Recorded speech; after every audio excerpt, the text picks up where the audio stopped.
executive budget hearing from the Committees on Finance, jointly with the Committees on Higher Education and the Committee on Education. At this point, I'd like to remind everyone to please silence their electronic devices, and at no point is anyone to approach the dais. Chairs, we're ready to begin. Okay.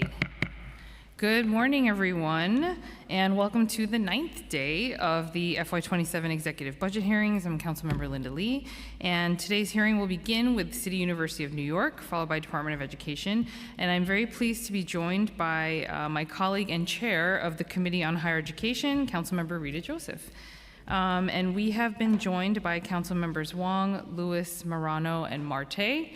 And welcome, Chancellor Felix Matos Rodriguez and your team. Thank you all for joining us today to answer our questions. On May 12th, 2026, the admin released the executive financial plan for FY26 to 2030 with a proposed FY27 budget of $124.7 billion.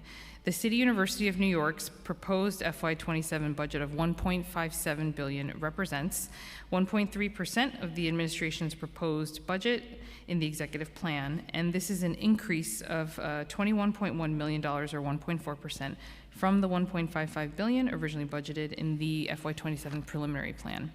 And this increase is mainly the result of $15 million in city funding for operating support that was restored and baselined starting in FY27. As of April 2026, CUNY's pedagogical headcount was the same as their fiscal 26 budgeted headcount, and their non-pedagogical headcount was 4 positions fewer than their FY26 budgeted headcount. In the Council's preliminary budget response, we called on the Mayor to add and baseline a total of $22.5 million to CUNY's budget to invest in essential programs that ensure student retention, such as CUNY ACE, CUNY ASAP, and CUNY Reconnect, that they remain in place. While we so often look at recruitment to CUNY colleges, programs that encourage people to return and to stay at a higher education, returning to stay in higher education must be fully funded and baselined. We were disappointed to see that these programs were not included in the plan. And while we are happy to see the administration baseline operating support for CUNY, we urge the administration to go further. CUNY is New York's gateway to affordable higher education, but this opportunity is only as strong as the supports that allow students to reach the finish line. The evidence-based programs at stake have demonstrated clear, measurable impact on retention and graduation rates, and students are counting on them. I look forward to hearing more from the Chancellor today about where that funding stands and what is needed to protect it. And at this time, I want to now turn it over to my co-chair for this hearing, Chair Councilmember Joseph, for her opening statement. Thank you, Chair Lee. Good morning, everyone. I'm Councilmember Rita Joseph, Chair of the Committee on Higher Education. Welcome to today's hearing on the city's fiscal 2027 executive budget for the City University of New York. CUNY fiscal 2027 executive budget totals $1.57 billion, including $1.12 billion in personal service to support 4,289 pedagogical positions and 1,735 non-pedagogical positions. The university's budget includes $455 million in other personnel service spending in this executive plan. One-time saving of $21.5 million was added in the fiscal 2027 from spending reductions on supplies and other materials at community colleges, of which CUNY is still determining exactly how to allocate these savings across community colleges. Although the executive plan also includes baseline funding $15 million to support academic advisement, mental health and wellness, career readiness, and workforce preparation program, it is disappointing that the plan did not restore any of the essential programs like CUNY Reconnect, ACE, and ASAP. There is no doubt that these programs have proven to be effective in bringing individuals back to pursue a degree, as well as providing financial and academic support to unlock higher education. It is unacceptable that we have to fight every year for the administration to restore funding for these programs. We are eager to hear why CUNY, Reconnect, ACE, and ASAP are not funded beyond fiscal 2026, and whether CUNY has included them in their fiscal 2027 budget priorities to OMB. As we're moving closer to adopting the fiscal 2027 budget, we must remember that many students continue to face barriers such as food and housing insecurities, childcare needs, and the cost of transportation. I said it at our preliminary budget hearing, and I will emphasize it again. We must invest in programs that clear pathways to increase graduation rates. We must also find disparities that exist in programs between campuses and work to address them. The Executive Capital Commitment Plan includes an additional $50 million in fiscal 2027 to help bring CUNY community colleges back in a state of good repair. We are interested to learn about the university's plan to address critical capital repairs at community colleges. It is well recorded that many CUNY buildings are in desperate need of maintenance and repair for leaking roofs, non-working elevators. It is my hope that CUNY prioritize capital projects to ensure equity, as there are so many needed repairs across the CUNY system. Lastly, it was brought to my attention that CUNY needs to improve its internal process to respond in a timely manner to the committee's budget-related follow-up questions. I should say that it is unacceptable that staff has to wait over 3 weeks to receive CUNY's answers on budget inquiries. Information is key in keeping this committee informed, and this timeline to respond to follow-up questions must improve, as we do want to remain good partners. Before I begin, I'd like to thank the finance staff, Ali Stouffer, Florentine Cabaret, and Caitlin O'Hagan for preparing this hearing, as well as committee staff Julia Goldsmith-Pinkham and Regina Paul for their support. Finally, I'd like to thank my staff, including Chief of Staff Giovanni Piquant and my Legislative and Budget Director, Benjamin Atkinson. I will now turn it back over to Chair Lee. Thank you, Chair Joseph. Just before we begin, another reminder, I've been saying this at all the hearings, that we are going to have all of our public testimonies on one day, June 10th, Wednesday, this coming Wednesday, starting at 9:30. So if you know folks that would like to testify for the public hearing portion, please make sure that they sign up, and we look forward to hearing from the public on their feedback. So again, June 10th, Wednesday, 9:30 a.m. And with that, I will turn it over to Brian Sarfo, our committee counsel, to swear in the witnesses. Good morning. Do you affirm to tell the truth, the whole truth, and nothing but the truth before this committee, and to respond honestly to council member questions? Chancellor Matos Rodriguez, Vice Chancellor Alvaro, Vice Chancellor Batista, I do. and Vice Chancellor Gardner. I do. You may begin.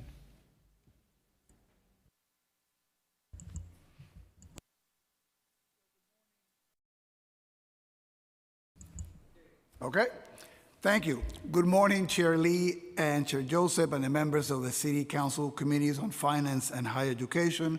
I am Felix Matos Rodriguez, the Chancellor of the City University of New York, and I'm joined by the CUNY Dream Team of University Provost Alvaro, COO Batista, and CFO Gardner.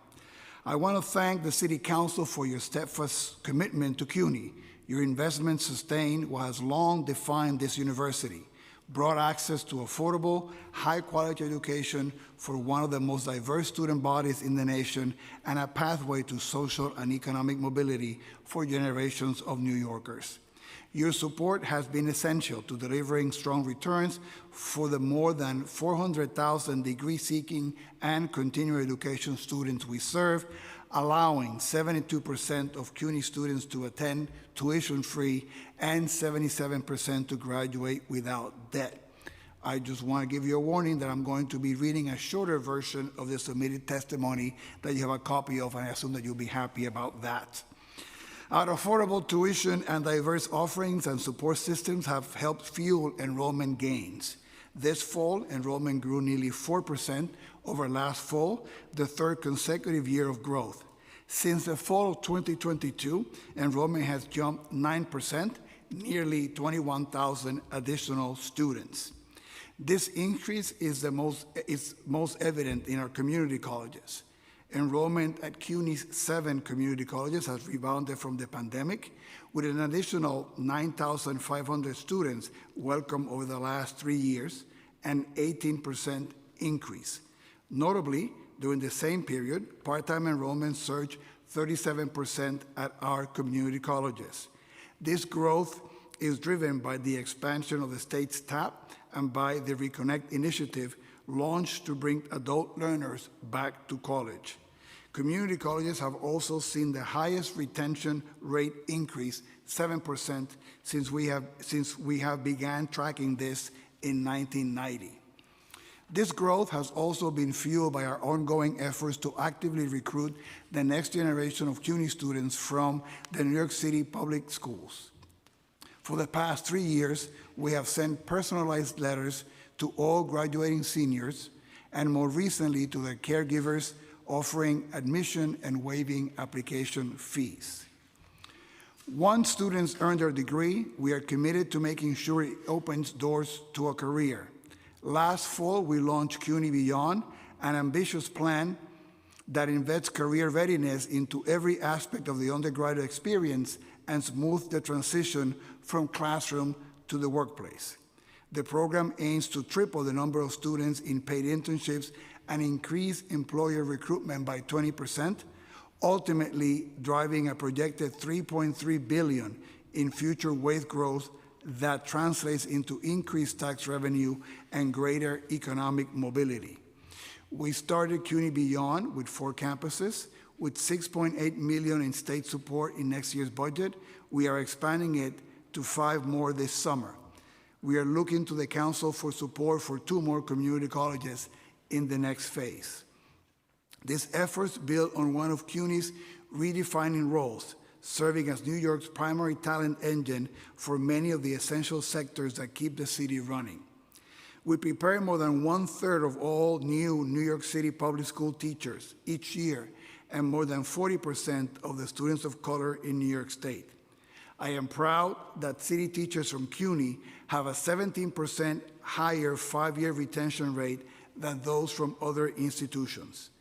This CUNY teacher pipeline is essential to addressing the statewide teacher shortage, and this year, for example, we tripled the number of CUNY students in the Teaching Fellows program. More than 15,000 students have participated in the program since its inception, including the current school's chancellor, Kamar Samuels. A critical priority for Governor Hochul, Mayor Mandani, Speaker Menon, and this council is the shared goals of universal childcare. CUNY is uniquely positioned to meet the moment.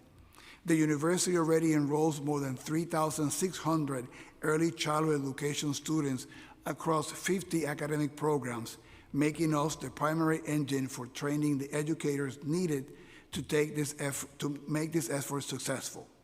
We expanded that pipeline through the statewide New York Early Childhood Professional Development Institute, and we're also launching new programs in early childhood leadership and administration, addressing a critical shortage in the field. Turning to another vital area, CUNY's research enterprise does not simply advance knowledge. It has a real impact on the quality of life for millions of New Yorkers. For example, faculty researchers at City College, working with Memorial Sloan Kettering, have developed a groundbreaking AI model that can detect breast cancer earlier and more accurately. And projects like the New York City Urban Heat Portal at Hunter College and our partnership with the city and NYU on the FloodNet real-time flood monitoring program are helping address climate emergencies. At a time of increasing polarization and division, CUNY is helping members of our community develop the skills to engage across differences with empathy and respect. Through our trailblazing collaboration with the Constructive Dialogue Institute, largely funded by this City Council, we are building a culture of constructive engagement. This ambitious partnership represents the largest deployment of the CDI's model and the first initiative of its kind at a university system. Complementing this work is our Center for Inclusivity and Equal Opportunity, which ensures that reports of discrimination and harassment are addressed promptly and fairly, and that all members of our community have access to the support that they need. That commitment to safety, dignity, and inclusion extends beyond our campuses and into the communities that CUNY serves. At a time of heightened uncertainty for immigrant communities, the Council's support for CUNY Citizenship Now is more important than ever so that we can continue serving the thousands of New Yorkers who depend on us. Our proven models of student success continue to set national standards. The ASAP program more than doubles 3-year completion rates for associate degree students, while ACE participants have achieved 4-year graduation rates 12.4 higher than non-participant peers. We're also leveraging technology to improve accessibility. CUNY Accommodate has streamlined disability services, leading to a 25% increase in enrollment for these services, now reaching a record 13,800 students. The CUNY Cares models in the Bronx, in its first 2 years, has helped over 1,000 Bronx students enroll in SNAP, collectively bringing an estimated $2.96 million into their household budgets to combat food insecurity. This work is complemented by CUNY's system-wide network of campus food pantries, supported in part by the City Council's Food Insecurity Program. Over the past year, CUNY brought 42 capital projects to total completion. We have also spent a total of $555 million towards both completed and ongoing projects, representing meaningful progress in the ongoing effort to modernize and preserve critical infrastructure across the university. In my submitted testimony, you will find a list of notable projects brought to completion this year. I will now turn to the mayor's executive budget for fiscal year 2027. Let me begin by thanking Mayor Mandani for fully funding the cost of the PSC CUNY labor contract and completing the funding for health insurance in the preliminary budget. Additionally, I'd like to thank the mayor for providing baseline funding for the $50 million originally included in last year's executive budget. On the capital side, we're thankful for the $50.8 million toward needed state of good repair work, in addition to the $7.1 million from the borough presidents. We ask that you support the inclusion of the priorities listed in the submitted testimony and in our green sheet. On the capital side, community colleges continue to face significant infrastructure challenges that directly impact student learning, environments, operational continuity, and sustainability. The fiscal year 26-27 capital request reflected the urgency of these needs and the necessity of sustained investments in aging facilities across the system. The $1.7 billion request in the 26-27 capital plan included approximately $384 million for community colleges to support critical asset preservation initiatives and strategic growth and modernization projects. These investments are essential to maintaining facilities capable of meeting the evolving needs of students, faculty, and workforce programs. We ask for your support with the remaining amount from our $100 million ask for capital funds for community colleges. To conclude, CUNY's success is New York City's success. We have seen the impact that targeted investments has on enrollment, student success, and career readiness. With your continued support, CUNY will remain the nation's greatest engine of social mobility and a national model for public higher education. Thank you for the chance to testify, and I look forward to your questions. Thank you so much, and definitely appreciate the abbreviated testimony. So I love it, and we have it all here, which is good too. We've been joined by Councilmember Brewer and Epstein, as well as Areola on Zoom. So really quickly, I'm going to try to go through these so I can pass it on to the chair and our members. For the FY27 executive budget, there's a restoration and baselining, as we mentioned, of $15 million starting in FY27. The funding is a restoration from FY26. How was the funding used in FY26, and what was the college campus allocation breakdown, if you have that? And will the funding be split between campuses in the same way for FY27? So let me defer to our CFO here for the answer. Sure. Thank you for that question. The money, the $15 million was spread out among the community colleges. You want me to read out the numbers to you? If you can, yes. No problem. BMCC, $4.6 million. Bronx Community College, 1.4. Gutman, about 270,000. Hostos, $1 million. Kingsborough, 2.5. LaGuardia, $3 million, and Queensborough, $2 million. Perfect. Okay. I'm rounding those numbers. I'm sorry? I'm rounding those numbers. Oh, okay, got it. Perfect, thank you. And then, is this funding and the baseline, how will it allow you to actually expand maybe perhaps on other programs and free up that funding? Well, I mean, one of the main things is, and this is a recurring theme you'll hear from us throughout the hearing, baselining allows predictability and to make investments, particularly on the personnel side, that are not just 1 year off, right? Right, So planning. for many programs, and we'll be talking about this as you talked about Reconnect and ASAP and all those programs, our capacity to bring in individuals who are going to be able to be there for the long term allows us to plan better and to be more effective in the services. Also, if we need to procure contracts, you can now do that just with money that's going to be there for 1 year. So they'd be extremely helpful to us as we move forward. Right, so more planning purposes, which hopefully will help you plan better, and then also figure out staffing, all Yep. of the other operational needs. Okay. FY27 executive budget also includes 3.4 million only in intra-city funding as a new need for the city governance program with the Campaign Finance Board. And the program will support fellows gaining work experience in civic engagement, which is great. How many fellows will be selected, and what will be the selection process for that? Who has the numbers for that? Ken or?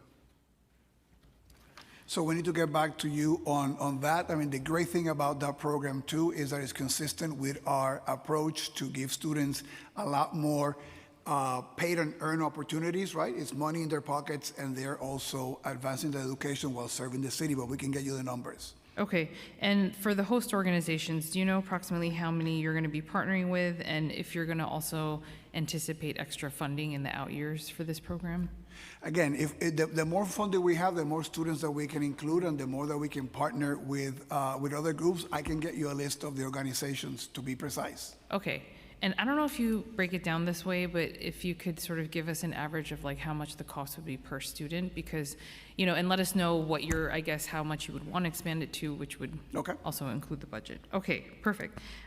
There's also a 25 million reduction in FY26 only for tuition adjustment related to student enrollment. What was CUNY's projected student enrollment versus the actual for FY25, which I know is going back a little bit, and FY26? Can you have those? And then also just whether you anticipate an increase or decrease in FY27. Ooh. So the 26 enrollment on FTE basis is at the senior colleges 128,000, at the junior colleges, at the community colleges, 51,000 for a total of 179. That's about 4,000 in total above the 4,400 above the FY25 level. That's on the FTE basis. On a total basis, those numbers are 164 at the senior colleges, 75 at the community colleges, for a total of 239, which is 1,700 higher than the enrollment in 25. Okay, great.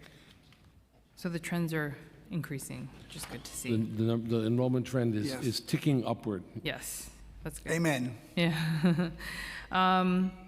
Are there any particular CUNY schools that are, in comparison, struggling more than others in terms of recruitment, enrollment? And are there resources that are needed for those schools? So thank you for that question. So, I mean, I'm going from last year. We're still looking at how the fall 26 is going to shape. But the main enrollment growth was driven by the community colleges, right? Which is good for us because a lot of those students are going to end up transferring to the four-year schools, right? So that is a good trend now. It's going to be a good trend moving forward. Going from memory, I think last fall, all of the schools experienced enrollment growth, maybe with the exception of Queens College. And I know that they put together a strategy to advance enrollment. We've also, from the central office, have been working with some of the schools that had enrollment challenges and tighter fiscal scenarios to support them with investment, because clearly enrollment is the main driver of fiscal health for all of the campuses, right? Okay, perfect. And FY27 executive budget includes a one-time reduction of 21.5 million for a revenue reestimate. Was this part of the exercise that you went through as part of the chief savings officer exercise? Was that? And how was the amount determined, if that was the case? For reduction questions, we go to Ken. Okay. I get all the good news. Sorry.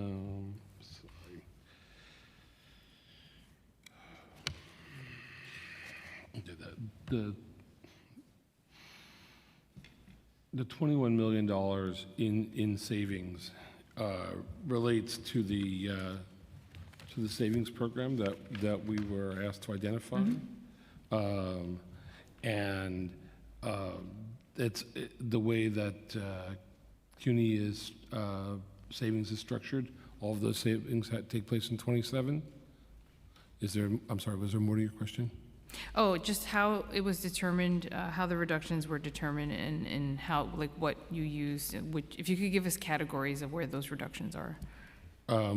We are working through the details on how this will play out, but the additional state resources that we expect to receive, this reduction was very purposely designed so that we would not impact the campuses. Okay.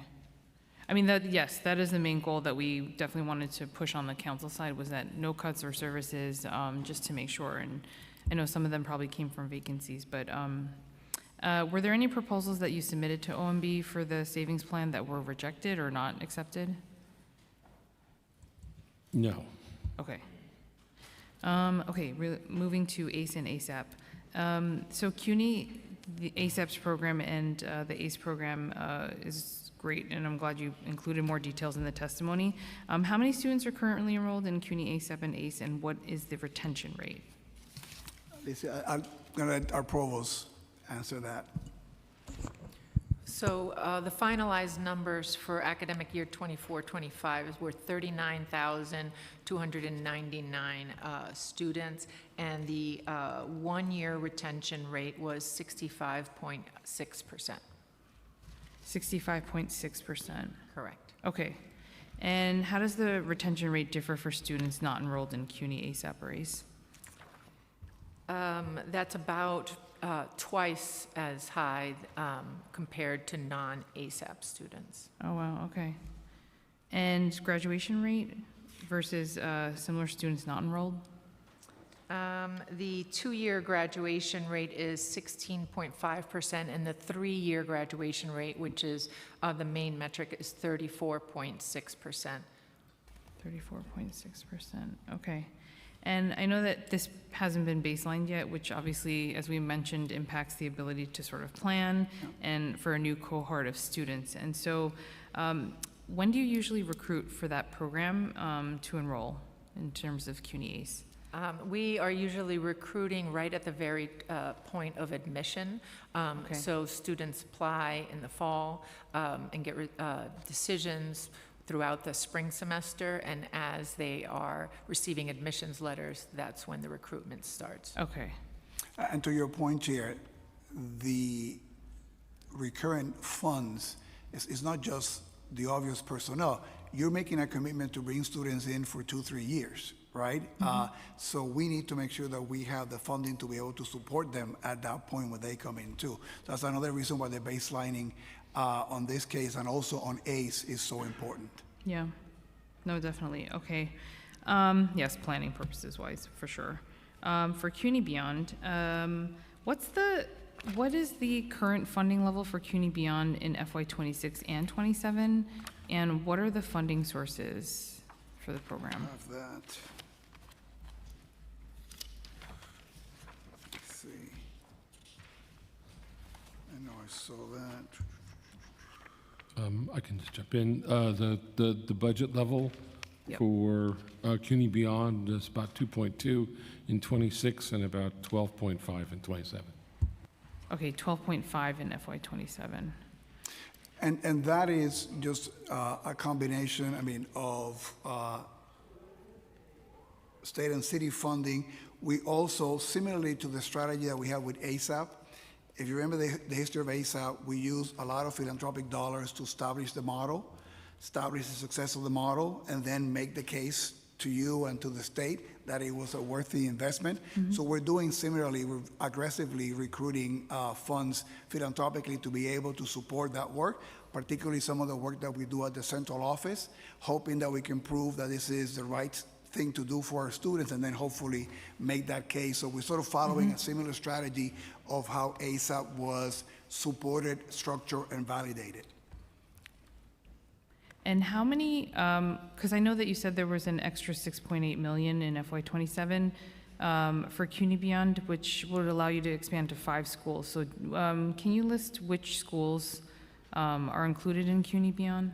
So the first 4 were Lehman, BMCC, Hunter, and LaGuardia. We are expanding to City College and I think Queensboro, Kingsboro, and York, and those other ones, and Baruch. Baruch. Yeah. And Sorry. Baruch, yeah. So the new ones are City, Baruch, York, QCC, and QCC. Queensboro and Kingsboro. Okay, perfect.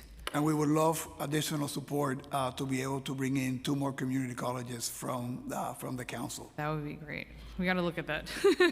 Okay, and how many students does the program currently impact? And then I guess with the additional 5, what does it expand to? So we have the numbers for BMCC is 15,126, at Hunter 12,194, at LaGuardia 8,936, Lehman 7,990, and the projections for Baruch is 4,090, for CCNY 3,259, for Queensboro 1,969, and Queensboro 2,270. Kingsboro first. Oh, sorry, Kingsboro is 1,969, and Queensboro 2,270. Thank you. And then you. Okay. And then York is in the next page. York has 1,062. Perfect. Okay, great. Okay, perfect. And then just lastly, headcount and vacancies. The vacancy rate as of April is 0.7% for pedagogical positions and 16.4% for non-pedagogical positions. Which colleges are facing the highest vacancy rates? Do that or, yeah. Give us a minute, we'll get it for you. Okay.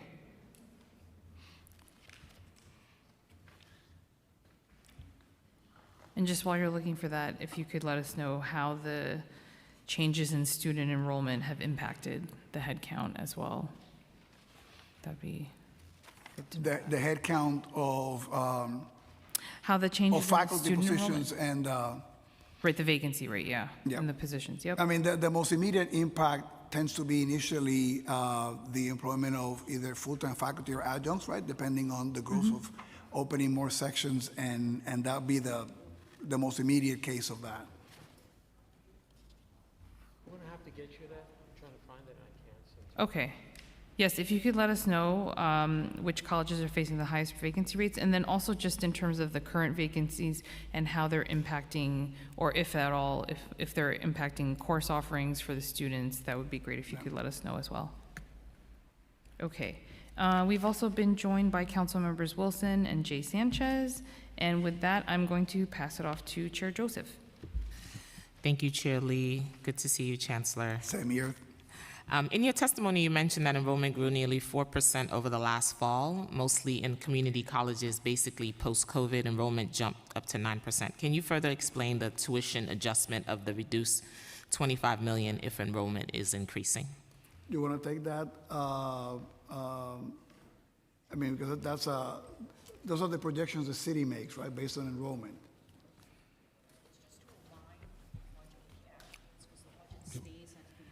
Yeah. So, you want to go? No, it's fine, yeah. I mean, this is just to match the actuals to the budget levels, right? So we have to adjust the budget for the for the actual expenditure on that category. Okay. Thank you. The fiscal 2026 to 2023 capital commitment plan include $50 million in fiscal 2027, only to bring community college to the state of good repair. The $50 million would be matched by the state for a total of $100 million. We spoke at the preliminary budget hearing about how CUNY assessed the campuses that need immediate repairs. Now that the funding has been allocated, will you be performing any additional assessments? And what colleges will be allocated funding for repairs? In April, CUNY students and staff rallied for the needs for repairs, citing issues such as broken elevators, mold, flooding, among others. How will CUNY ensure these problems are addressed quickly? You want to take that, Hector? Yeah, sure. Thank you for the question. Let me first start out by saying, obviously, we're very happy with the $50 million. Matches to 100. As you recall, we asked for $100 million. As the chancellor alluded in his testimony, you know, our community college is struggling from an issue of deferred maintenance and the state of good repair. As I stated at our hearing, there are multiple ways the way we look at how to prioritize. First, the campus size and physical infrastructure, the age and condition of the facilities, the state of good repair and deferred maintenance, and then campus needs and strategic priorities. And in all of that, it is really grounded around a couple of areas. Number one, it's grounded around the fact that we have done what we call a facility assessment of our facilities, and we know exactly what systems are going to come offline at a certain time, in 6 months or a year. And based on those, knowing those things, then we allocate resources to make sure that we don't have any problems in the winter months by, you know, a system going offline because we didn't repair it at the time that we needed to do that.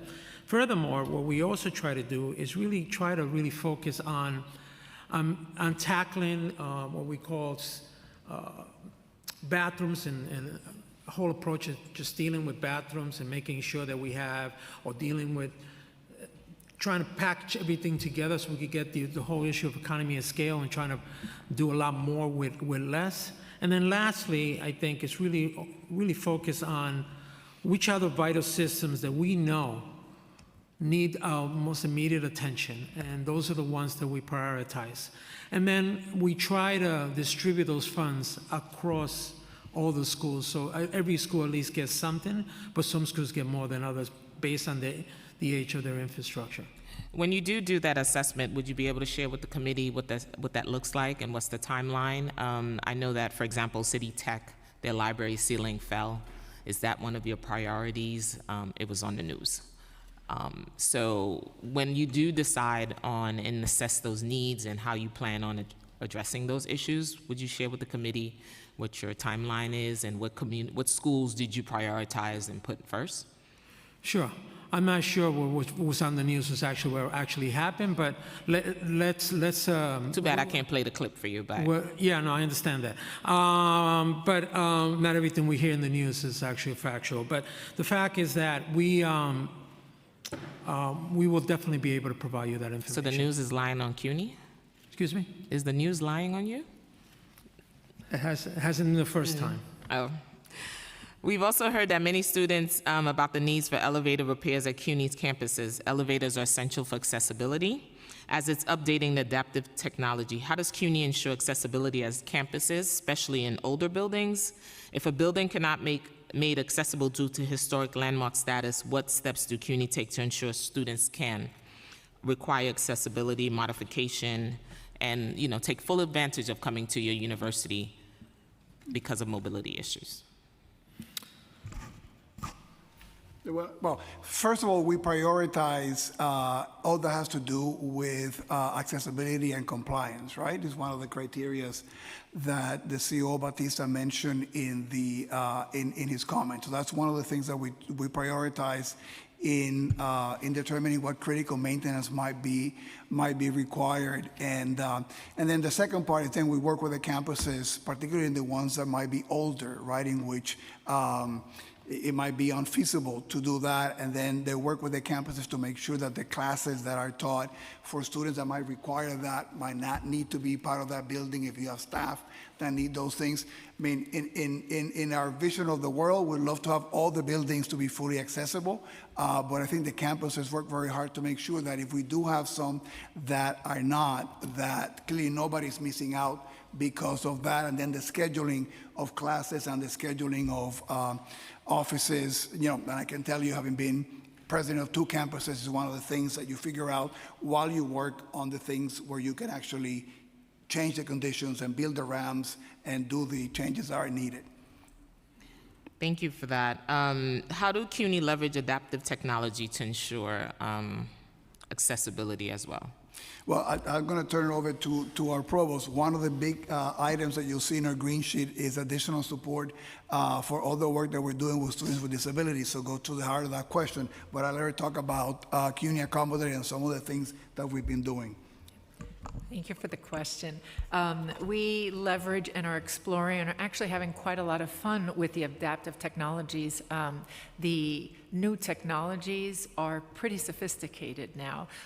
We have each of the campuses, there are glasses that have an interpreter for those who are hard of hearing, and we're exploring virtual reality and VR headsets. But we constantly meet the needs of every single student through Accommodate, as we've mentioned before.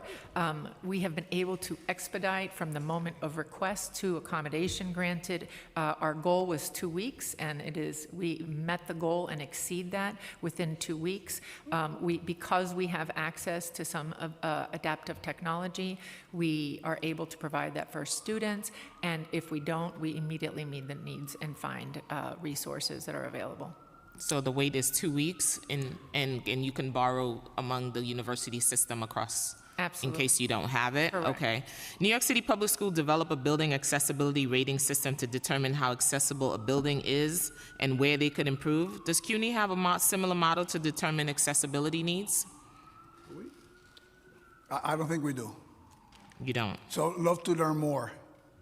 But you would eventually probably develop one? I mean, we'd love to look at the model of the DO if it makes sense for us. Yeah. Absolutely. It includes an assessment and how do you plan it. It's really good. Let's talk about our favorite topic, early childhood education. That's everybody's favorite topic. Yes. CUNY is requesting an additional $6 million to fund early childhood education program, including the apprenticeship program, the Child Development Associate, the CDA program, the CDA completion project, and B2 teacher certification support. CUNY is requesting $3 million over 3 years to expand the early childhood apprenticeships program to recruit 200 new professionals. What is the current budget of the program for fiscal 2026 and 2027? And how many apprentices do you have currently enrolled? Which program? The apprenticeship program. The apprenticeship program for your CDA.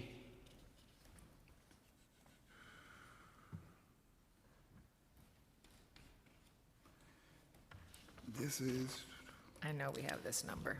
so the cost for year 1 is $1 million in what we have projected. So I assume that we're using that criteria to the numbers that we have now. And how many apprentices are currently enrolled in your program?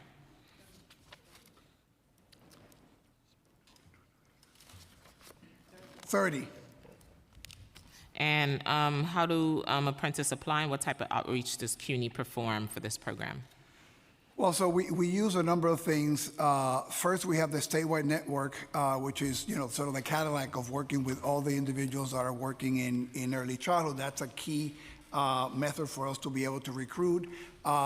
We use our own network of the students on the campuses. I think I mentioned the testimony. We have about 3,600 undergrad students studying that. We have great relationship also with a lot of the nonprofits and some of the providers that work with us. And we have also our 17 childcare centers that are hubs of talented people spreading the word too. So plenty of ways to getting good people in. That's wonderful. How long is the apprenticeship? How long is the program? I need to get back on that. Let me just see if this. And while the students are in your program, what type of support That do was you 30 students. How many? That I know. I don't- I need to get back to you on the duration of the program. Okay, okay.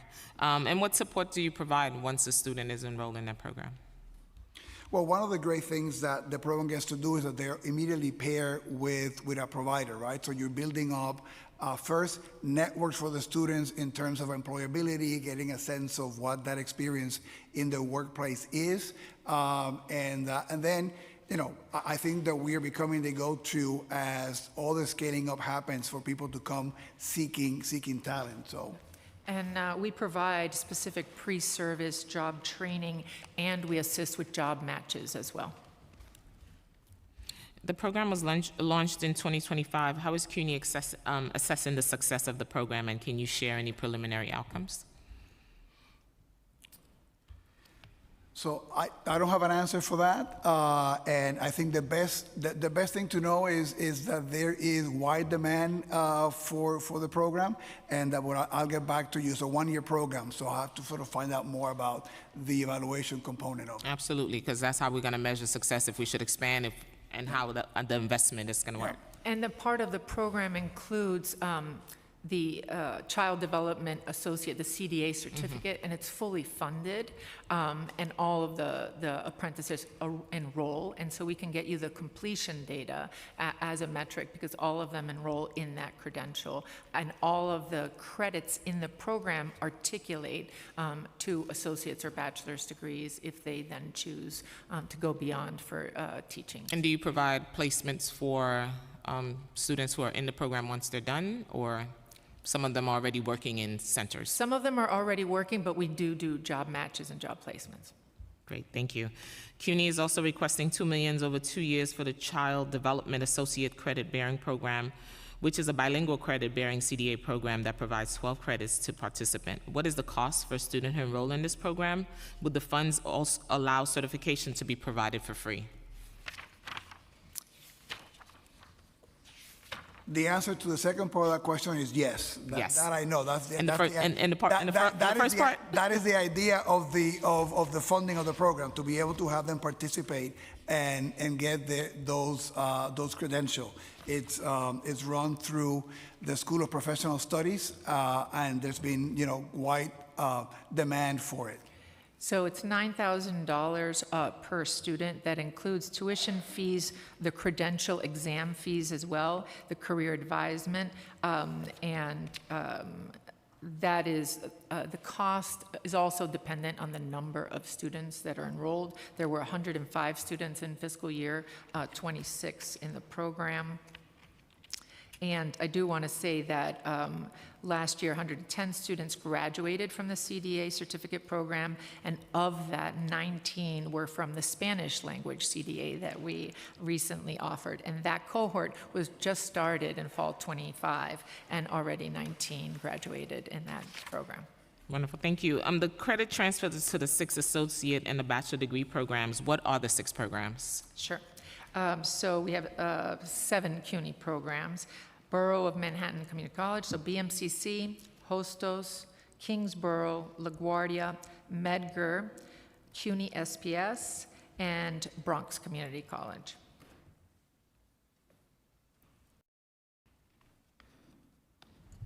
Thank you for that. The fiscal 2027 executive budget did not include restoration of $10.1 million for CUNY Accelerated, Complete, and Engage, the ACE program. CUNY ACE provides bachelor degree seeking students with additional financial and academic support to ensure higher education is accessible. In the fiscal 2026 funding level, $10.1 million able to support all eligible students. If not, how much additional funding is needed, and what's the average cost per student in the CUNY ACE program? I'm going to defer to Provost Albero, who's looking for that information.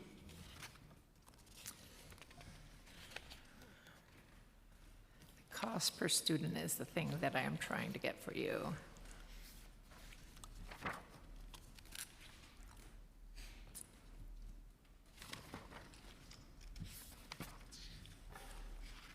Can't seem to find the cost per student for ACE.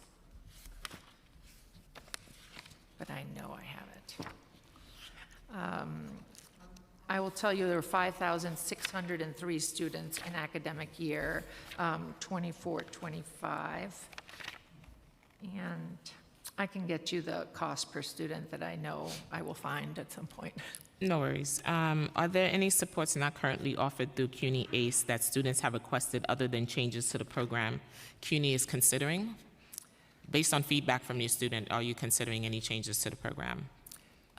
No, what we are changing, not necessarily feedback from students, is with the utilization and acceleration of technology and AI, embedding that into some of the tools and technologies for the career advisement piece. That's something that we're doing holistically, as well as into the identifying the right major and the match for the major and the more strategic advisement, the tools and technologies nowadays to alleviate some of the burden and the workload of the advisors and provide more personalized advisement. And so that's something that we're implementing, not necessarily based off of student feedback. They really appreciate it, having a dedicated advisor and the high touch, but that is a change that we are exploring. Thank you. In the executive budget, you also did not include restoration for 4.6 for CUNY ASAP. CUNY ASAP provides associate degree seeking students with intensive academic support as well as financial support such as free transportation and textbook. What are the current funding level in fiscal 2026 and 2027 for CUNY ASAP? The current funding? Yep. So I think we have the funding.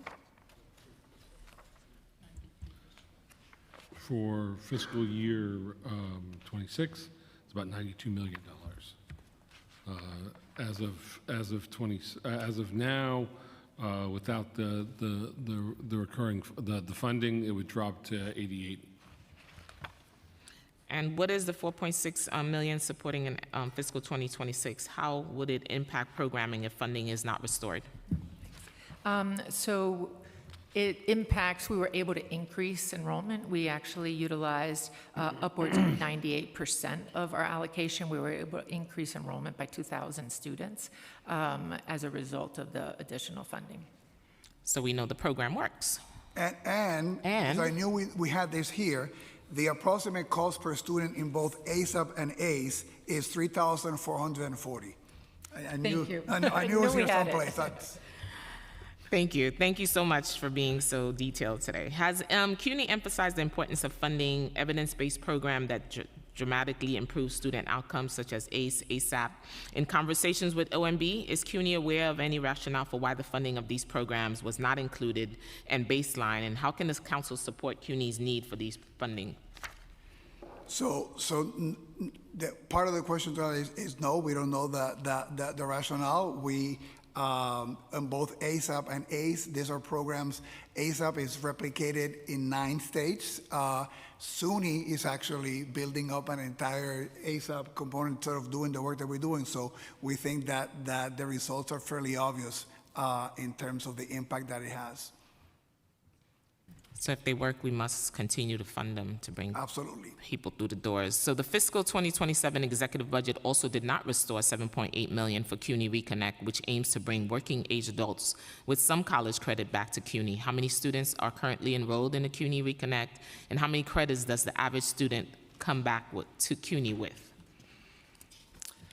So in 25-26, we had 25,342 students. We do not have the average number of credits that they've come back with, but we've asked for that analysis.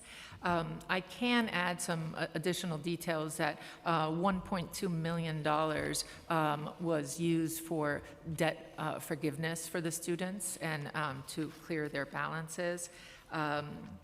One of the things that I would love to highlight is that 14,597 students have graduated from the program since the program inception across associate, bachelor's, and master's degrees.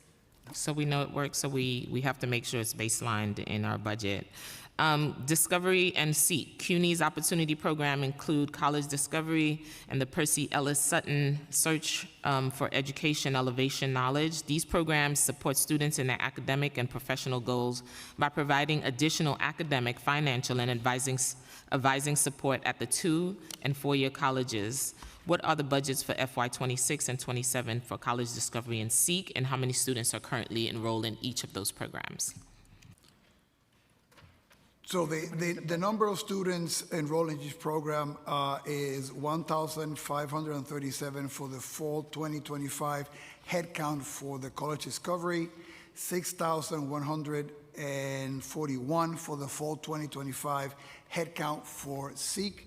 I know, and I'll defer to Ken, that there was an additional increment in the Seek budget, right, in the state budget. But that is the only additional support that we have received for either Seek or CD.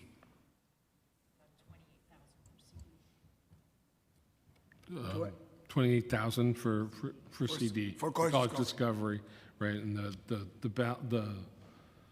the budget for College Discovery in 26 was about $6 million.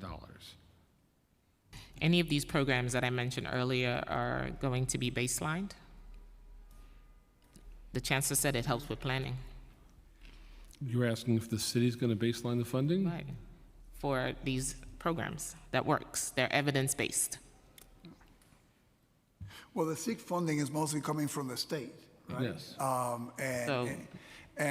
I mean, again, from our perspective, any funding for student success program that has regularity and is baseline is better for us in terms of planning and delivering the services to the students. So, In any form of education, if you know your funding is there, you're better to plan, you know how to hire educators and how many seats you have and all of that. Yep. So that's across the board. agreed.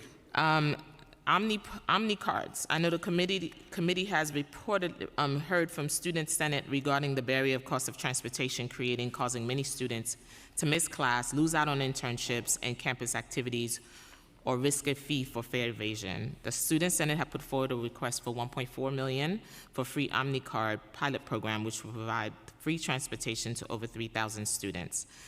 Which CUNY programs currently provide Omni cards to students, and what are the limitations of the Omni cards? You want to go? Yep. Yep. The programs that currently provide the free OmniCard are ASAP, ACE, CHAMPS, which is at Medgar Evers, and the SEEK program.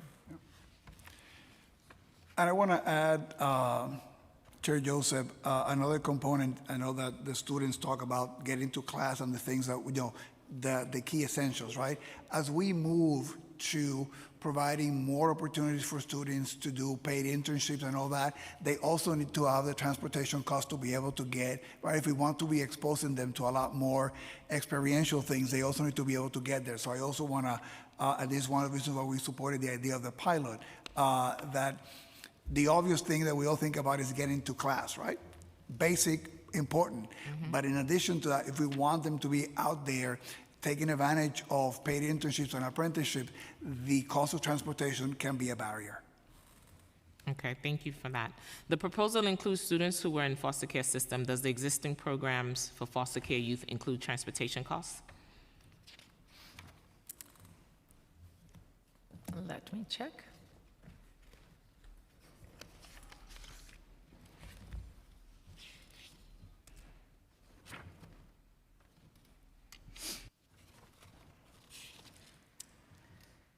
I can get a breakdown of the funding received. I know they receive a stipend, and I'm not sure if it's specifically allocated. They do not receive an actual OmniCard, but in some programs, for example, in SEEK, we give a transportation stipend for that utilization, and I can look to see if the stipend is for transportation costs specifically. Thank you. The state budget include $18.8 million for state's Reconnect program, which cover the cost of tuition, fees, and book for community college students aged 25 to 55 pursuing select associate degrees in high-demand occupations, including nursing pathways into teaching, technology, and engineering. The state budget include a new Reconnect for Foster Scholar programs as well. How much funding was allocated to the Reconnect for Foster Scholar programs? $250,000. Will the Reconnect for Foster Scholar programs also have a limited age range and degree field? If so, what are they? We are in active conversations with the state on the details of the program. And this will be an incredible opportunity also, and I know you've been a big advocate about this in the future. So, I mean, it's an opportunity to create, something from you. So suggestions about what's the best way to use that funding will be welcome, those from I would love you to and do others. that. Thank you. Many people who have aged out of foster care are unaware of the options available to them. How will CUNY ensure that people are aware of this new program? Well, I mean, we work with a number of community groups that serve those students and getting the word out. And again, welcome any suggestions on what other strategies we might be able to pursue. I would love that. Thank you very much. I'm going to pass it back to Chair Lee. Okay, great. We've also been joined by council members Aviles and Dinowitz, and we're going to start with Councilmember Wong, followed by Lewis.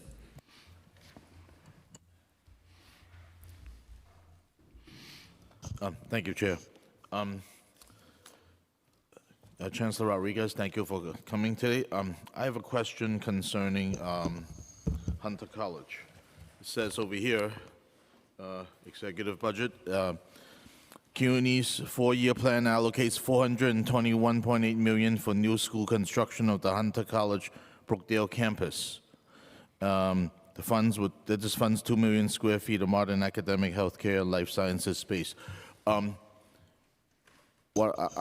interested in two things because I hear from students that the experience in the Hunter College building has not been good. We're talking about water mains and sewer lines that ruptures. Instead of looking at the new space, is anything being addressed to like the current problem, the current infrastructure, like how can students go to class with the water main or sewer problems that I've been hearing? Please talk about it. But thank you for your question, and I'll let our COO address some of the on the capital side with more specificity. Two things too. Clearly, the Hunter main campus requires, and it's part of the conversation that we had before as to the allocation for critical maintenance to be able to make sure that we get to systems before they collapse or break down, and that's why we want additional funding for critical maintenance.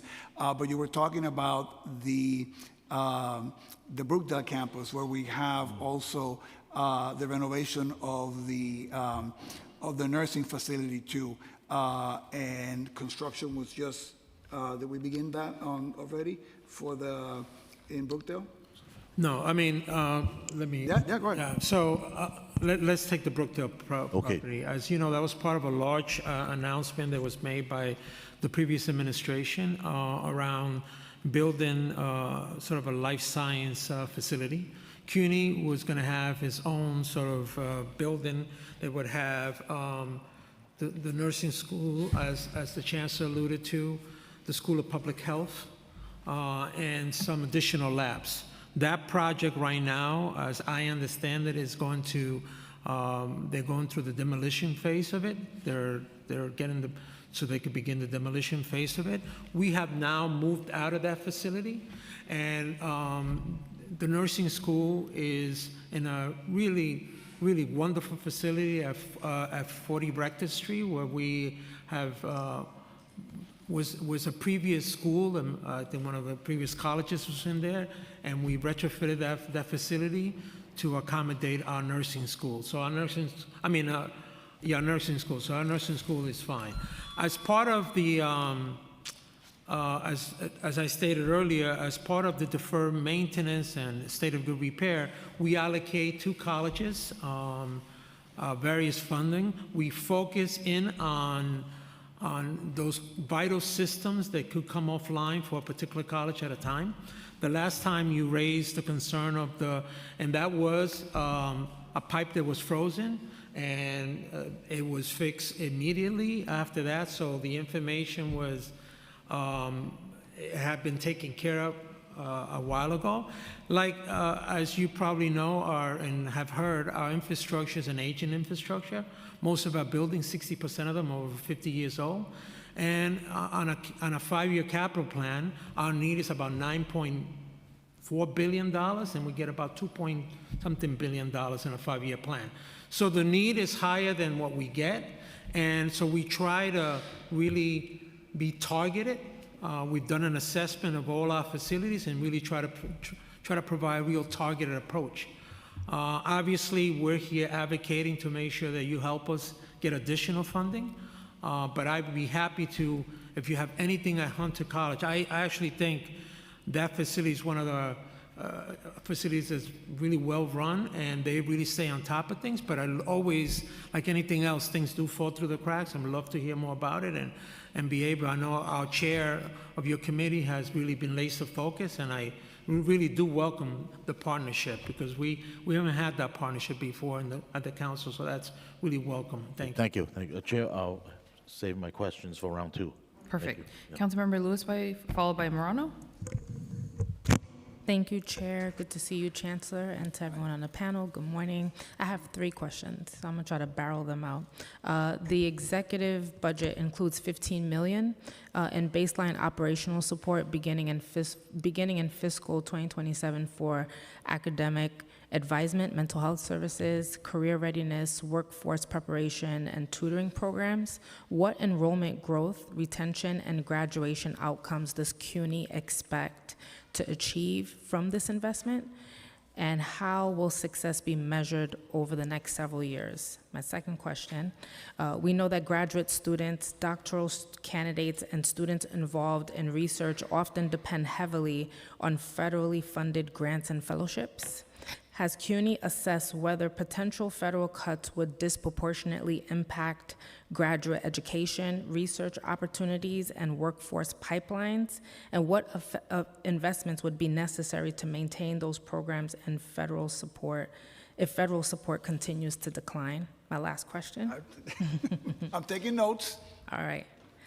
You mentioned earlier to the chair, Chair Lee had spoke to you about enrollment. So I wanted to know how has enrollment significantly grown over the last few years? And I wanted to know for constituents that are watching today, that's watching this hearing today, I wanted to know, how do you think the CUNY Reconnect can open opportunities for them if they're thinking about college? And how could that help? So those are the 3 questions. Thank you for the questions. Let me begin. I'm going to respond to them in the inverse order that you did them, right? Okay. And I'm sure you remind me if there's something missing. So we have intensified on the enrollment side our partnership with the New York City Public Schools. That is our main source of students, right? And we've gone deep in working with them, sending personalized letters at the beginning of senior year, right, working with their parents, right, even earlier than senior year, to make sure that they know that CUNY is ready for them and it's an opportunity. And for example, one of the things that I'm very proud we did this year, the welcome letter we've been doing now for I think 3 years. This year it went electronically. My old-fashioned self wanted an old piece of paper, but the electronic version allows us to tell the students if they have been taking College Now courses. It could tell you, you already have 15 credits of courses right, bank in, and you'll be saving this much money, right? So we are going to the questions that the caregivers and the students have. So we're trying to individualize that as much as we can to make it personal and bring you in. Right. Reconnect, key, 3/4 New Yorkers, 3/4 million New Yorkers, some college, no degree. Right. That is, and Reconnect has been our way to be able to bring all those people back who have some credits and need to finish their program to be able to get to their next, to the next job. So Reconnect has been critical for us to be able to do that and to listen to what was it that led you to drop out in the first place so that we can prevent that right, with the students we have. On the graduate student, your question, clearly the main, people talk about the funding being cut by the feds in this attack on higher education and research funding. And of course, innovation is being targeted. But the other part that's a real tragedy is the pipeline of talent that we need to keep the research infrastructure that is getting decimated. And in our case at CUNY, I'll be happy to provide you with a breakdown. Some of the programs that got canceled by the administration were many pipeline programs. Right? For students of colors and other groups to be able to get PhDs, to be able to get postdoctorate awards. And we've lost a number of that, and that is really going to have an impact in the diversity and the number of graduate students that we're going to be able to have, which is the teaching force of the future and the research force of the future. So I'm happy to provide you with some other information, because it's one of the things that we are very, very concerned. And I know that luckily we have incredible leadership at the Graduate Center with Dr. Bromberg working very closely to be able to see how we can be supportive of our graduate students in their PhD route. All right, thank you. Thank you. Thank you, Chair. Thank you. Councilmember Morano, followed by Brewer. Thank you. Chancellor, thank you for your testimony. Thank you for keeping it on the brief side, but chock full of information. We've heard from a lot of other folks in these hearings that have much longer testimony, but shockingly much less information, so my compliments.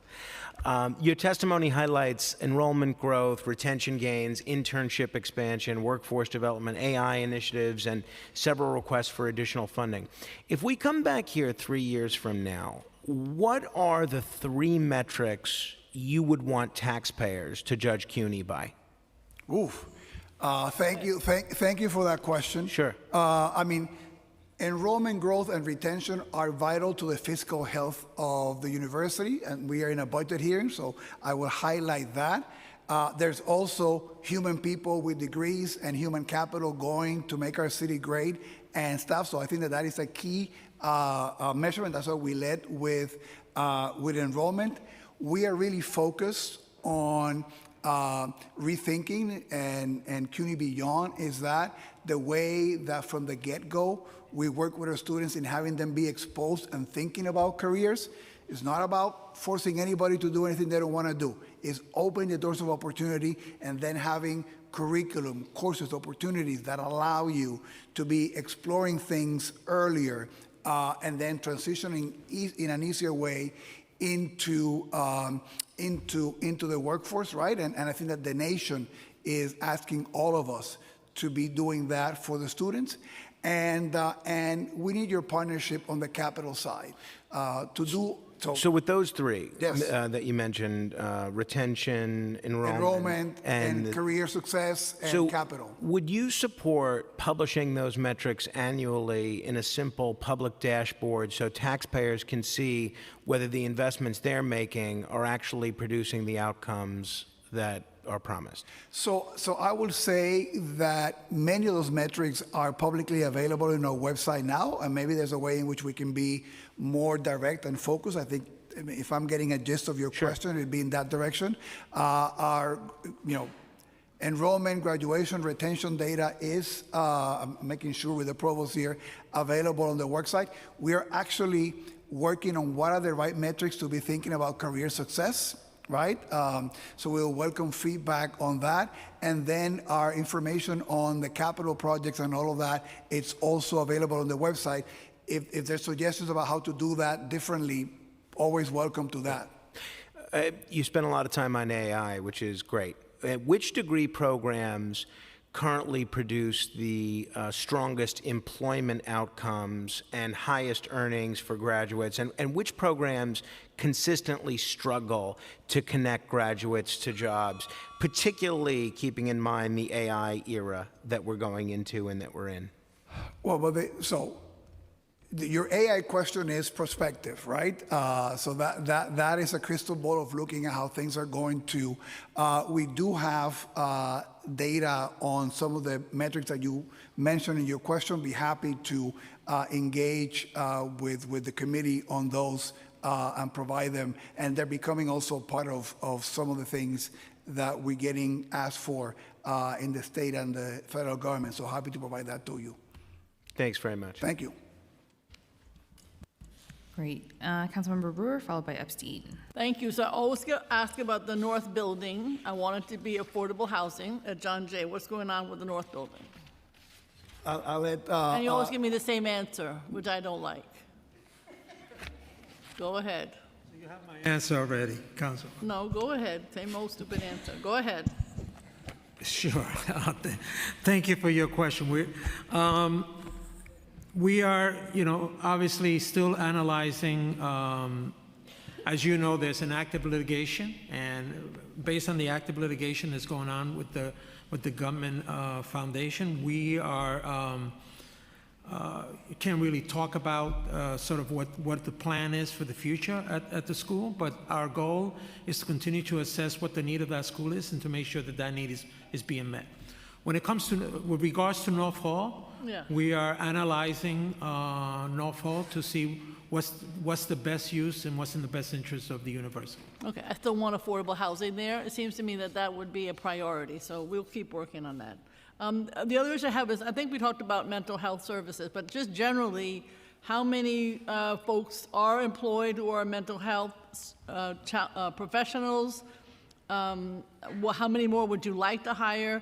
I must admit, I was a little disappointed in the numbers for ASAP, because I thought it should be higher in terms of finishing. And I think that these services are helpful to get people through. So how many sessions is a student provided with a counselor? Just generally, mental health services, what you need and what you think is working.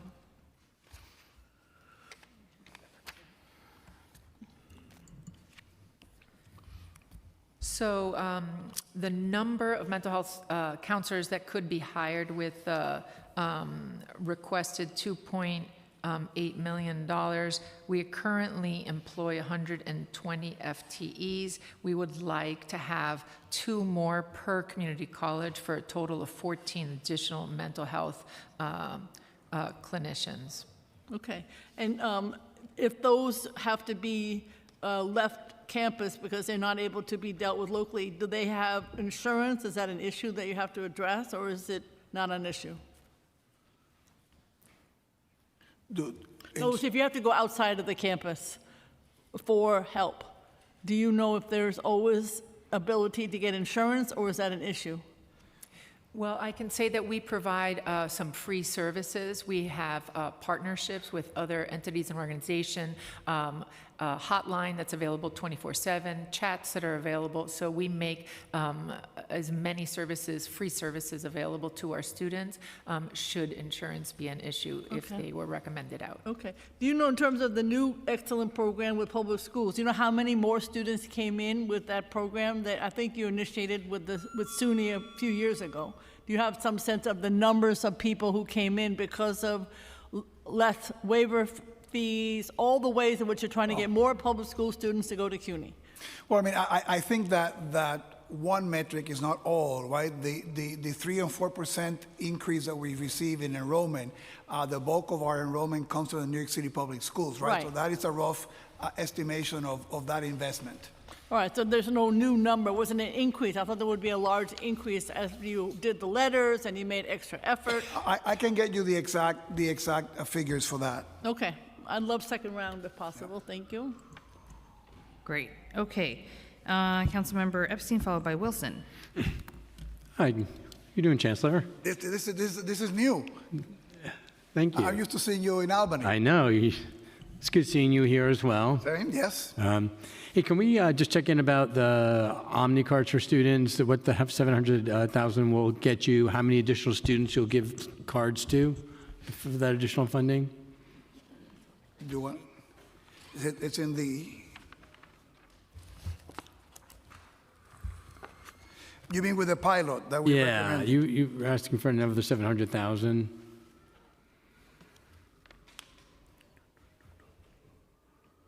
Let me just get that. I'll get you that number. Okay. Give me your next. Yeah. So I'm concerned about students who can't continue at school. What are the top 3 reasons you hear students are leaving school? Is it because of transportation? Is it housing insecurity? Is it cost of tuition? What are we hearing from students that are reasons that they are not be able to finish their degree?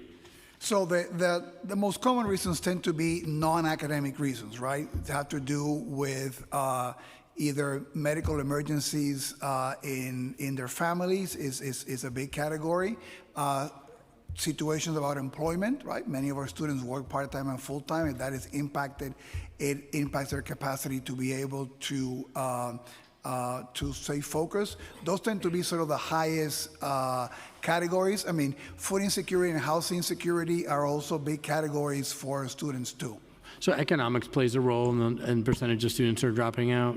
Absolutely. Yeah, and so just on that, the economic side, so OmniCard's one. I know you're doing well with getting food pantries on campuses. So on the housing insecurity, I know for ASAP and other programs there are potential funding. Do you see that as a bucket where we could solve for the housing insecurity? Well, I mean, I think one of the main, in the CUNY Cares model, right, and those is just a pilot with the schools in the Bronx. What we have learned there is that we can be good providers with the navigators of information to the students about what their options are, and sometimes they're not aware of housing options that might be available to them. So that would be a model for us, since we don't have really a housing stock, right? Huge number of dorms. We need to rely on partnerships, and the CUNY Cares model has been a way in which we've seen many students refer and dealt with those issues, and I think.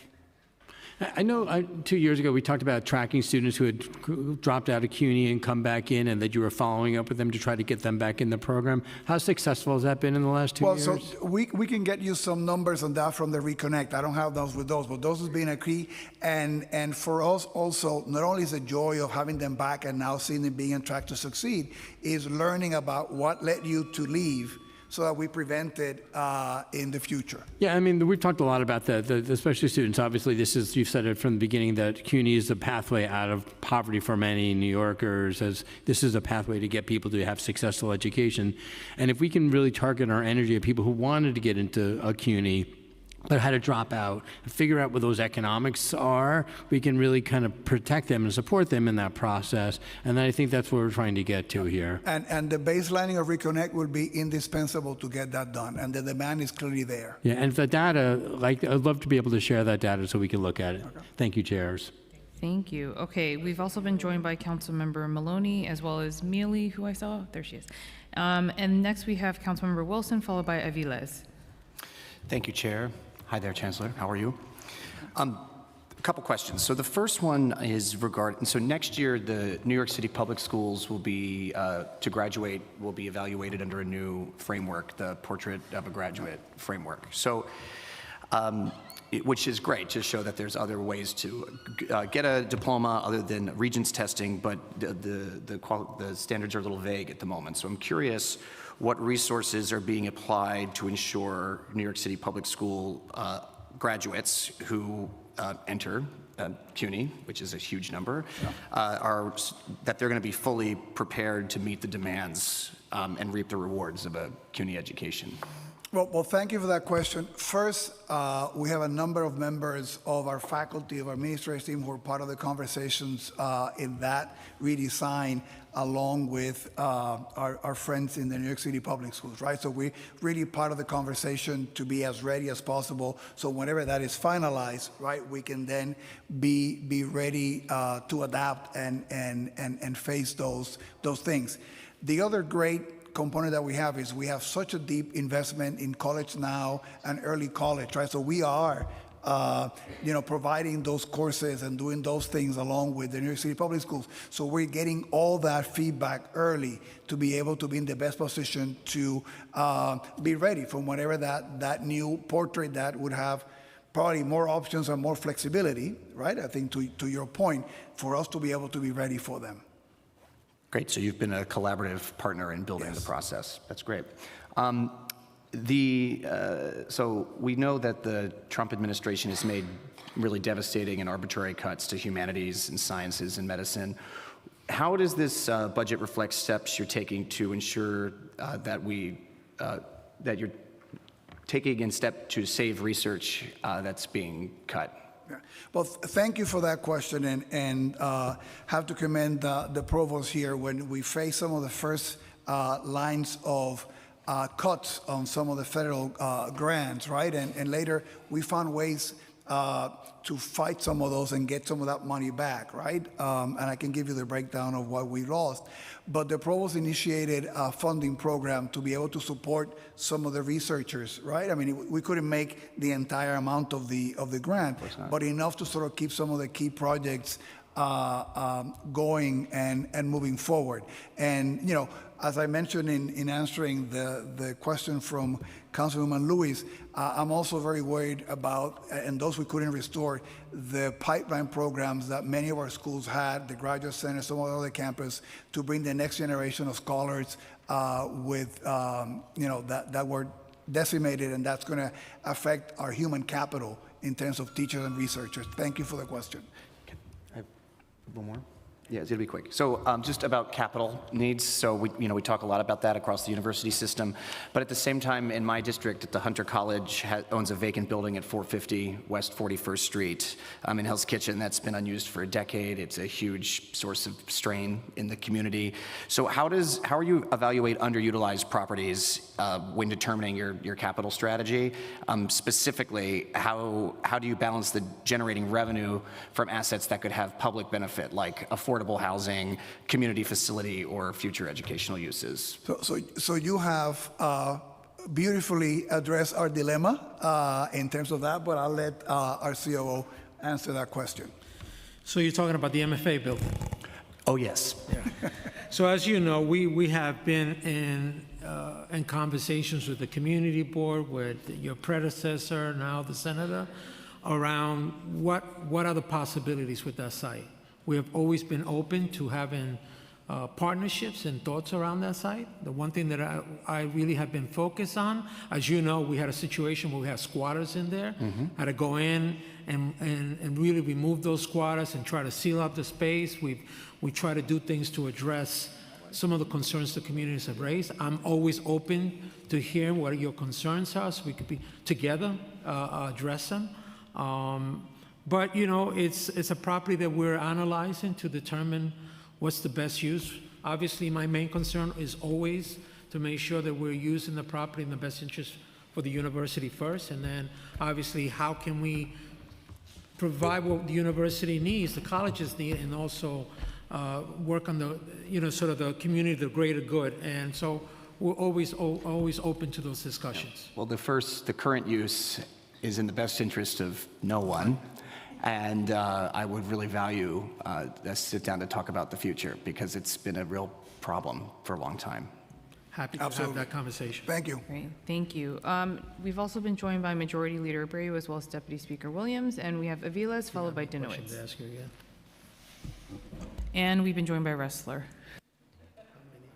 How many students?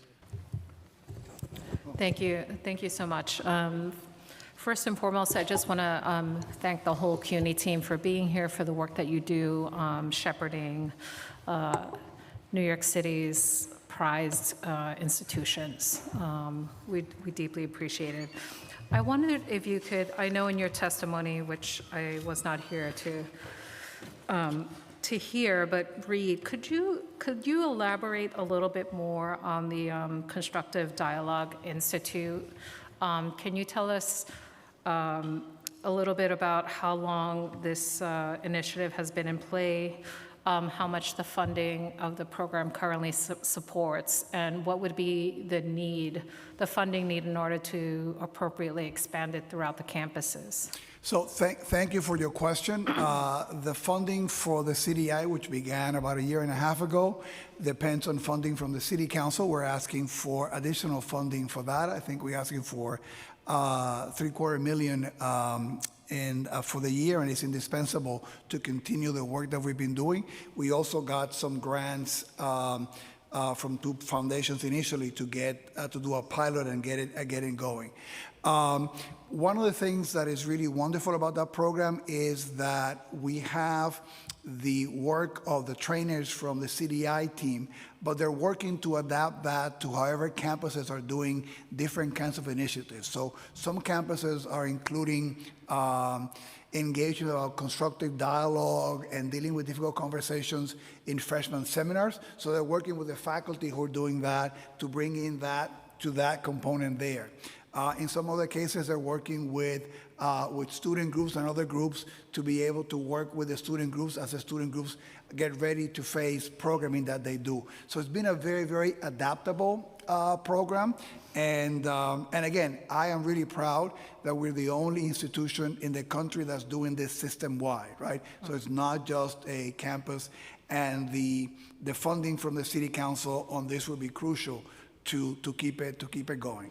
Does the current level cover the entire system? So we did that with some of the combining the past funding from the council with some philanthropic funding that we received.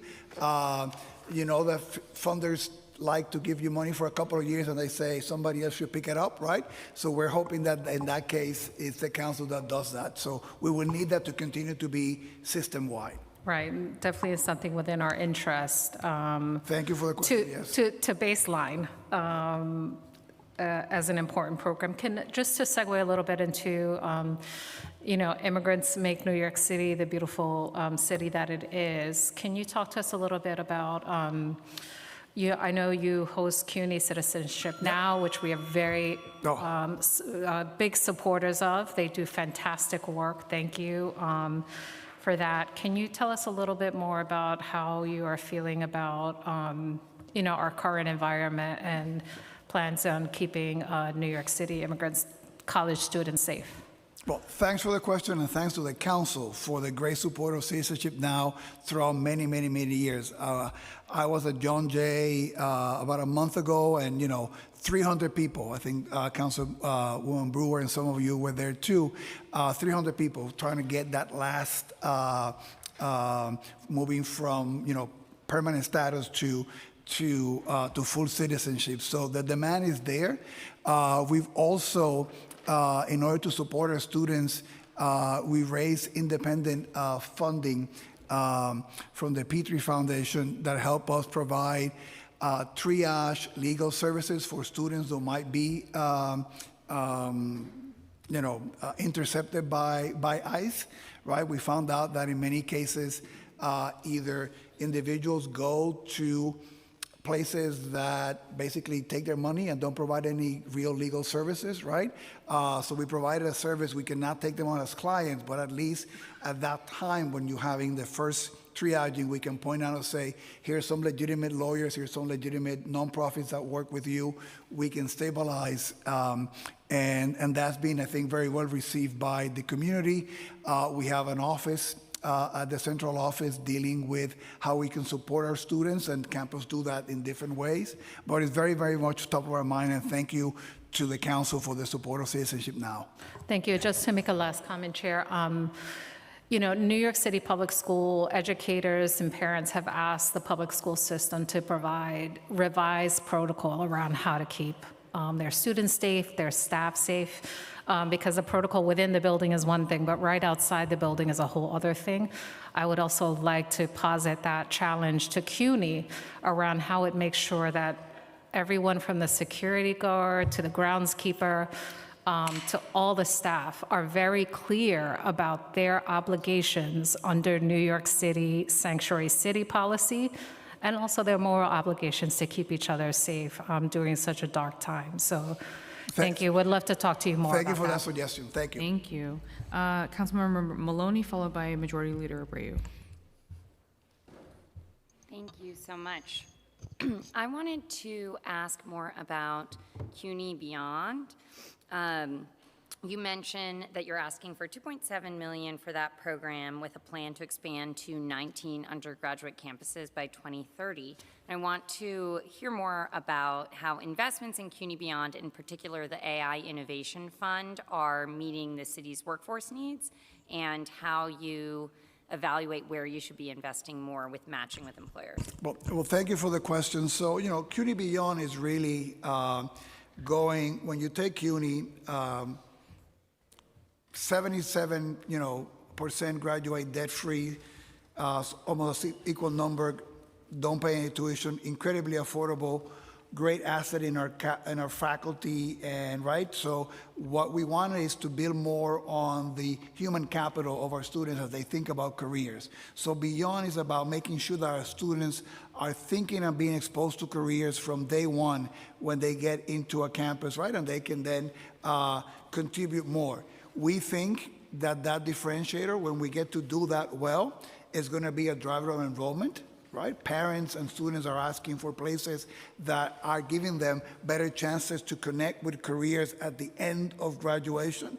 So we really see it as what we owe to our students and a great tool to beef up enrollment and to be responsive to the community of employers out there. If we have, as the 5 pillars of CUNY Beyond have, more career-oriented curriculum, the AI component will be part of that, right? Because we'll be looking at all the different majors and careers and how AI is figuring that out in the marketplace is going to be coming to us in terms of upgraded curriculum, more individuals from industry coming to teach as adjuncts for our students, and our students being also more active in paid internships and apprenticeships, right? So all that should create students that are ready to meet the moment, and that's why we are very bullish on CUNY Beyond as a key strategy for us moving forward. And what are some of the metrics that you can share on job placement, earning potential by different segments like teachers, healthcare workers, technology professionals for CUNY Beyond program and the benefits that come from it? So I'll be happy to provide you with details on what we have. The other component is that we're trying to figure out what are the right metrics in terms of return of investment. Right, in terms of a student comes to CUNY, they participate in this process, right? How do you really measure that element of success? If you look at what most schools use now, it's very rudimentary data, right? It's surveys going out to students, and we want to be a lot more scientific to be able to come back and really measure ourselves to make sure that we're delivering for the students. But I can give you what we have now, which is mostly based on information that comes from the New York State Department of Labor, is what we use, and we'll be happy to provide that to you in any way that you are interested in. Could I ask one follow-up? Okay, quickly, yes. Okay, and on artificial intelligence, I'm wondering if you could paint a picture on how those tools are being used as educators in the classroom and also how you're preparing AI literacy skills. If I don't let the provost answer that, she will explode. So last year we received some funding from the state in AI, and we created an AI innovation fund, and we allocated $3.2 million across the 25 colleges, across 4 specific areas. One was AI education and literacy. So how faculty created courses, started embedding it within the general education framework. We also have embedded it into an AI-enabled student and academic support, so looking at the academic advisement services and the technologies and the tools. We also had a category on addressing ethical and social implications of AI, which is just as important as the AI literacy, and we are getting ready to roll out an AI 101 course that would be available to all students, faculty, and staff to ensure the literacy. And we were very strategic in the funding, welcoming and partnering with the colleges, with the faculty, with the staff on how to embed AI ethically and make sure that we support this, and piloting some of this. And so in the fall, everyone now has provided reports on the outcomes of these pilots so we can assess, evaluate, and see what is scalable. Okay, great. Majority Leader Abreu, followed by Councilmember Ressler. And I'm just trying to be mindful of time, so if we could keep both questions and responses as succinct as possible. Thank you. Thank you, Chair Lee, and thank you, Mr. Chancellor, for being here today. There's been a push for CUNY students to receive free Omni cards to help them get to and from classes. Can you please talk a bit about some of the challenges students face currently, and if there's been any discussion with the administration on this? So thank you for that. We actually found the number of, it'd be 3,100 students. We got asked before about, for the pilot that we put in the green sheet, how many students would benefit. So that is the number. We want to make sure that as many students who need the Omni cards to get to class, but not just to get to class, but also to be able to go to paid internships, to be out there connecting to the programs that we have, so they can be fully participating. We want to try to maximize what programs already exist, like encouraging students to be part of fair fairs, if that's something that they qualify from. So we're trying to take a holistic approach to cover as many students as we can with that very basic support. And what's the price tag for that? What for the pilot, what we asking the council was $750. Okay. We would love to see that in the adopted budget. As the chair of the Transportation Committee, this is something that we find very, very important. Thank you. Thank you very much, Chancellor. Okay, great. Councilmember Ressler, followed by Deputy Speaker. Thank you, Chair Lee and Chair Joseph, for both of your great leadership. Chancellor, good to see you, and team. I imagine that Ken is happier to be here wearing a CUNY hat than an OMB hat. It's a pin, not a hat. Pin, excuse me, but a friendlier response from this side of the dais.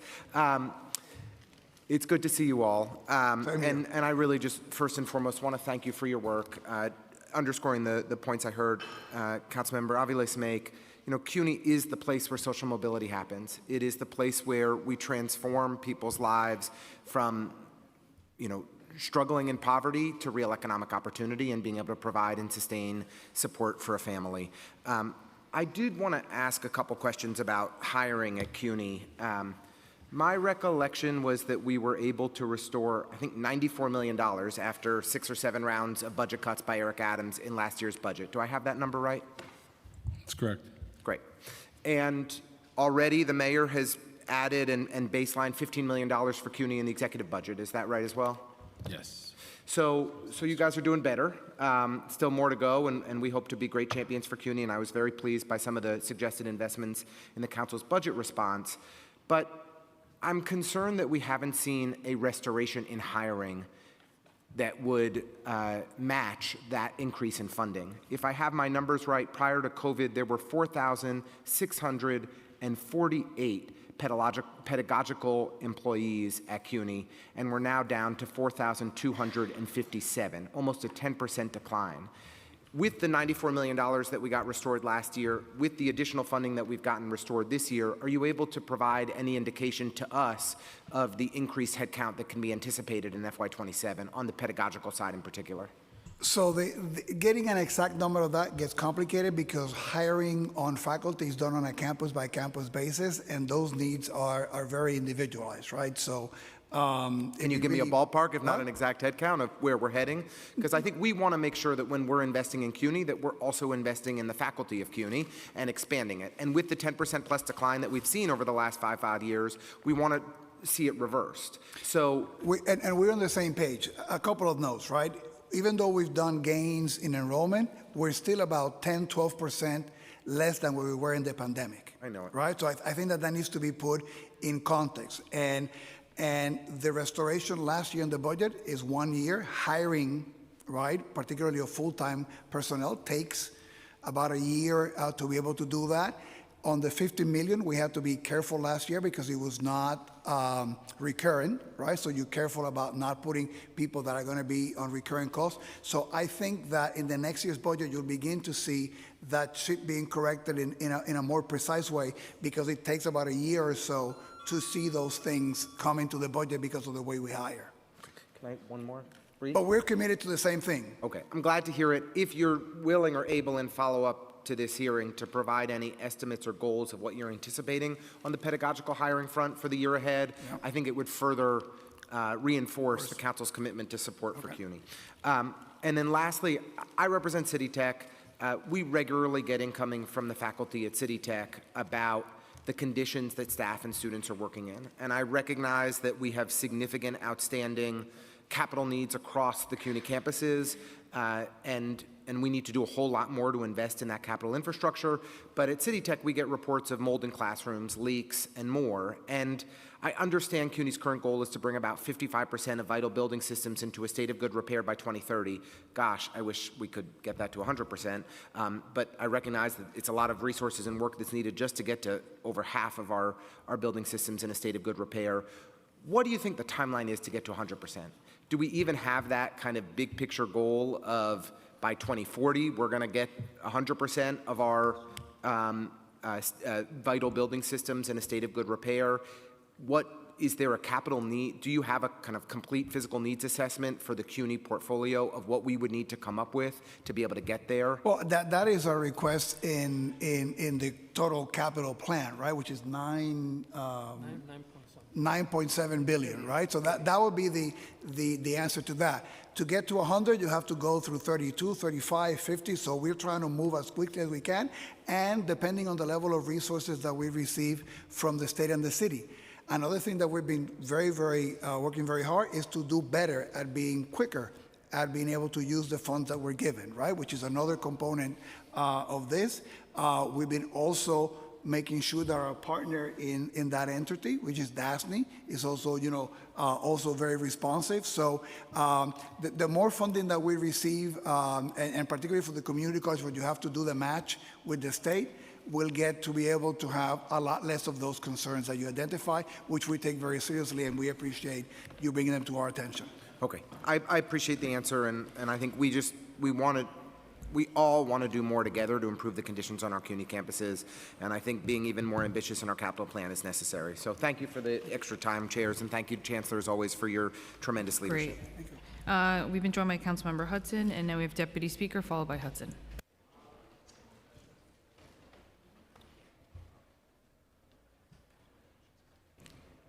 Good afternoon. Good Almost afternoon. York College is an important institution in Southeast Queens. Are there any planned investments, program expansions, or workforce development initiatives specifically impacting York students and the surrounding community?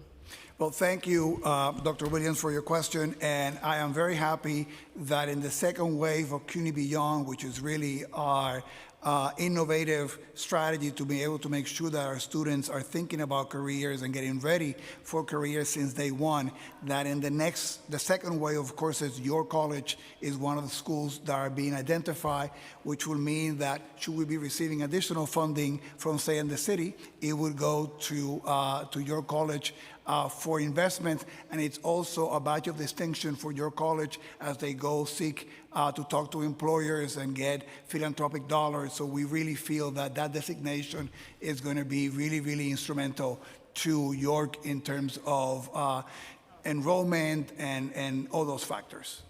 Okay, and then last year I asked a question about the $30 million that was supposed to be allocated to your college to address the groundwater flooding issue.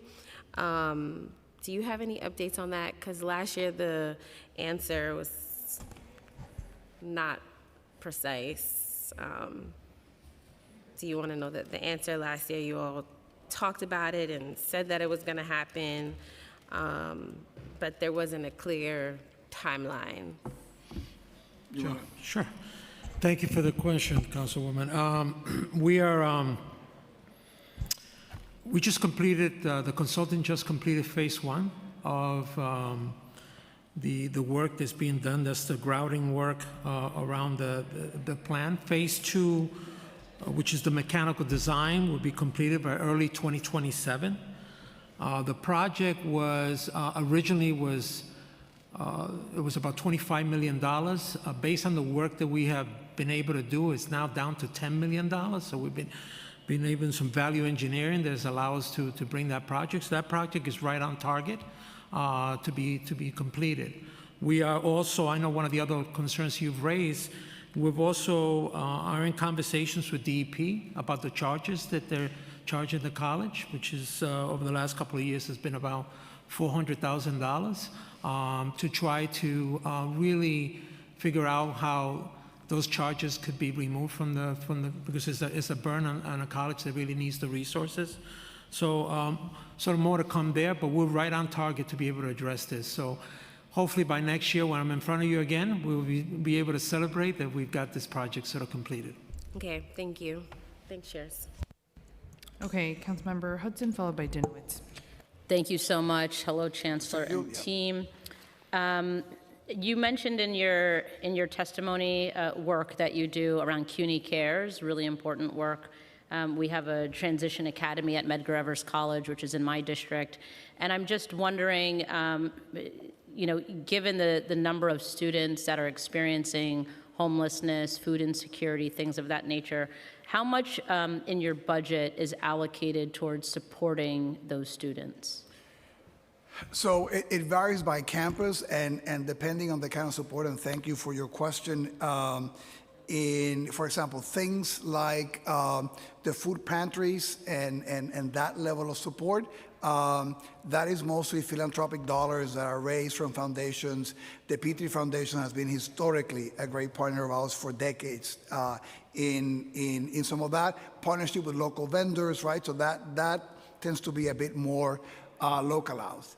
In CUNY Cares, for example, one of the things that we learned from that experiment in the Bronx is that we're probably ready to do something, and it'll be probably the next expansion of CUNY Cares, which is to get students immediately to know whether they qualify for SNAP or not and be able to get all those benefits. And, you know, we mentioned the testimony that we got about $3 million back for the students. The other thing that I want to say is that is also $3 million that went to the local bodegas and businesses where our students buy the food too, right? So this is something that if we do right, we're helping the students with food insecurity, but it's also a little bit of economic development in our neighborhoods. Yeah, I would agree, and I commend you for that work. I think it's really important work. I have legislation trying to make automatic enrollment possible for you know, certain benefits, and also I fund the food pantry specifically at the Transition Academy, and provide services. We do resource fairs, all of that. But I'm wondering if you can maybe ballpark a figure that would be helpful for you to have to address the needs of, you know, because the reality is there are so many CUNY students who are struggling to make ends meet. And if there was, you know, you're helping them to bring in $3 million in resources and food, let's say, but I'm trying to figure out how much are you spending. I get that some of the money is philanthropic, but how much are you spending in order to make that happen? And I know you could use more, but what would be an amount that would be helpful? So in our green sheet, which is our request, we have 2.8. The council already has a food insecurity initiative to be able to supplement and expand that. And if you think also then about the CUNY Cares component, if we expand the benefits hub, that's something additional that can help all the campuses. So the request on food insecurity is 2.5. Okay, thank you so much. No, thank you, chairs. Okay, great. Councilmember Dinowitz. Morning. Good morning. Good to see you. Good to see you as always, the whole team here. Last hearing, I asked a question about Local Law 18 of 2023, which provides that DOE and now CUNY, a DOE can send IEP data electronically to colleges of their choice. Since that time, I know we've been working together, CUNY, DOE, to create a memorandum of understanding that the data will automatically be sent over. I'm confirming that this is on path, that all graduates, high school graduates with an IEP, 2026 will have their IEP data shared directly with CUNY.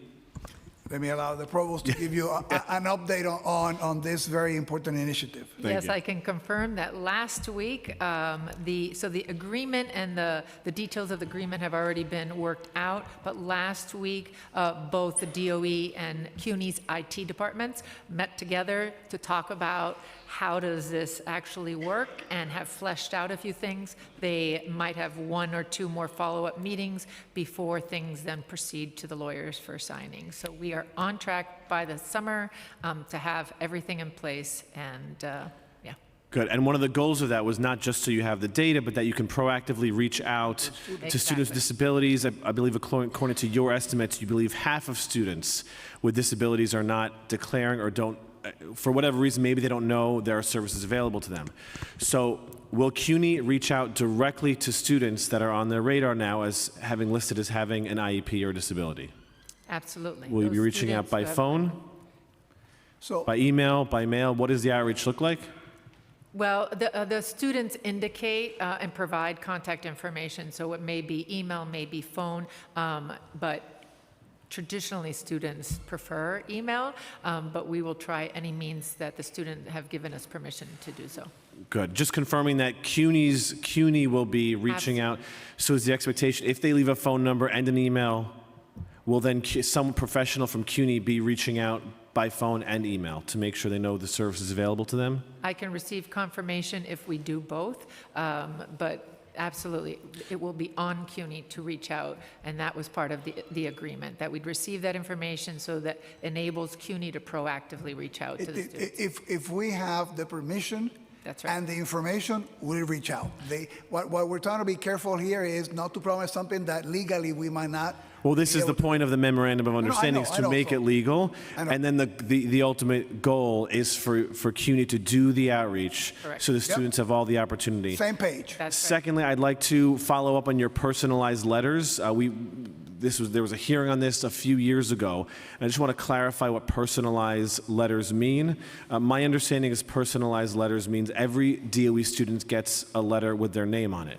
But do these letters also include things like course recommendations, specific colleges based on the coursework the student is taking? Is it based on the student's GPA? Is there any targeted letter other than the individual student's name? So don't minimize what it took to get an individualized letter the first time that didn't have some of those things, right? But with every iteration of the letter, we are better at being able to personalize it more.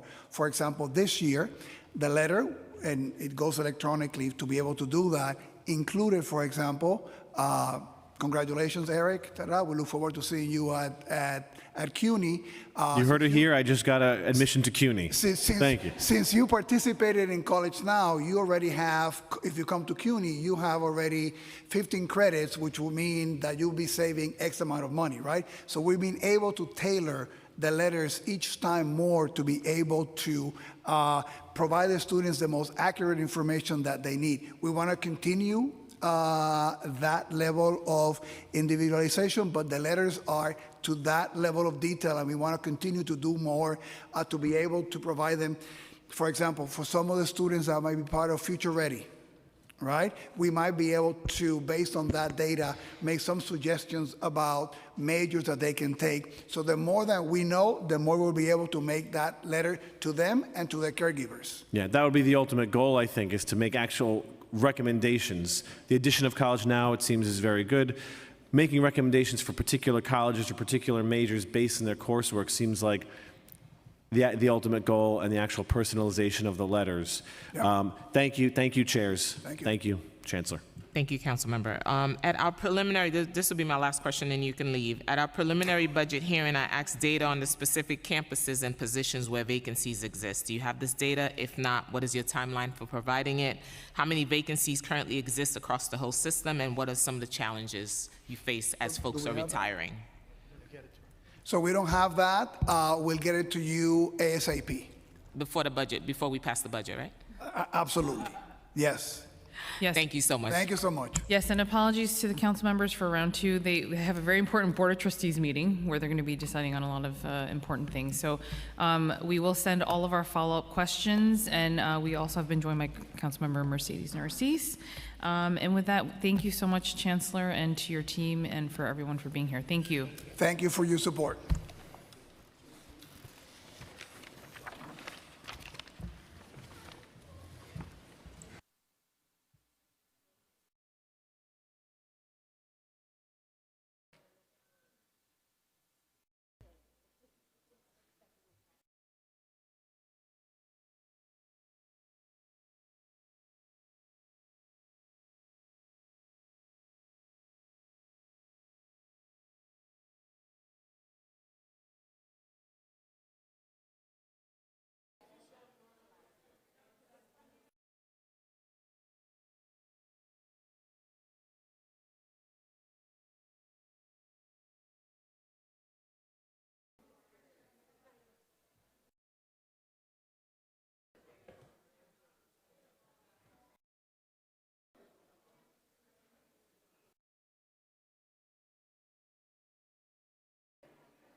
Good afternoon. We should be moving to education shortly. As you walk in, please find your seat.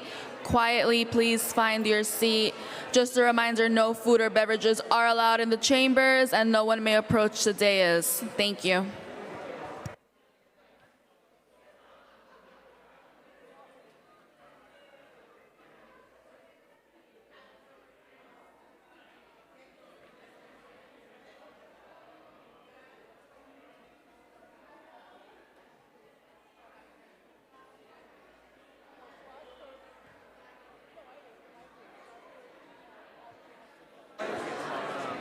Quiet down, please. Quiet down. Please find your seats. Please find your seats.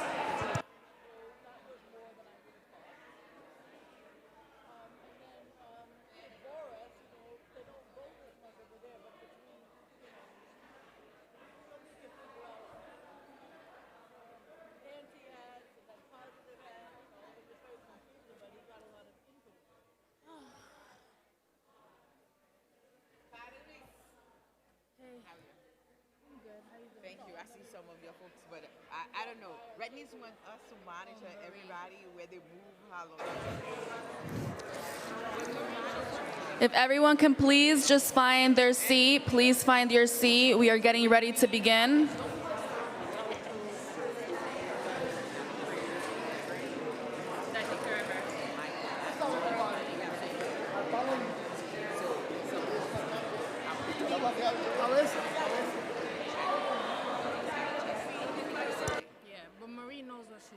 She met with us yesterday.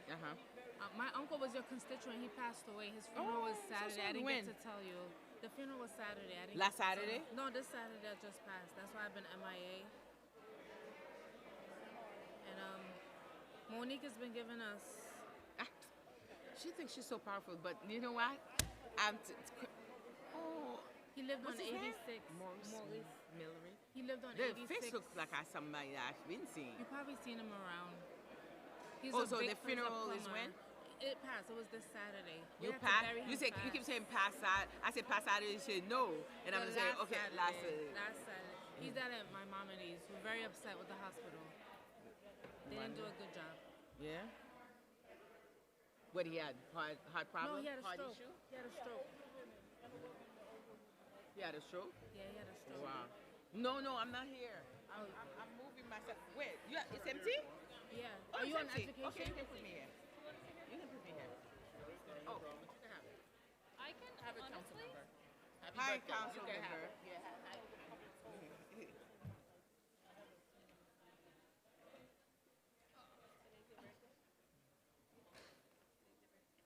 Today's my birthday?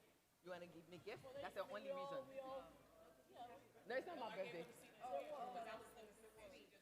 But I was sitting here first. I was standing there, and I'm about to sit, and then he said, but your name was not here. So how I took your seat? How do I take a seat? Okay. Listen, Kingsborough's in your district? Kingsborough's in your district? She apologized. Oh, it's no problem.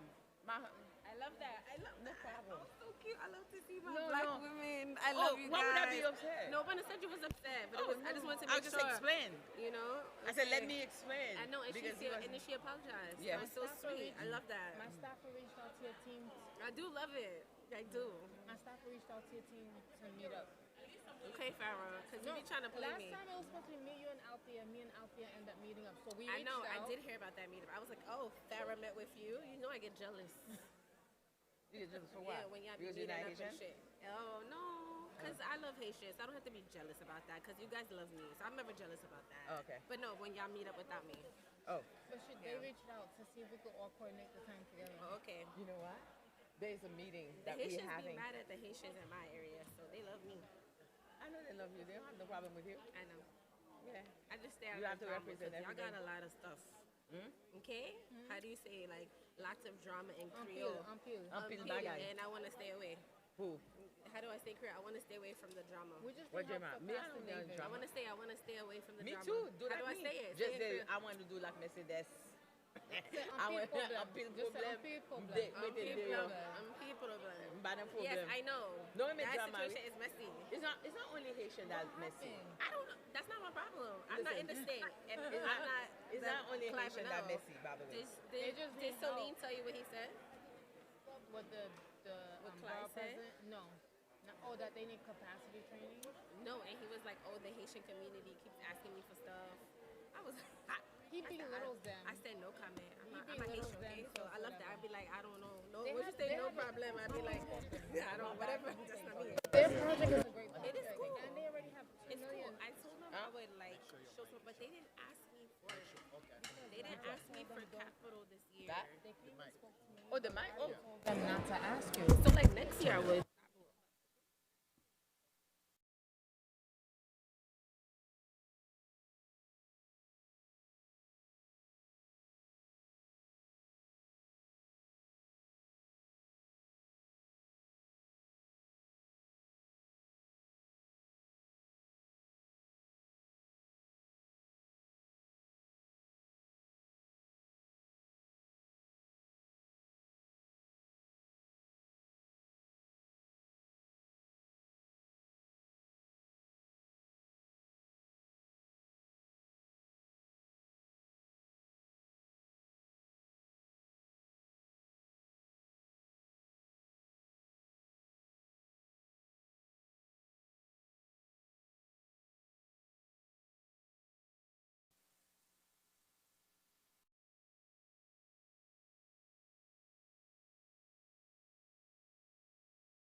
All right. Welcome, welcome, everyone. I think we are good to go. So good afternoon and welcome to the second FY27 executive budget hearing for the day, focused on Department of Education. I'm Councilmember Linda Lee, and I'm pleased to be joined by my colleague, Councilmember Eric Dinowitz, who is the chair of the Committee on Education. And we have been joined by our speaker, Julie Menon, Deputy Speaker Williams, Council members Lewis, Brewer, Wong, Morano, Felder, Hudson, Ressler, Farias, Joseph, Maloney, and Schulman. Ooh. Sure, Felder. Okay. And Councilmember De La Rosa, and did I say Mealy? I saw her earlier. Councilmember Mealy, just in case. Okay. So welcome, Chancellor Kamar Samuels, and thank you all for joining us today to answer our questions. Special shout out to Daniel Junta, sorry, and Deputy Chancellor Foti. Sorry, all of you guys. Okay, I'll stop. Okay, now I'm going to get myself in trouble. On May 12, 2026, the administration released the Executive Financial Plan for FY26 to 30 with approved FY27 budget of $124.7 billion. DOE's proposed fiscal 2027 budget of $37.9 billion represents 30.5% of the administration's proposed FY27 budget in the executive plan. This is a decrease of $105.8 million or 0.3% from the $37.6 billion originally budgeted in the FY27 preliminary plan. This decrease results from several actions, mostly a $922.2 million savings plan, which is offset by increased funding to restore learning to work and early childhood and education outreach, as well as expansions of Every Child and Family is Known, special education pre-K, and teacher recruitment efforts. As of April 2026, DOE's pedagogical headcount was 2,936 less than their fiscal 26 budgeted headcount, while their non-pedagogical headcount was 890 more than budgeted.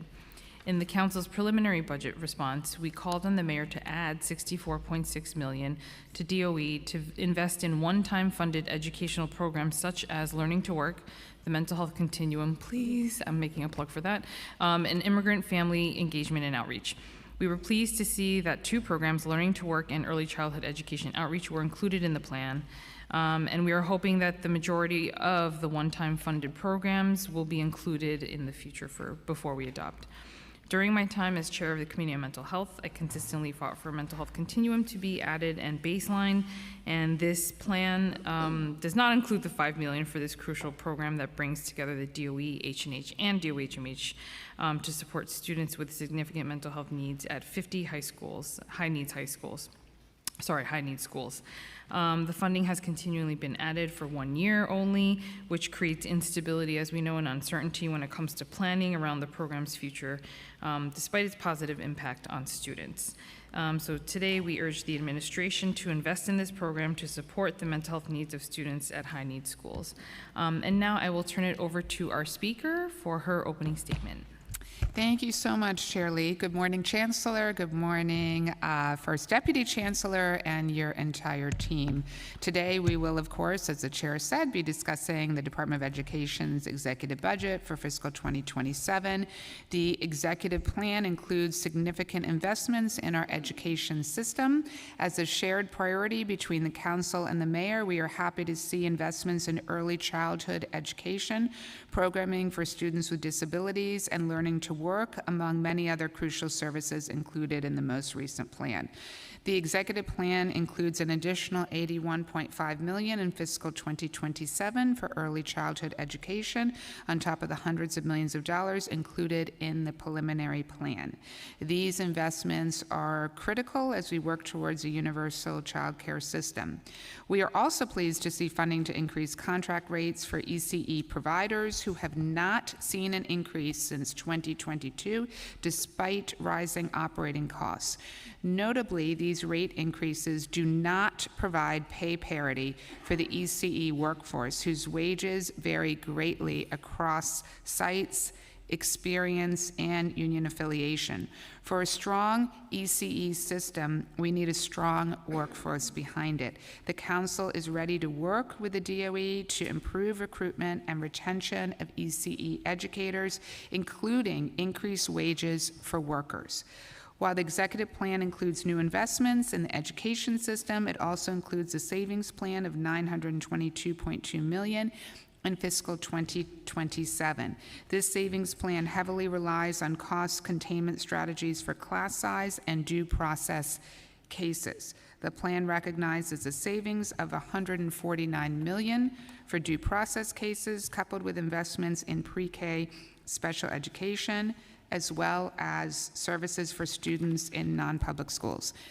The council appreciates the due process briefing that you provided last week, and we just want to say that this is in stark contrast to what we feel is a lack of transparency on DOE contracting, which is something we're going to focus on. We look forward to discussing the savings plan with the DOE and better understanding how the DOE will realize these savings next school year.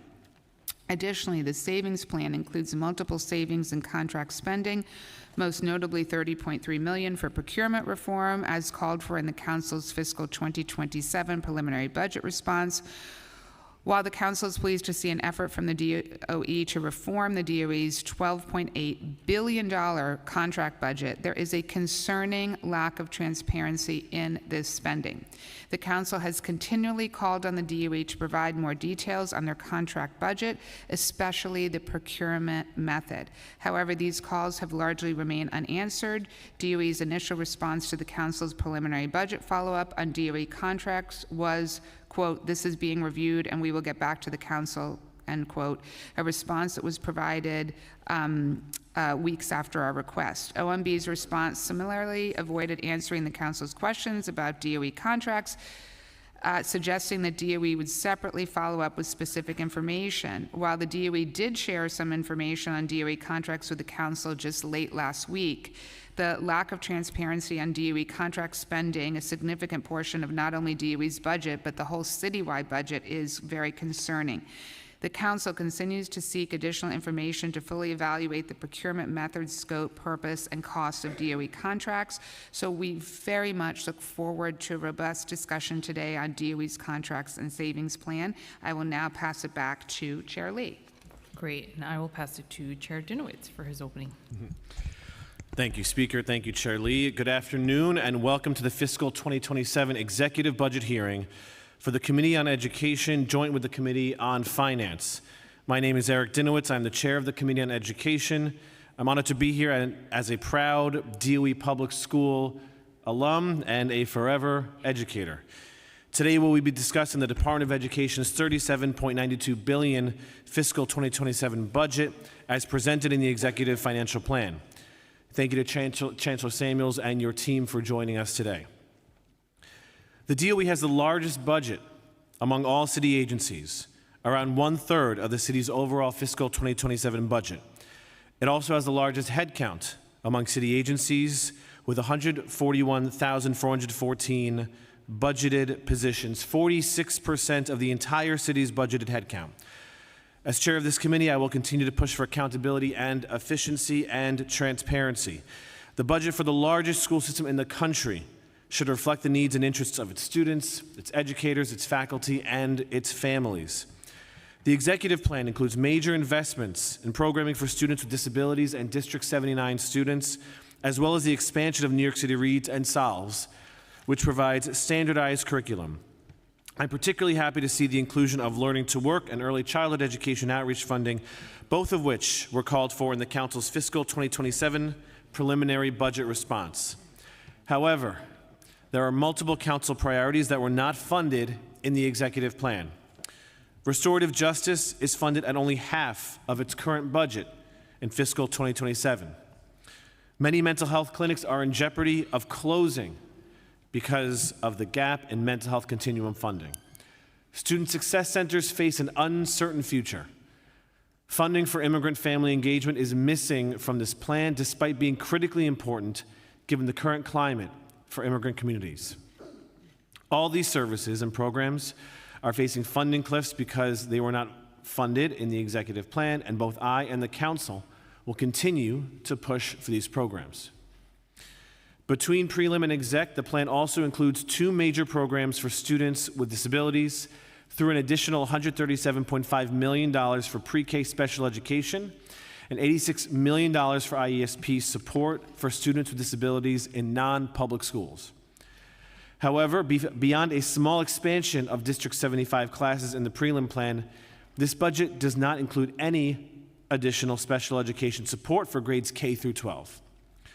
With a financial plan that hopes to reduce due process case spending by $149 million, it is disappointing to see that there was no expansion of DOE's wildly popular K through 12 programs for students with autism, NEST, Horizon, and AIMS.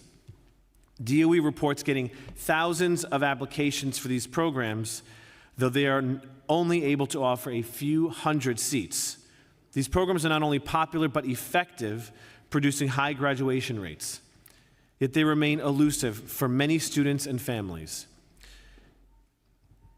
The executive plan also does not fill a funding gap for sensory exploration, education, and discovery, or SEED programming, for students with autism. The DOE must expand support for students with disabilities across the entire school system, including training for teachers in general education classes. When we set our teachers up for success, they can address the needs of all of our students. In a due process briefing that the DOE shared with me and the council staff last week, it's clear the DOE is taking these escalating costs seriously. Not only is due process spending a huge financial burden for the city, it also does not always solve the important underlying goal, which is getting students with disabilities their much-needed services right here in our public school system. We're glad to see that the DOE is making progress on curbing costs and look forward to further discussing how they will realize the $149 million in savings the executive plan recognizes, starting in fiscal 2027. However, truly tackling due process case costs is going to require greater investment in K-12 special education. It's what's best for the city, and it's what's best for our students. While the plan includes investments in many areas, it also falls short on school safety and restorative justice programming. School safety agents and restorative justice, while often pitted against each other in policy debates, are complementary investments. Both make our students and school communities safe. Yet both are cut in the executive plan. The DOE saving plan includes a vacancy reduction of 264 school safety agents, meaning that schools would not be able to fully staff SSAs if desired. Additionally, restorative justice programming faces a $6 million cut. If you are a person who views these two things as not complementary, as in opposition, wherever you fall on that debate between asking for more school safety officers or transitioning completely to restorative justice, there is a reason to be concerned. Both SSAs and restorative justice must be fully funded to keep our students, our teachers, and families safe across the system. While the administration and the DOE strive to meet universal programming across ECE, New York City Reads and Solves, and other supports, I want to emphasize inclusion and efficacy. Programs are only universal if everyone can participate fully and meaningfully. I look forward to hearing more from the DOE on how they will ensure that 2K students will be identified for early intervention services. I'm interested in learning more about the expansion of New York City Reads and Solves. DOE should use this expansion to promote cultural competency and develop teachers' capacity to lead professional development for their colleagues on these curricula. And in the wake of yet another school bus contract extension, I look forward to a discussion on how DOE will ensure students in temporary housing and foster care get to school despite relying on decades-old school bus contracts that do not adequately consider their needs. As the DOE reconfigures its class size plan with a 2-year extension for full compliance, the city needs to not only invest in teacher recruitment, which increases by $17 million in fiscal 2027 in this plan, but also on teacher retention. While most of DOE's savings rely on the state's extension for class size implementation, there are still many outstanding questions on the DOE's new class size plan and expectations for the 2026-27 school year. DOE must get to 100% class size compliance in a way that is equitable. We cannot prioritize funding for schools that need help reaching compliance at the expense of schools that meet the class size mandate but have other needs. It is the council's responsibility to ensure that the city's budget is fair, transparent, and accountable to all New Yorkers. It is essential that the budget that we adopt this year is also reflective of the priorities and interests of the council and the people that we represent.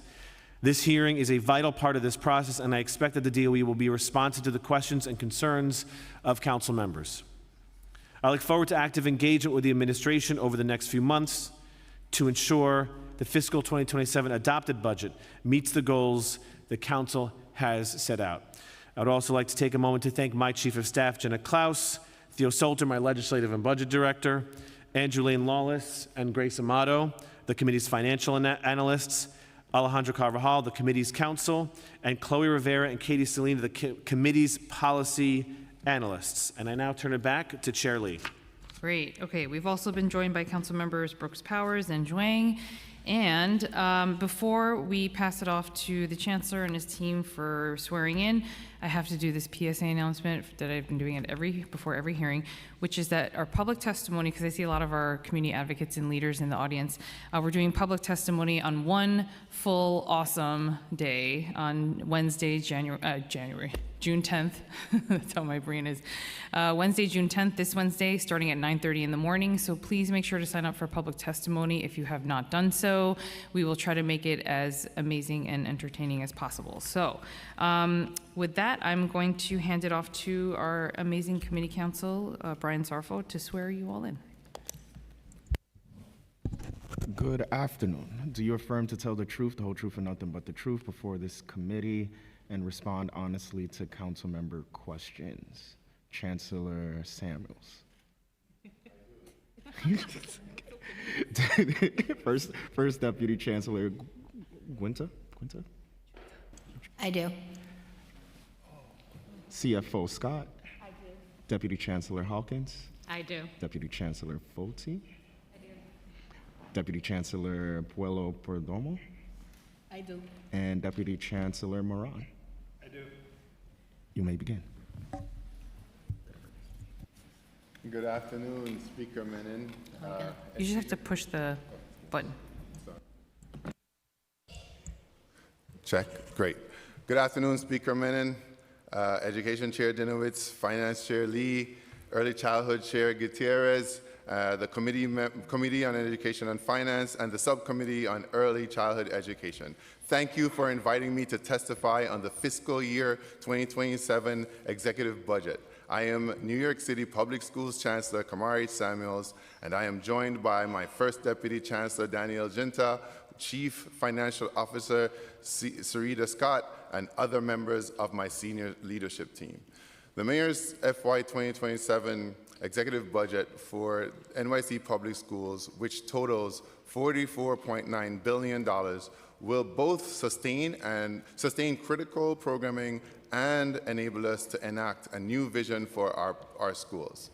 One shaped directly by our communities and aligned to the administration's plan for a vibrant, equitable, and affordable New York City. Since my last testimony, I have continued to engage deeply with our students, families, and staff. I visited schools in all 45 superintendents' districts and completed a 10-stop Chancellor Conversation tour. Soon we will publish a report detailing what we heard on that tour and how those insights will inform our work. We've gathered extensive community feedback on high-priority topics such as AI, held listening sessions specifically with students and families residing in shelters, and more.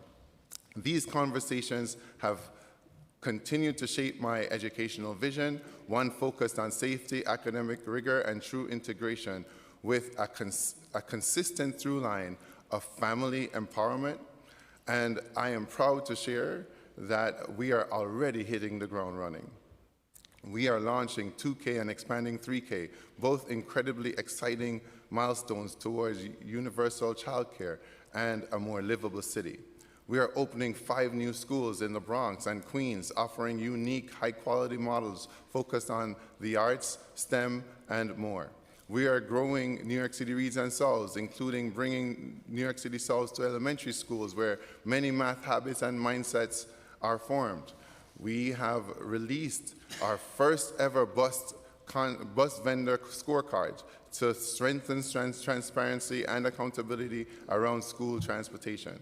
We have published a Know Your Rights comic book to teach immigrant students, all students, about their legal rights. And we have hosted new celebrations to uplift communities from New York State Seal of Biliteracy convocation to our recently concluded Parent Coordinator Appreciation Week. This is just a start, and I'm eager to continue listening and partnering as we advance our vision. The Mayor's FY 2027 executive budget also furthers this vision, investing deeply in the next generation of New Yorkers. That starts with a focus on our most vulnerable, including our students in temporary housing. This budget will expand support, resources, and access to caring adults via Every Child and Family is Known, thanks to a $7.2 million investment in FY 2027 that grows to $10 million in FY 30. This work will promote attendance, physical and emotional safety, mental health, and a sense of belonging. The executive budget also invests in our youngest. The administration's commitment to early childhood, $81 million annually, is momentous and game-changing. This is especially true for our students with disabilities. In addition to the overall early childhood investment, the administration has committed $67.5 million, growing to $82 million by FY30, to expanding special education pre-K. This investment gives our students with disabilities a strong start, fosters true integration, and allows us to better serve them within NYC public schools. Additionally, this budget bolsters rigorous academics via New York City Reads and Solves with a $17.3 million investment that will transform reading instruction for an additional 104,000 students and math instruction for an additional 102,000 students.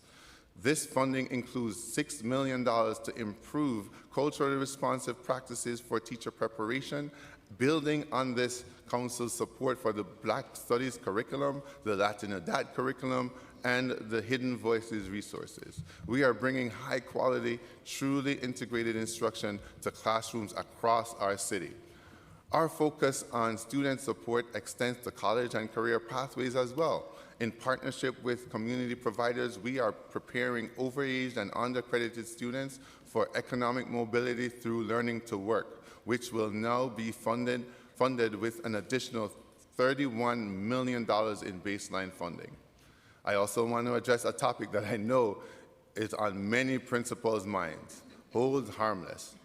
Providing schools with stability and predictability is a top priority, and to that end, as we prepare to allocate schools' initial budgets, which will be released next week, schools will continue to be held harmless. As I mentioned, engagement is a critical function of my vision, and I look forward to opportunities to engage schools, communities, this council, and others about how our school budgets work to ensure that long-term fiscal stability and comprehensive support is available. And finally, this budget also reinforces the essential operations that undergird our programmatic priorities and keep our 1,600 schools open, safe, and running smoothly, with over $390 million in baseline funding towards IT, school cleaning, leases, utilities, and facility maintenance.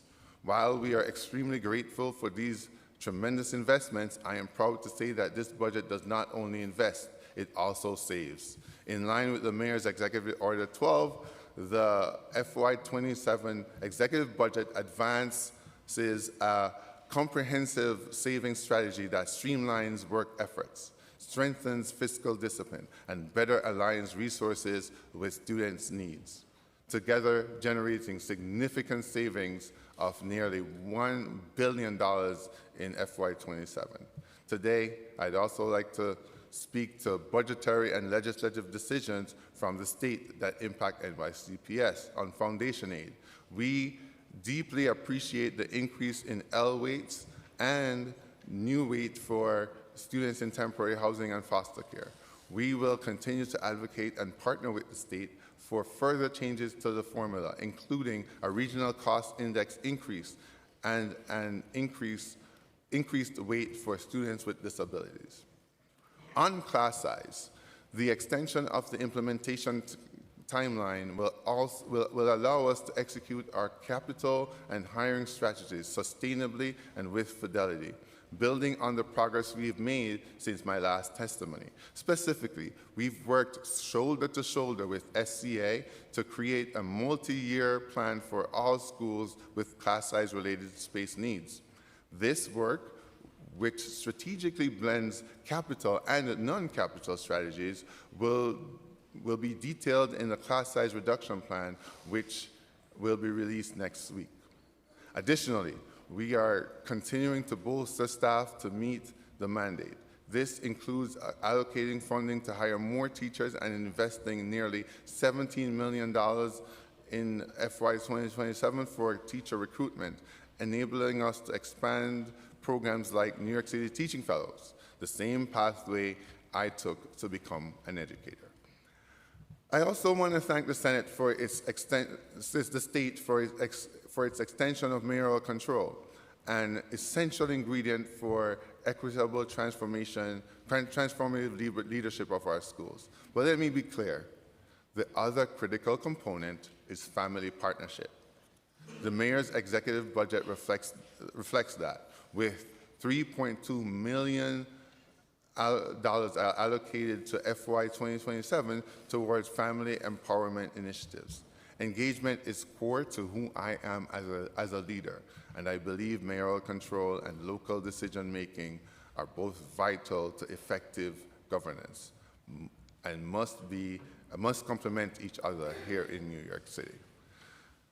I want to thank this council for your continued partnership and support of our schools. I've had the privilege of meeting so many of you and seeing you at schools and community events. Your dedication is making a positive impact every single day. I want to especially thank Chair Dinowitz for his leadership of the committee, Education Committee. Thank you all for your commitment to young people, and I look forward to answering your questions. Thank you. Great, thank you. Passing it off to Speaker Menon to ask her questions. Okay, thank you so much, Chancellor. So I've got a number of questions, and I know my colleagues do as well. So thank you very much for your testimony. So I want to begin with some questions around contracts. So since we had the first preliminary budget hearing in March, the Council has repeatedly requested additional information about DOE contract spending, as you know.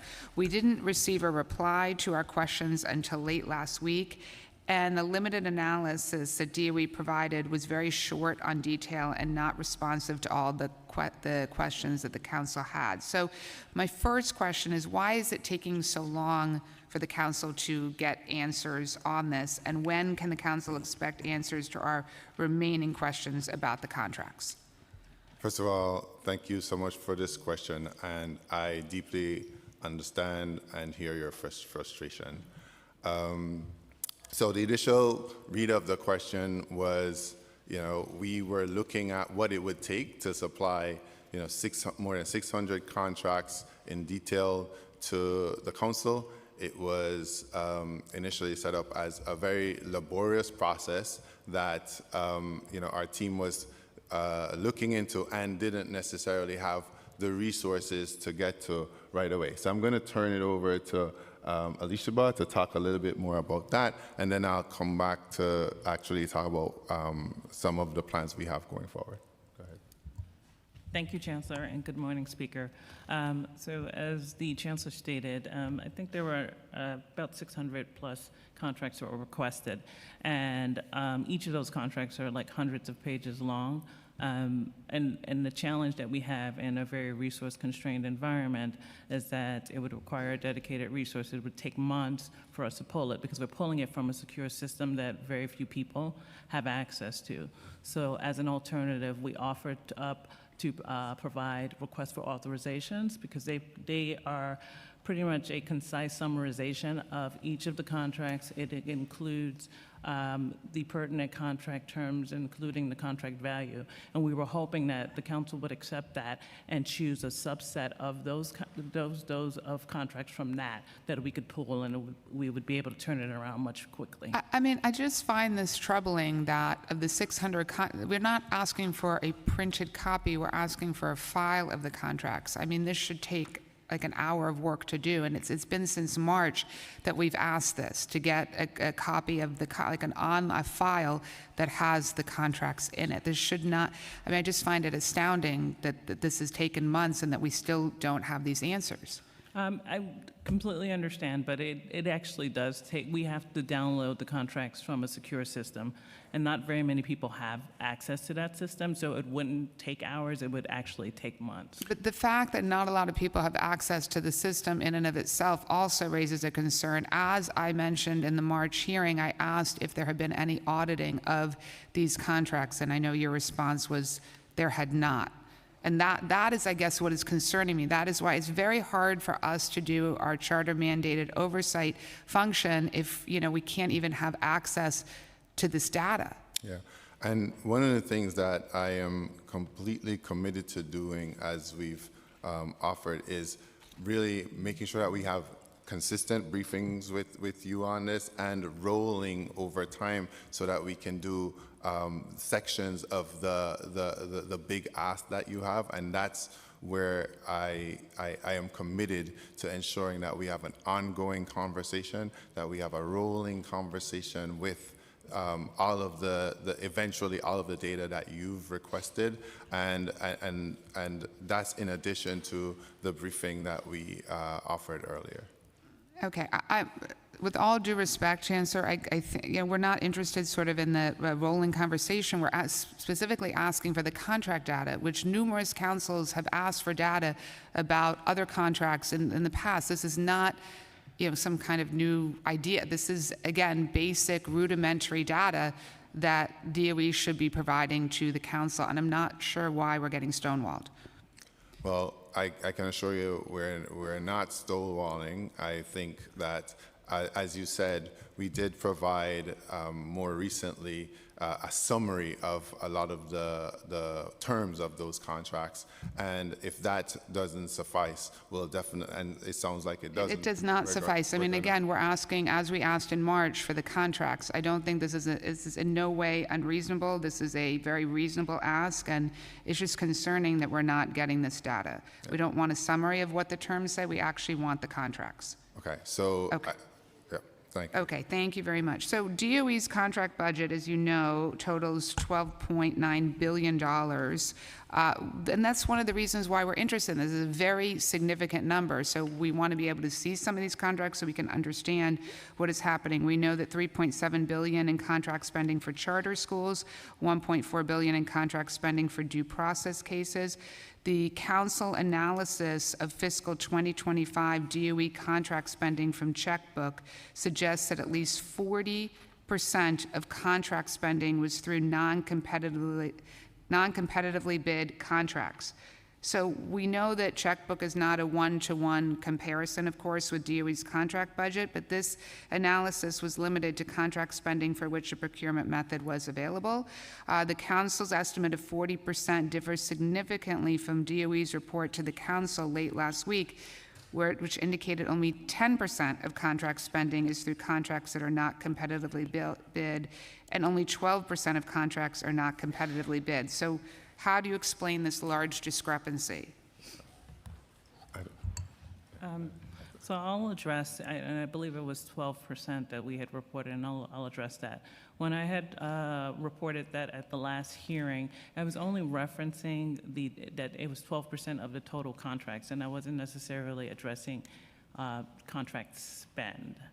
So without seeing the data that was pulled from checkbook, I'm unable to really assess whether or not that 40%. I'm sorry, I'm not understanding the distinction between the 40% that the council's finding from checkbook versus the 12% Is it 40% of spend or 40% of the contracts?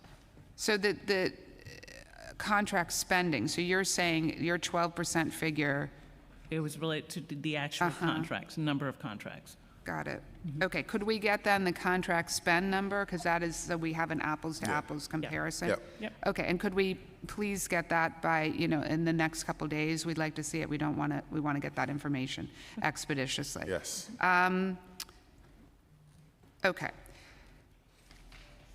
So the fundamental question is, why is some contract spending that is clearly not competitively bid not included in the DOE's accounting? So the 13 billion that you quoted, it does include, as you stated, due process cases in charter schools. But those, in both of those areas, they don't actually go through our procurement process. And so what we tend to do is just parse it out because those are state and federal mandates that we have to meet. Okay, the council's analysis of checkbook data found that in fiscal 2025, another 21% of contract spending came from contracts that were renewed. Again, considering only contracts for which there was data on the procurement method.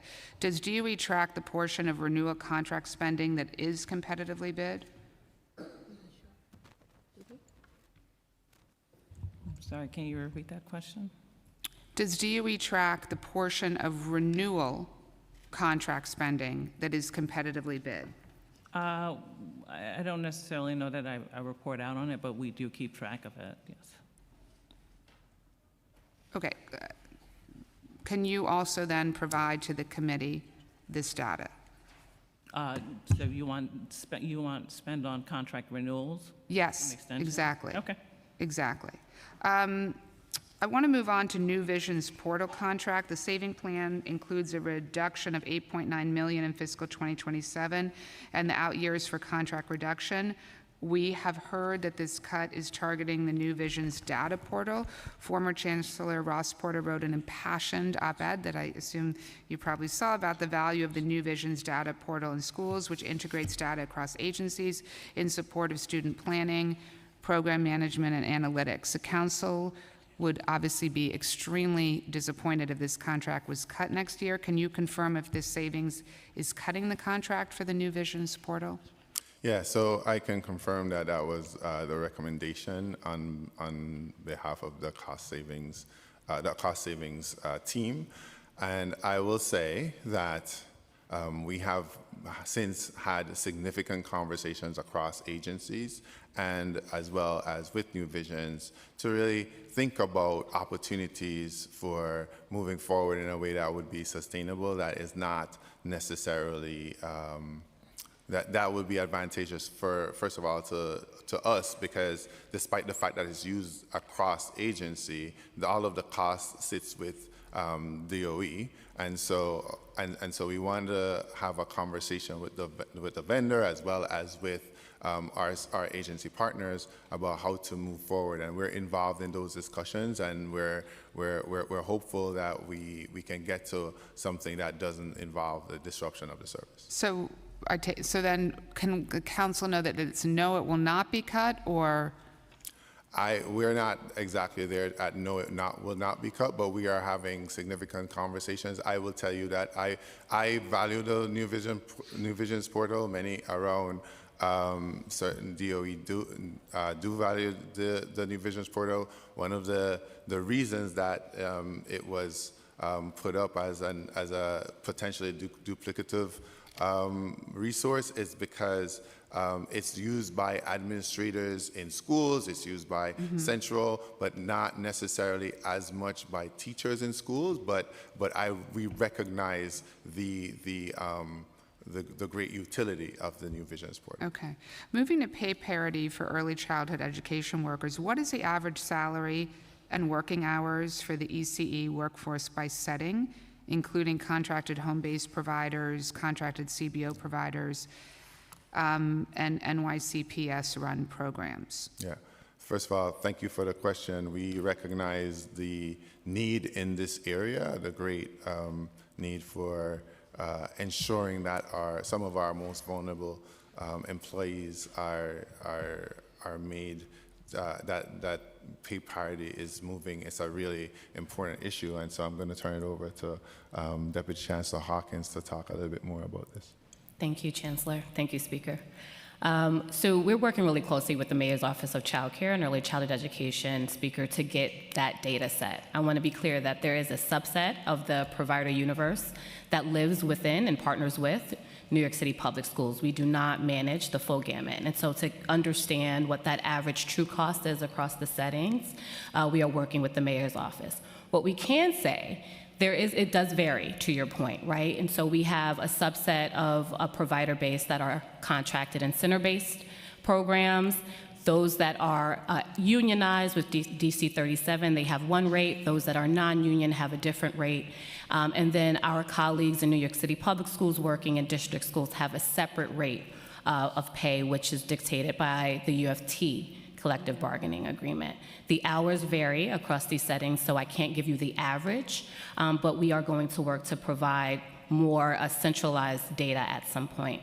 I want to also reinforce that we are in full support of compensation parity, going beyond that of pay, but understanding that some of our provider partners don't even have select insurances to support their fringe rate. And so we are in active discussions with the Mayor's Office.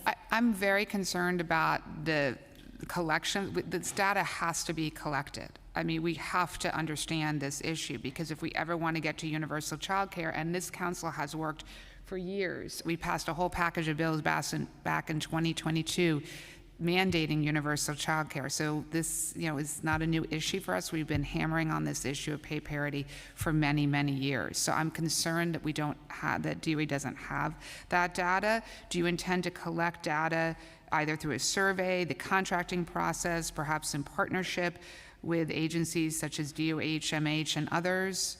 So again, we agree, Speaker, but that data would not live with New York City Public Schools, because we are talking about the entire system of early care and education. And so we are very excited that the Mayor's Office of Child Care and Early Childhood Education is really interested in leading this effort. So yes, we will be pursuing that data. Okay.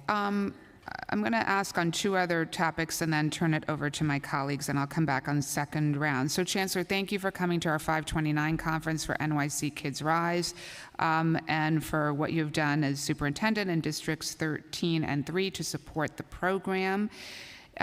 We believe it is so important to expand upon this program, and we want to understand what can DOE do to better support schools to work with families to view and activate their New York City Kids Rise accounts.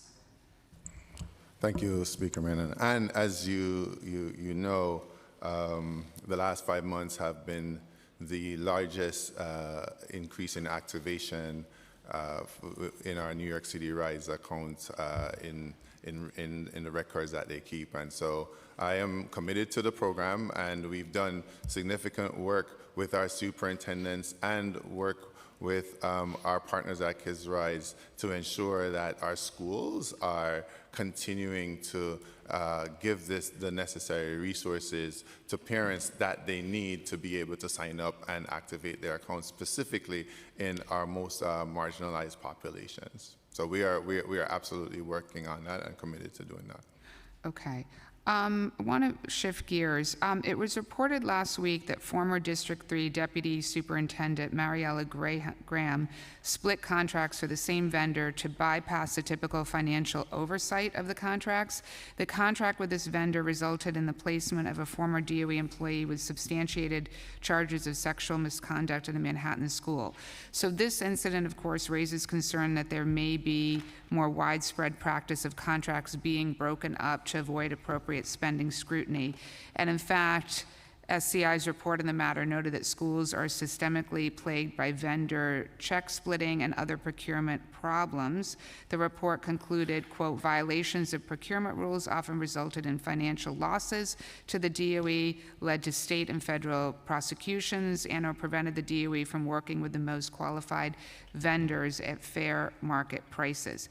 Can you describe DOE's typical procurement protocols and how that differs for contracts over and under $25,000? Yeah, thank you for the question. And before I turn it over to Alicia, but I want to address the specifics of the specific question you raised. And I've devoted my career to expanding opportunities for young people across the city. I want to focus on building a public school system for families that does not sacrifice the education of our children for bureaucracy. But having said that, I do regret the lapses in policy and procedures that took place when I was a superintendent in District 3. The actions in question were undertaken in pursuit of educational opportunity for children, not for personal gain, and benefited no one other than children in the district. While our current system in NYC public schools tries to strike a balance between system-wide purchasing and ensuring that schools and districts have a level of autonomy to get to day-to-day transactions as well as their vision, we have a critical need to strengthen and improve purchasing practices across our system. And as a chancellor, this is something I'm really going to be deeply focused on. I'm working to make sure that it's easier to truly deliver for students with training and oversight that is enhanced but supportive, not imperative. And so I want to really turn it over to Alicia to talk a little bit more about the procurement process on the 25,000. Good morning, Alicia Balui. I forgot to state that earlier. As the chancellor stated, that schools have autonomy because it's seen as a way to allow schools to get the goods and services that they need as quickly as possible. And so with that, schools have they're allotted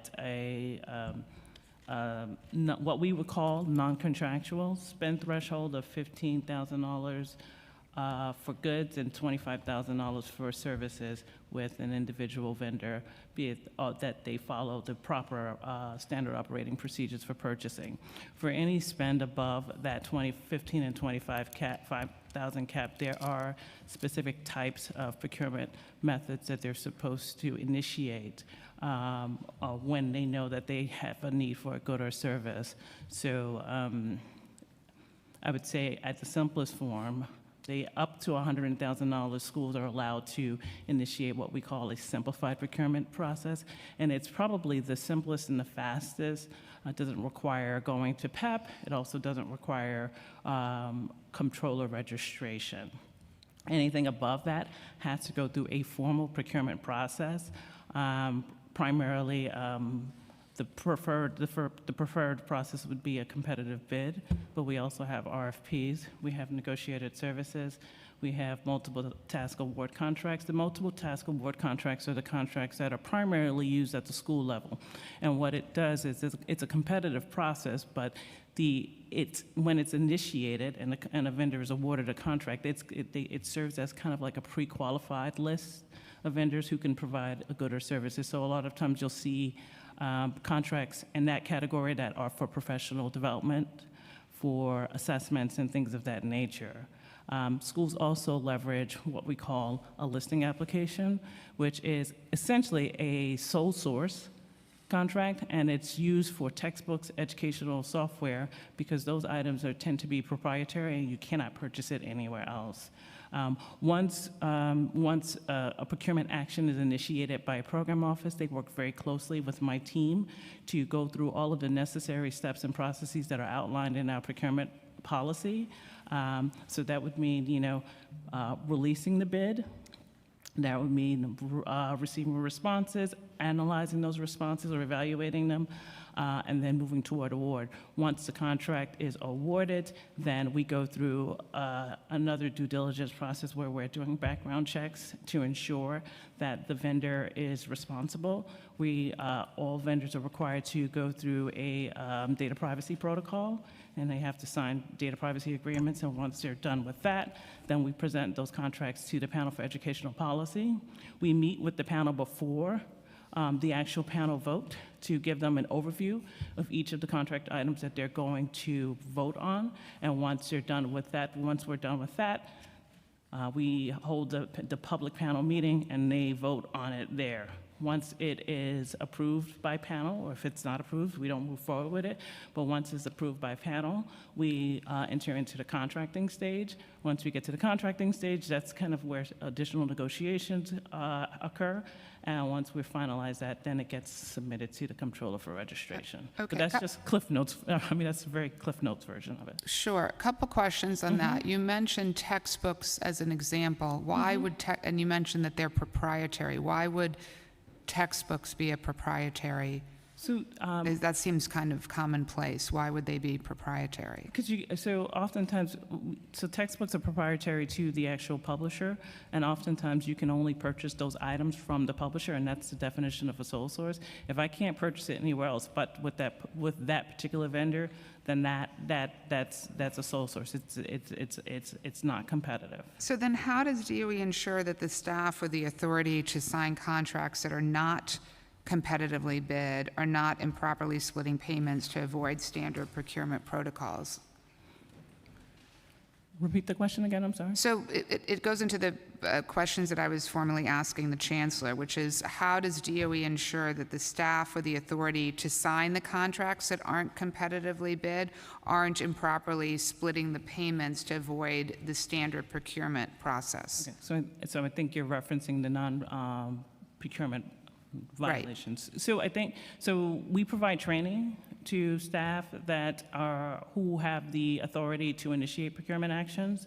In addition to that, we also have standard operating procedures. Now, what I will say is that, clearly if these things are happening, then there's always room for improvement. And as a part of the procurement reform initiative that was recently launched at New York City Public Schools, we're looking at ways to strengthen auditing and oversight at the practices at the school level, and in order to identify those inefficiencies. And we're also seeking to strengthen our training, primarily focusing on ensuring that training is occurring on an annual basis and that it's certified, and also strengthening the training around what we deem as non-contractual purchasing. In addition to that, we're also looking at ways to modernize our procurement infrastructure, right? Looking at ways, centralization, and also making upgrades to our existing procurement technology. So just building on what you just said, so there is currently an effort underway to review the existing procurement protocols. You mentioned an annual training, but is there more that is being done to reform the procurement process to prevent these things from happening in the future? Yes, we're in the preliminary stages of developing that. Yes, but there is an actual procurement reform that is focused on these things, so increasing governance primarily at the school level. And we also think that centralizing the procurement function itself will increase transparency and accountability and visibility. Okay, so just in closing, I would just say you mentioned you're in the preliminary process of reviewing that. I would like to get an update on that, so an update to my office directly and to this committee on exactly what is happening to reform the process. I have more questions, but want to pass it over to our chairs now. Great. Actually, I wanted to just piggyback off the speaker's questions on the procurement because I love talking about this topic. But have you also looked at, because I know it's a separate system than what Mox has with Passport and all of that, right? And have you gotten feedback from providers and different folks who maybe perhaps use both systems, right? Who can then look at it and say, here are some best practices from either or that would actually help us to streamline things so that we're not spending so much time working on this. I think that would be helpful to maybe go back to the community groups that use the system and try to get their feedback. If you're in the preliminary stages, I'm just wondering what the input is from that side.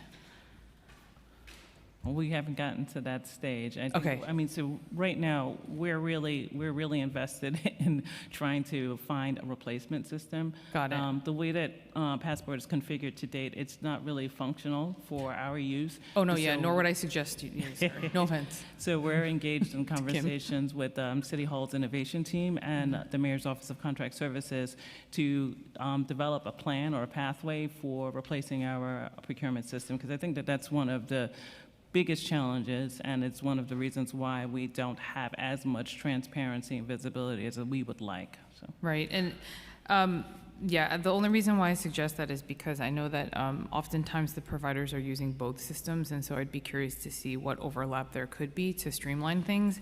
And then also on that note, because I think you had mentioned, if I heard you correctly, that at some point in terms of the RFP process, the PEP needs to vote for it. But before it gets to that point where they have to vote on it, I'm assuming, and correct me if I'm wrong, that they've already gotten a download and have been prepped beforehand of the different groups that are so in other words, they're part of the process so that it's not a surprise, right? Correct. So Okay. we do hold briefings at least 1 week prior to the actual panel session, and the actual agenda is posted publicly 10 days before the actual meeting.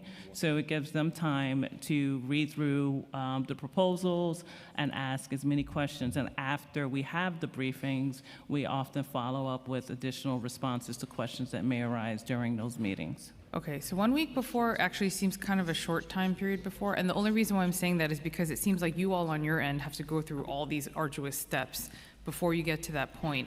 And so I'm just wondering if there could be that input beforehand, because then the last thing is like, you have to go through this entire thing, and then what if they don't like the final bidders or whoever?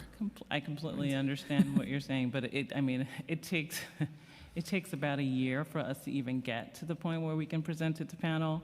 And we're generally scrambling. But again, we're looking at ways to streamline our processes. So maybe it's there's something that we could incorporate that would allow us to do it. But I can't make that promise right No, I get it.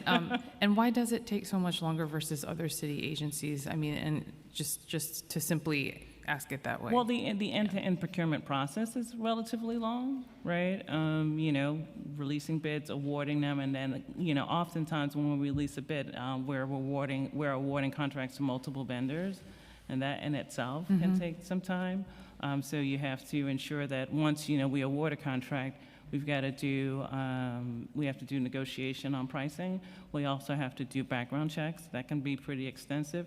And then and if something comes up in that background check process, we have to do our due diligence by going back and doing some investigation to ensure that when we deem a vendor responsible and responsive, that we've taken all of the necessary steps that we were required to take to ensure that these vendors can actually work with our students and in our schools. Right. And I will say, I think in terms of this plus the purchasing power that DOE has and the procurement process, I wonder if this is an area where AI technology can maybe play a part. Understanding that legally, I get that there are certain mandated steps you need to take, but then maybe truncating the amount of time that it takes in between each step would be great to look at. We would love to be able to leverage it, but we would have to make sure we're leveraging it responsibly. Right, of course. Chair Lee, Yes. may I, first of all, General Counsel Vladeck, I swear to tell the truth and all the things. And I just thank you for letting me add to this, because my office has actually, for a variety of reasons, been pretty deeply engaged in our procurement processes and school and district level purchasing over the last few years. We've actually been doing kind of a health assessment, so to speak, to see how strong and robust our practices are in terms of protecting against fraud. But not only for that purpose, also for the purposes that you're identifying, which is to help communities understand better how our procurement process works, to level the playing field for vendors so that we're expanding opportunities for businesses around the city and organizations around the city to work with us, to make sure that bad actor vendors who we may be able to identify but wouldn't necessarily be visible to a school are identified, referred where appropriate.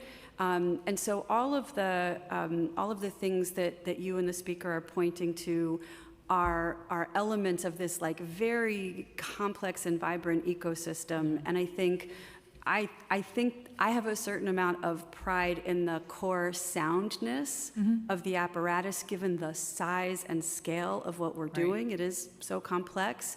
But at the same time, just to echo the Chancellor's point about trying to find that balance between efficiencies, oversight, central visibility, consistency across the system versus schools and districts knowing their individualized needs better than anyone else, that is a balancing that requires constant adjustment. And so all of the reforms and oversight that you and the speaker and Alicia have referred to are all part of that. Great, thank you. And also, sorry, we've been joined by Councilmember Epstein, who I forgot to mention you earlier, sorry about that, as well as Councilmember Gutierrez and Marte. So I'm just going to quickly shift to mental health, both on the continuum as well as the school-based mental health clinics. So what are your thoughts on the importance of extending funding for the mental health continuum, and what would happen if the $5 million funding is not restored, which I know we talk about this every year, but I love this program, and I know you guys do too. So wanted to know if you could speak to that. Well, the idea of mental health and what our young people need on that continuum is really critical, and something that as I've become chancellor, it's even more profound as I see firsthand how our young people oftentimes are struggling. And so we are deeply committed to it. We have resources that we've dedicated to mental health within our system, and I want to turn it over to Deputy Chancellor Perdermo to talk a little bit more about this. Good afternoon, Chair Lee and members of the councils who are here today. So we, yes, agree and value City Council commitments and partners to this work. I want to emphasize again that this specific program is a shared support.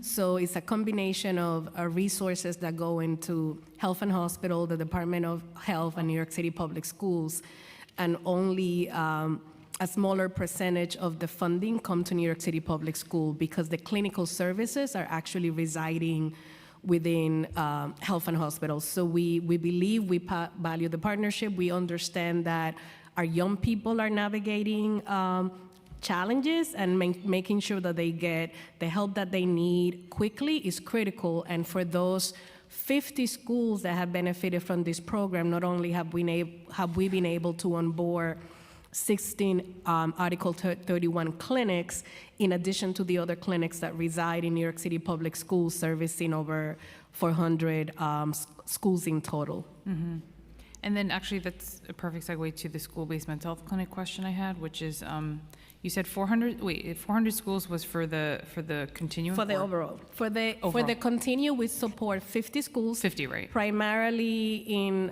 the South Bronx, Brownsville, and those 50 schools are supported in two ways for clinical support. They're supported by the 5 expansion of clinicians in some of the hospitals, which are Lincoln Hospital, Morrisania, Kings County, Woodhull, and East New York. So the students who didn't get access to the clinical support there, we then embedded 16 schools, mental health clinics into right? the schools. That's separate and apart from the other plethora of clinics that already exist within the school system. Awesome. And then for the school-based mental health clinics, how many students have been served so far in FY26? In terms of the continuum, if that's what you're speaking to, the mental health overall clinics are under my colleague here, but the continuum itself, we have a total of 2,330 clinical services that have been provided this year, and that includes a range. Perfect. And then for the school-based mental health clinics, how many have been provided? I don't know. We can look into that, how that's tracked. What I can say is that out of the 250 clinics that we have in the DOE, they service approximately 400 schools and around 180,000 students. That's in addition to our social worker and our school counselors that are also part of our ecosystem of mental health and wellness support, because I do want to echo that those services are there in a tier. Not every student will necessarily need a clinical intervention, but when needed, we have, I think, a very robust footprint, and we need to continue to do more so that our parents know all of the supports that exist within the system, and children are getting those direct services from our schools. Great. And then which services, because I know at least for the school-based mental health clinics, they're mostly Medicaid reimbursement. And so what are the services that are not covered by that program? That are not covered under the Medicaid funding. what are the clinical services that are not covered under the Medicaid funding? Sorry, let me re-ask. So the school-based mental health clinic services are excluded, and how many, excluded from the Medicaid reimbursement, but that's with the Article 31s, right? Correct. Okay, so the Article 31s get the reimbursement, and what's the gap, if any, for services in the school-based mental health clinics that maybe are not covered by the reimbursement? See, we can get back to you on the Okay. specific questions about the reimbursement. What I do want to emphasize that because we also have an ecosystem of social workers across our school system that are working in-house, that's another layer of support that can get done. And if you want more specific nuances about the reimbursement, we can definitely get back to you on that. Okay, perfect, especially with a lot of the Medicaid cuts coming down the line.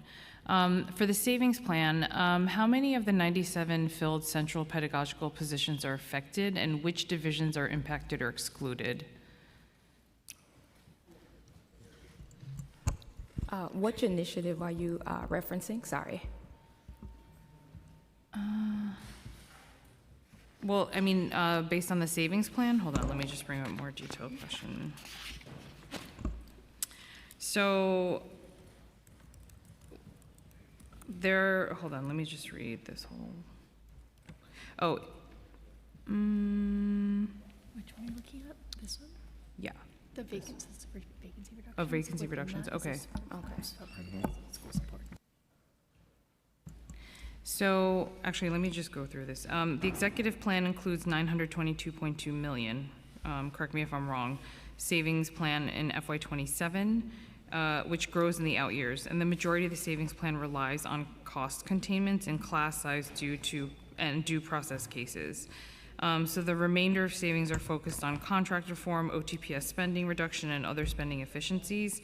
So out of this large savings plan, which items were identified by the Chief Savings Officer, and were any of these savings identified by OMB? How did DOE and OMB work together on the savings plan? Right, so all savings proposals were submitted by New York City Public Schools in collaboration with City Hall and OMB. Okay, and they were all accepted by OMB? Yes. Okay. Well, the ones that obviously made it into the executive budget. And there's a $2 million savings for a reduction in central headcount, which would move some pedagogical positions out of central administration positions into unfilled school-based positions. So according to DOE data, there are currently, this is what I meant, sorry. So according to DOE data, there are currently 97 filled pedagogical positions in central across multiple divisions. So how many of these positions is DOE planning to move and eliminate? Yes, thank you for the question. You know, that's one of our values, is to make sure that we're really supporting schools in with our human resources, and that's getting closer and ensuring that teachers and all of the pedagogues that we have are getting closer and closer to schools. And so I think, Michael, you might need to be sworn in, but I'm going to turn it over to Michael Cheatham to talk about this some more. Good morning, Michael Cheatham, to tell the truth. Thank you. But yes, on the reduction, you're talking about the reduction of central staff, or are you talking about the access? Just want to clarify, because there's multiple. Yeah, so according to the DOE data, there's currently 97 filled pedagogical positions in central across multiple divisions. So how many of these positions is DOE planning to move and eliminate? Well, there's various titles, so we're going to just work with our program offices to achieve the savings, the target. So you're saying 97 pedagogical positions? Yeah, currently 97 filled pedagogical positions in central across multiple divisions. So, that's data that I'm not familiar with on that part. Okay, so which divisions potentially could see a reduction in pedagogical headcount?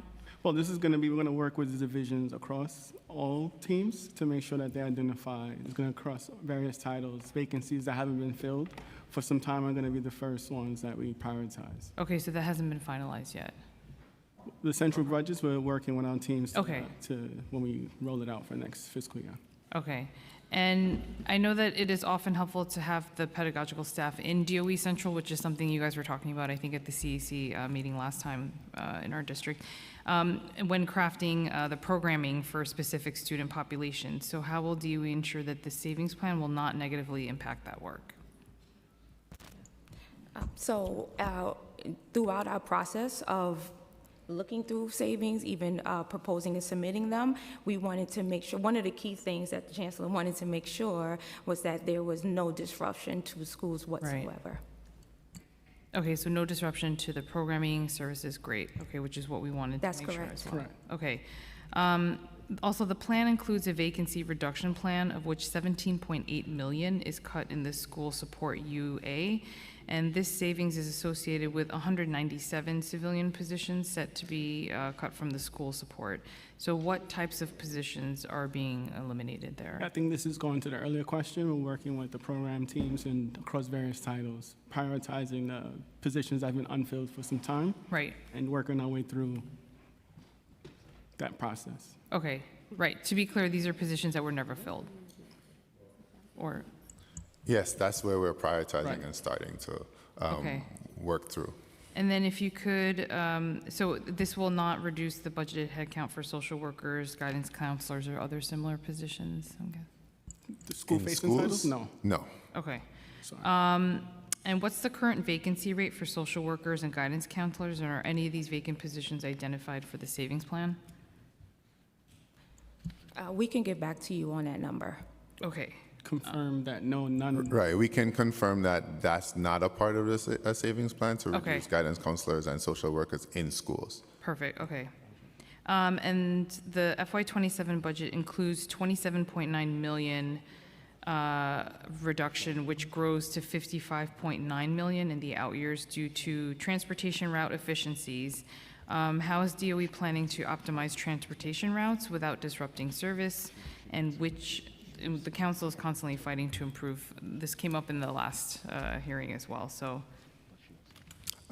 So thank you for this question. When I think about our bus routes and our bus contracts, we have obviously decades-old contracts, as the chair talked about. We have over 9,000 routes that we do every day for 150,000 students. This is something that I've learned probably the most about this topic since becoming chancellor.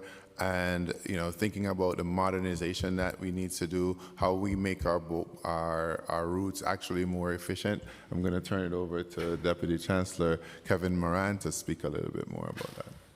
Good afternoon, everyone. Want to thank you very much for that question. It was the modernization began here in this chamber in 2018 with a series of local laws. In 2019, it was Local Law 32, 33, and 34, mandating GPS and other pieces of information that were not, transparent and where we couldn't see accountabilities. So over the past many years, we implemented this modernization effort, one of which is actually having people log in every day when they drive the bus. That's up to 95%. So I want to thank our drivers across all our companies for logging in, whereas parents can see now in their New York City school bus app where their children are at any given time. And 900 bus routes this school year started what's known as ridership tracking, where students can actually badge on the yellow school bus and badge off, and therefore we can determine time traveled. What happens now this fall is we start our routing optimization, all predicated on our STRIDES program, which is our modernization program that took all 39 legacy systems and put them into one system so we can actually do something with the data that we were collecting that wasn't spread across disparate systems. So now, for this September, we're actually going to run for all of our, what you call curb to school, which is door-to-door busing, where our students are going to get this new routing system. It's our first modern effort to do the routing. What that'll do is allow us to reduce routes and travel times. Our students with IEPs are traveling 137% more time to get to school than their gen ed peers. And so what we want the routing algorithms to do is to reduce time traveled, find efficiencies. But I think it's important to realize our standard operating procedures maybe not being adhered to at the school level that relates to this specific issue, whereas by default, a student with transportation on their IEP is defaulted into the smaller type bus settings rather than being exposed to a continuum of least restrictive environments. And so students could get on a smaller bus at age 4 and graduate high school at 22 years old in the same small passenger bus. So what this effort is to do is introduce, where appropriate and where comfortable, a less restrictive environment within traveling. So that is ultimately cheaper. We do anticipate cost savings, and ultimately we believe it's the right thing to do. Great, thank you. I have a bunch of questions on 2K, 3K, which I'm going to forego because I have a feeling a lot of my colleagues are going to ask about the 3K, 2K programming. So I will play cleanup at the end if there's any other questions that haven't been asked. But I do want to just mention that it would be great if we could, as you mentioned, Deputy Chancellor, the pay parity across all the different systems. And I also have a bill in the council about that versus the school-based and the CBO-based 3K program. So whatever we can do to bring it as close to similar as possible would be great. And then my last question is just on the Black Studies, Latinidad, and AAPI curriculum, which I know that this has been an effort over the last couple of years that the council has made. So over the last 3 fiscal years, the council has invested a lot of money into the Education Equity Action Plan, initiated in the Black Studies curriculum. And DOE reports this curriculum is now in over 400 schools, and the curriculum has been fully developed. The council's funding supports work to update this living curriculum as well as professional development for educators. So how does DOE plan to support the expansion of the Black Studies curriculum to additional schools?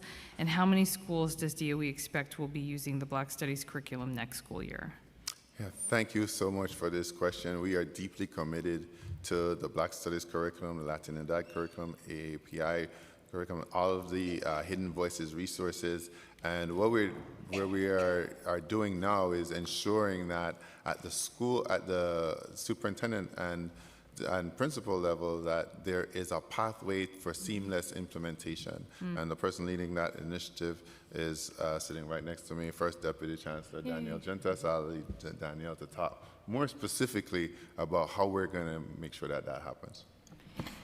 Good afternoon, and thank you for asking. Since our last time here for the preliminary budget, we've made a lot of progress around the work that we're doing, getting our schools and our communities ready for a deeper implementation of these resources. We discussed last time that we've had these resources, we've been building these resources over time, but we needed to get better at helping our schools, our district teams and our schools make strong connections so that they're an embedded fabric of the Tier 1 curriculum and not just resources that were being used unevenly. So we have spent the better part of spring deeply involved in professional learning about the using these resources. We have also selected some pilot districts to learn deeper about implementation starting with 5. They're coming to an end this month and growing to 9 to launch next year. One of the things that we've done that's really exciting, and this is more like hot off the press kind of example, is how we can use these resources against the district's chosen Tier 1 curriculum. So an example that came out of the work of the social studies team and the literacy teams at Central with the district teams and hitting our schools is, for example, in grade 4 of the HMH module on what makes someone a hero, they were able to bring in from our Hidden Voices the story of Sylvia Mendez and her family's fight for desegregation, and use that to complement the curriculum and go deeper to help children really understand heroism, standing up for rights, and deepening their engagement in the knowledge-building curriculum with really strong historical figures. And we've been seeing those kinds of stories, whether it's where we can literally intersect this resource right into the curriculum for ELA. We're also doing that with our social studies curriculum. The vast majority of that curriculum is our in-house passport curriculum. And so we've also, as part of some of the outgrowths of when Chancellor Samuels came in and the transition of the cabinet, really did survey and talk with our superintendents about the depth with which they were using these resources to help sort of drive these next steps that we are already seeing some outcomes from. And just to add, this idea of how do you integrate New York City Reads with the culturally responsive work that we're doing. As a part of our implementation process for New York City Reads, we do have implementation checklists that our superintendents use, and we're infusing now the Black Studies curriculum, the Latinidad curriculum when it comes, and Hidden Voices in that implementation checklist, so that superintendents have an option to be able to see what's happening in their schools and report on that. Okay, that's actually good to know, because I know part of the challenge is that it's opt-in, and so the question is, how do we get as many principals to offer this curriculum to the students as possible? So that's good to hear. And just in terms of whether or not, in terms of how much money would be needed to expand the program, and how can the Latinidad and AAPI studies learn lessons in terms of how to get a lot of the schools to offer this programming? Yeah, I think, well, in terms of the funding that would be needed, we can get back to you on that. But the idea of how do you integrate and create an interdisciplinary approach to learning experiences for young people, and how do we put the wind beneath the wings around that happening? I think that's a systemic responsibility for us, working with our superintendents, working with our principals to create those experiences for young people. And I think there is a desire and a desire to actually do this work on behalf of on the part of our superintendents and on the part of our schools. I think we've heard, if there's one criticism of New York City Reads, is that it's the Tier 1 curriculum is really meant for a vast number of people around the nation, and the desire for us to get curriculum that really connects with young people in the classroom, that is culturally responsive, is an area that we're really serious about working towards. Great. Okay, I'm going to pass it to Chair Janowitz. Thank you, Chair Lee. Thank you, Chancellor.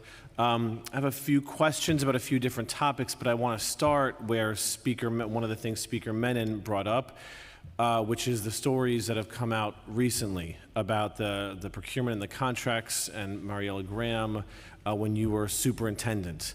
And, you know, of course, I think you've shown time and again over the past few months your ability to confront an issue and say, hey, there were mistakes made, but it's exactly what we want our students to do. But we also want students and adults alike to be held accountable and know that moving forward, changes are going to be made, and also look back to actually discuss what actually happened.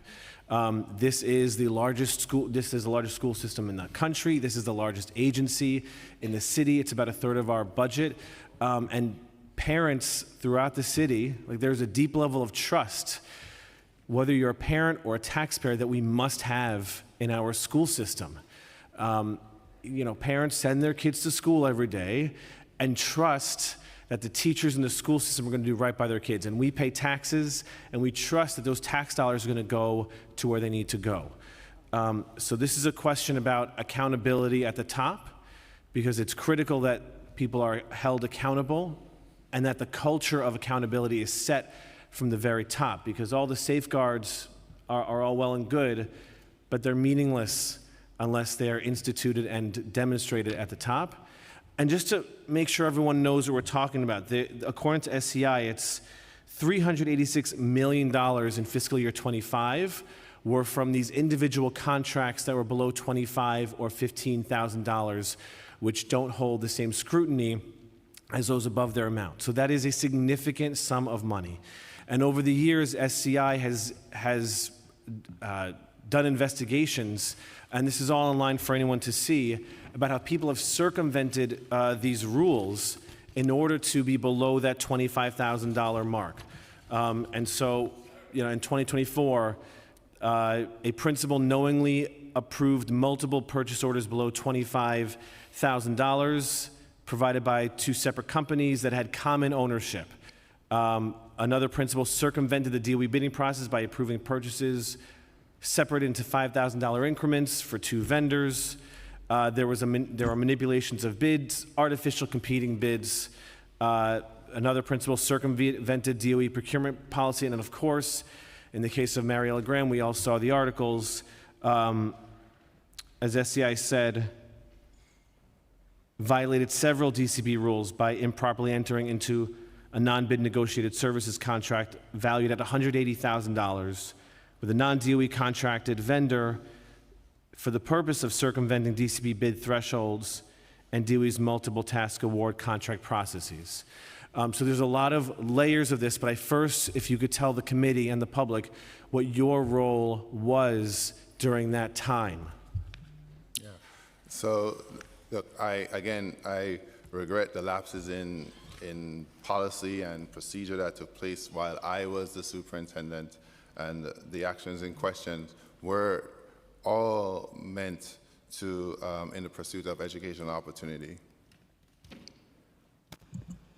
Chair Denowitz, I think you, and I'm sure the committee can appreciate that when there is active speculation going on in the press about past investigations, prospective investigations, as counsel, it is unfortunately sometimes my job to curb the instincts of our very open and forthcoming chancellor and counsel and advise that we are not going to comment on questions involving law enforcement. SCI, of course, is a law enforcement agency that are actively open and stirring in the press. Okay, so, So I'm going to assume, please. If I could just finish, Sure. though, because I do want to speak to the broader points that you made. Again, I think some of the answer to your question is embedded in the question itself. When SCI talks about $386 million in non-contracted spending, that is across 1,600 schools and however many, 35 district offices and all of the staff and superintendents. And so it's critically important that we identify when someone has engaged in criminal activity or misconduct. We work closely with law enforcement, as I mentioned earlier, when those things happen. But it's just unfortunately the case that there are bad actors out in the world who see our budget and see an opportunity. So I don't just want to so- talk about just bad actors. There are Sure. systemic problems that I am going to Agreed. ask about. Agreed, but I think what I'm trying to say is it's important to make those distinctions, right? That there's a very important difference between some of the examples in the report you're referring to where people were indicted and went to jail, and examples where we discover at the central level that we need to strengthen training. We need to recalibrate how much of discretion or decision-making about spending happens at the school or the district level as opposed to at central. Thank you. Thank you for that. I want to talk about accountability. It sounds like this may currently still be under investigation, so I won't ask about that. But I will ask about the decision. I'm interested to know about the decision to keep Mariella Graham on and to promote her because the SCI recommended her immediate termination due to lapses in judgment. And my understanding is she was given a 2-week suspension under the previous administration. That's correct, and I'm also, once again, I apologize, Chancellor, but I'm just going to say that is a fact connected to an active, I don't know if there's an active investigation, but I do read the press carefully. What I will say is, it is not uncommon. It is my office that receives SCI reports, works up what, not only the report, but the evidence that the investigative file that comes along with the report, and then makes a recommendation about proper disciplinary action. So it was your office that recommended not to go by the recommendation of SCI? Not going to comment on what happened in this case. What I will say is that it is not uncommon. I'm asking about a closed investigation, or my understanding is it's closed investigation. The recommendation was made, so this is outside of any current investigation that may be going on. I'm asking about a personnel decision. It's important for the city and this committee to understand that when there is what is illegal activity, right, that we understand why the decisions at the DOE were made that were in conflict or in contrast to what the recommendations by SCI were. So it's I about trust and understand that. accountability. Thank you. Certainly, Chair. I totally understand that. The challenge that I face at the moment as counsel is that there is active and, to my mind, somewhat wild speculation going on in the press about whether the closed investigation may be reopened, whether the investigating agency properly fulfilled its obligations. With all of that open, I hope very much that at some point in the future we'll be able to return and get into more detail about this situation, but I think it is just too dynamic right now with too many moving pieces for me to counsel my client to be as open as I know he would like to be and as I know you would wish him to be. Okay, but just to be clear, I'm not the press. I'm not asking about press stories. I'm asking about a closed investigation that is public. This was from their public website. Yep. I didn't acquire some secret documentation. Of This course. is on their website. Anyone can go to their website and download this. They list a number of things which I'm going to go through. But it is a question, I think, of judgment and accountability, and I think the committee deserves to understand that if the SCI makes recommendations, what the thought process is, or what it isn't, it seems in this case, for not abiding by those recommendations, and why this person gets a promotion when it was recommended they be terminated. I think we deserve to understand those thought processes.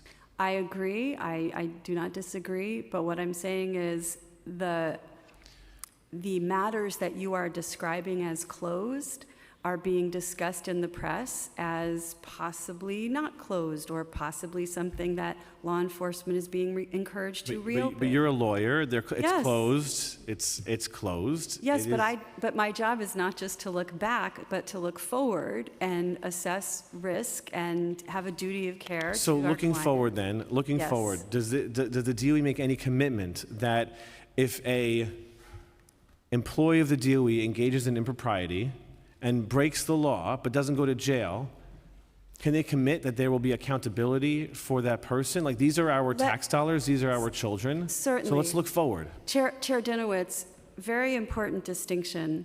SCI did not find that anyone broke the law in this report. SCI's finding was that there was a violation of New York City Public Schools policy.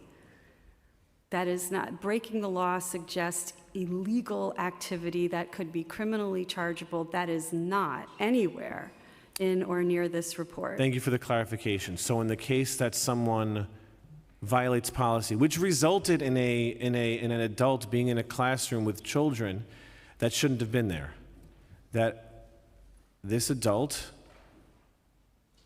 presented serious lapses in judgment, SCI did recommend termination. Looking forward, how seriously does the DOE take the recommendations of SCI, or are they just recommendations that DOE will not abide by? We always take SCI's recommendations seriously.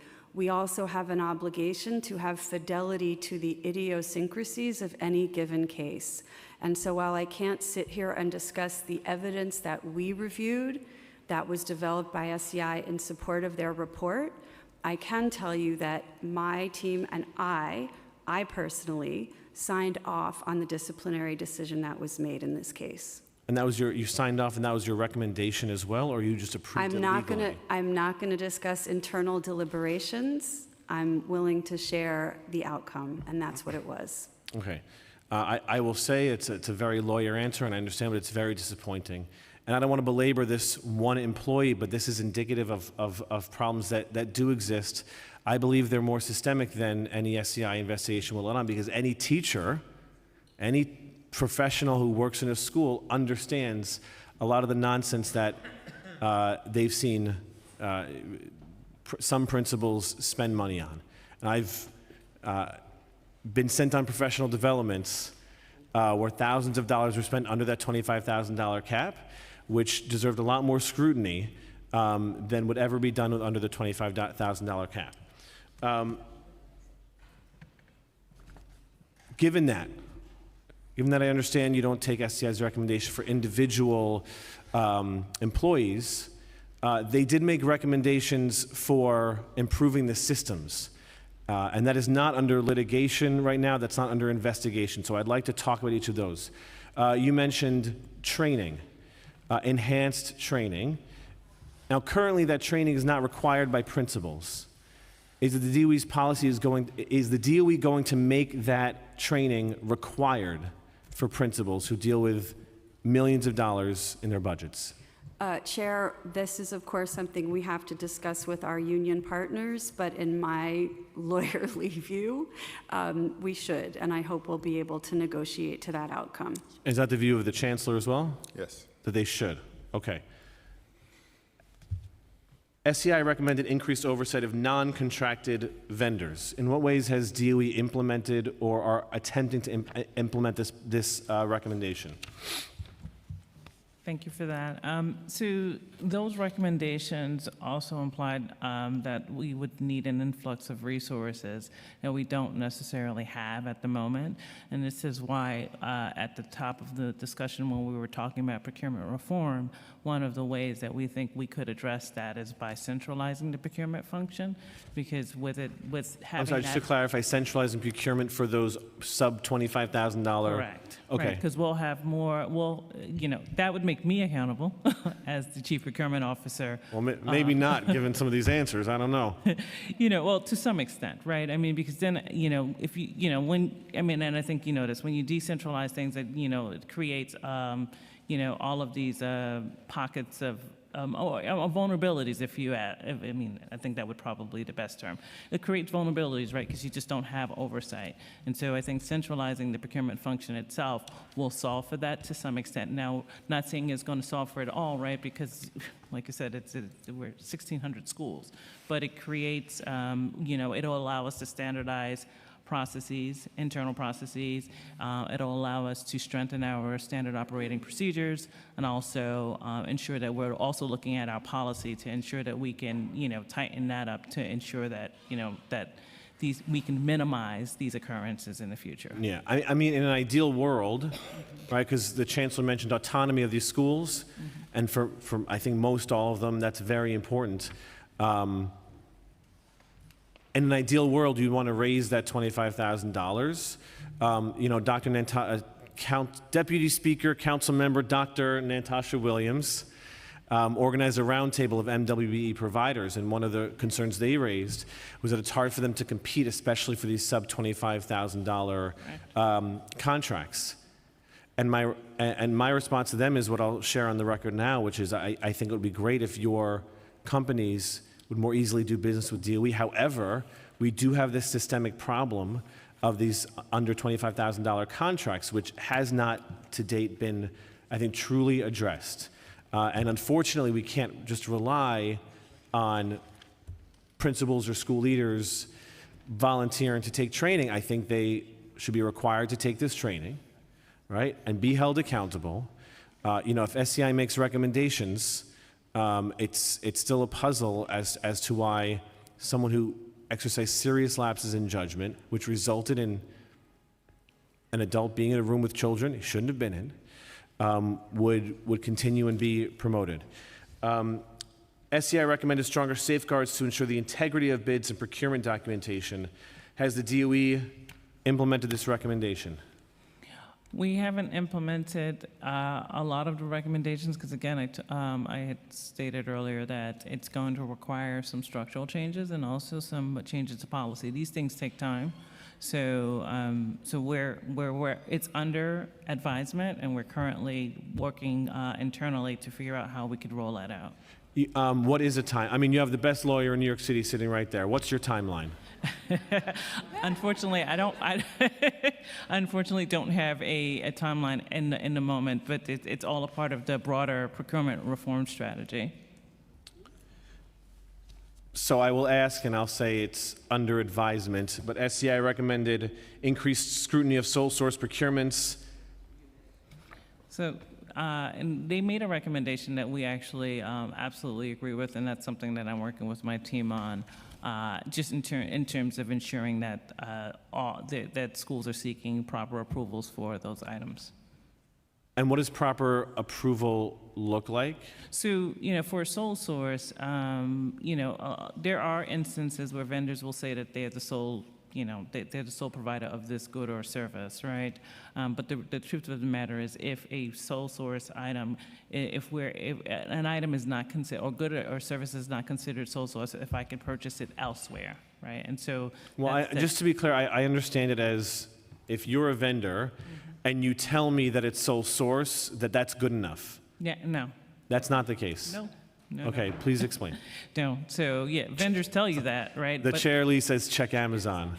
Exactly. Check Amazon. If you say that, you're the only person that sells this pen, right?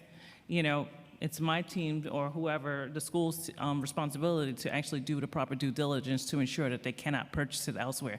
Because if you can purchase it elsewhere, then you can bid it out competitively, right? Because the goal is to ensure that you're getting the best pricing, right, for this pencil. But just, a vendor stating in a letter that, they're the sole provider of that, to me, that's... I could save you millions of dollars. Shop DOE is the most expensive place to buy pens. You ever go and shop DOE? Yeah. You don't go and shop DOE? That's like the website that you're supposed to use. It's like one pen, $15. It's awful. Go on. Councilmember Joseph, another forever educator, she knows. So if you want to save millions of dollars, go on that website and watch your eyes bulge out. And we're not even allowed to use coupons.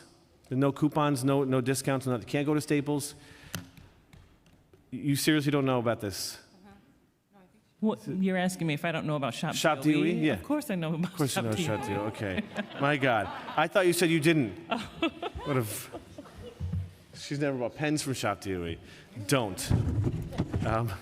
Go to a city agency. They have all their free swag you can go to.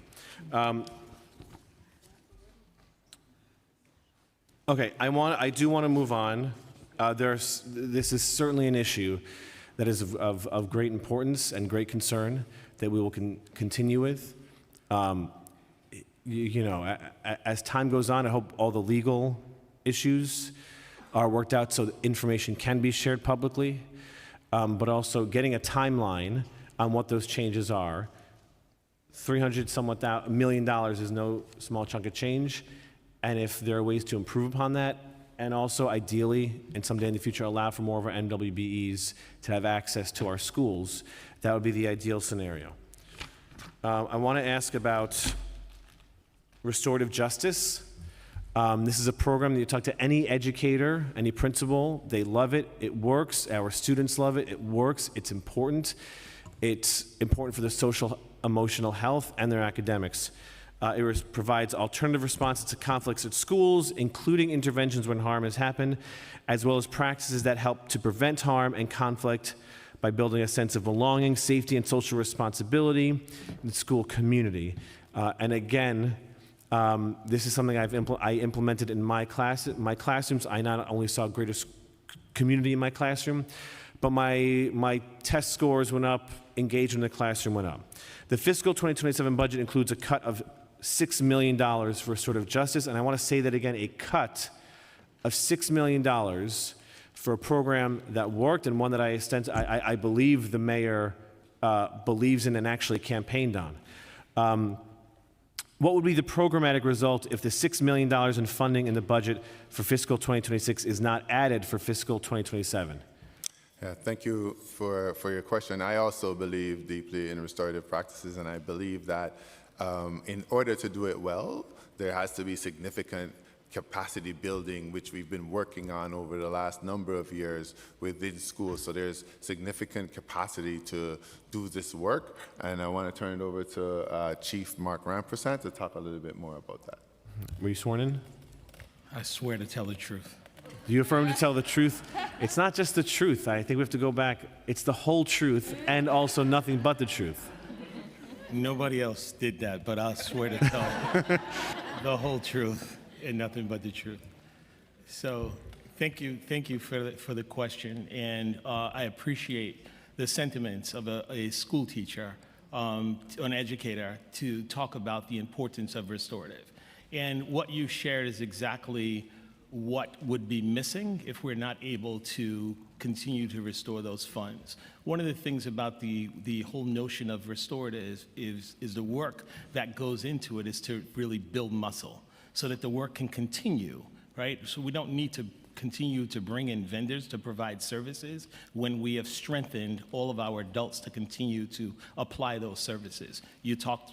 So are you, I just want to be clear on what you're saying. Are you saying a $6 million cut will not result in any service reductions, that we already have the professionals there to do the work and we're good? That's not what I said. Okay. I swear to tell the truth. Yeah, that's the whole truth. Not yours, mine. Good. Right? Okay. So what I am saying to you is that the work is important, and the foundation of the work is to build the muscle of our staff to continue that work. Yes, it will be painful if the $6 million is not restored. It will not allow us to continue to provide the services to the level that we provide today and continue to strengthen more schools to be able to carry out these practices and change mindsets and do all of the things that you just described. It will result in a cut to services to schools. How many schools will lose restorative? How many schools, if a $6 million cut is implemented, will lose access to restorative justice programming? Approximately 250 or so. 250 schools will lose access to restorative justice program if the $6 million is cut. How many schools total receive restorative justice programming? About 960 or so at various levels. So you're talking about over 25% of our schools, which rely on these services and these programs, will lose access to those services. The previous administration began Project Pivot, which provides similar programming to the restorative justice. However, the council is unclear on the details of this program and how it differs from restorative justice. Families and students seem to prefer restorative justice programs. Would the DOE be interested in combining the resources for these programs to expand restorative justice programming? So let me be clear, right? So the programs provide two different services, right? The restorative is a mindset shift, right? The Project Pivot is bringing in vendors to support schools in the areas where they're struggling.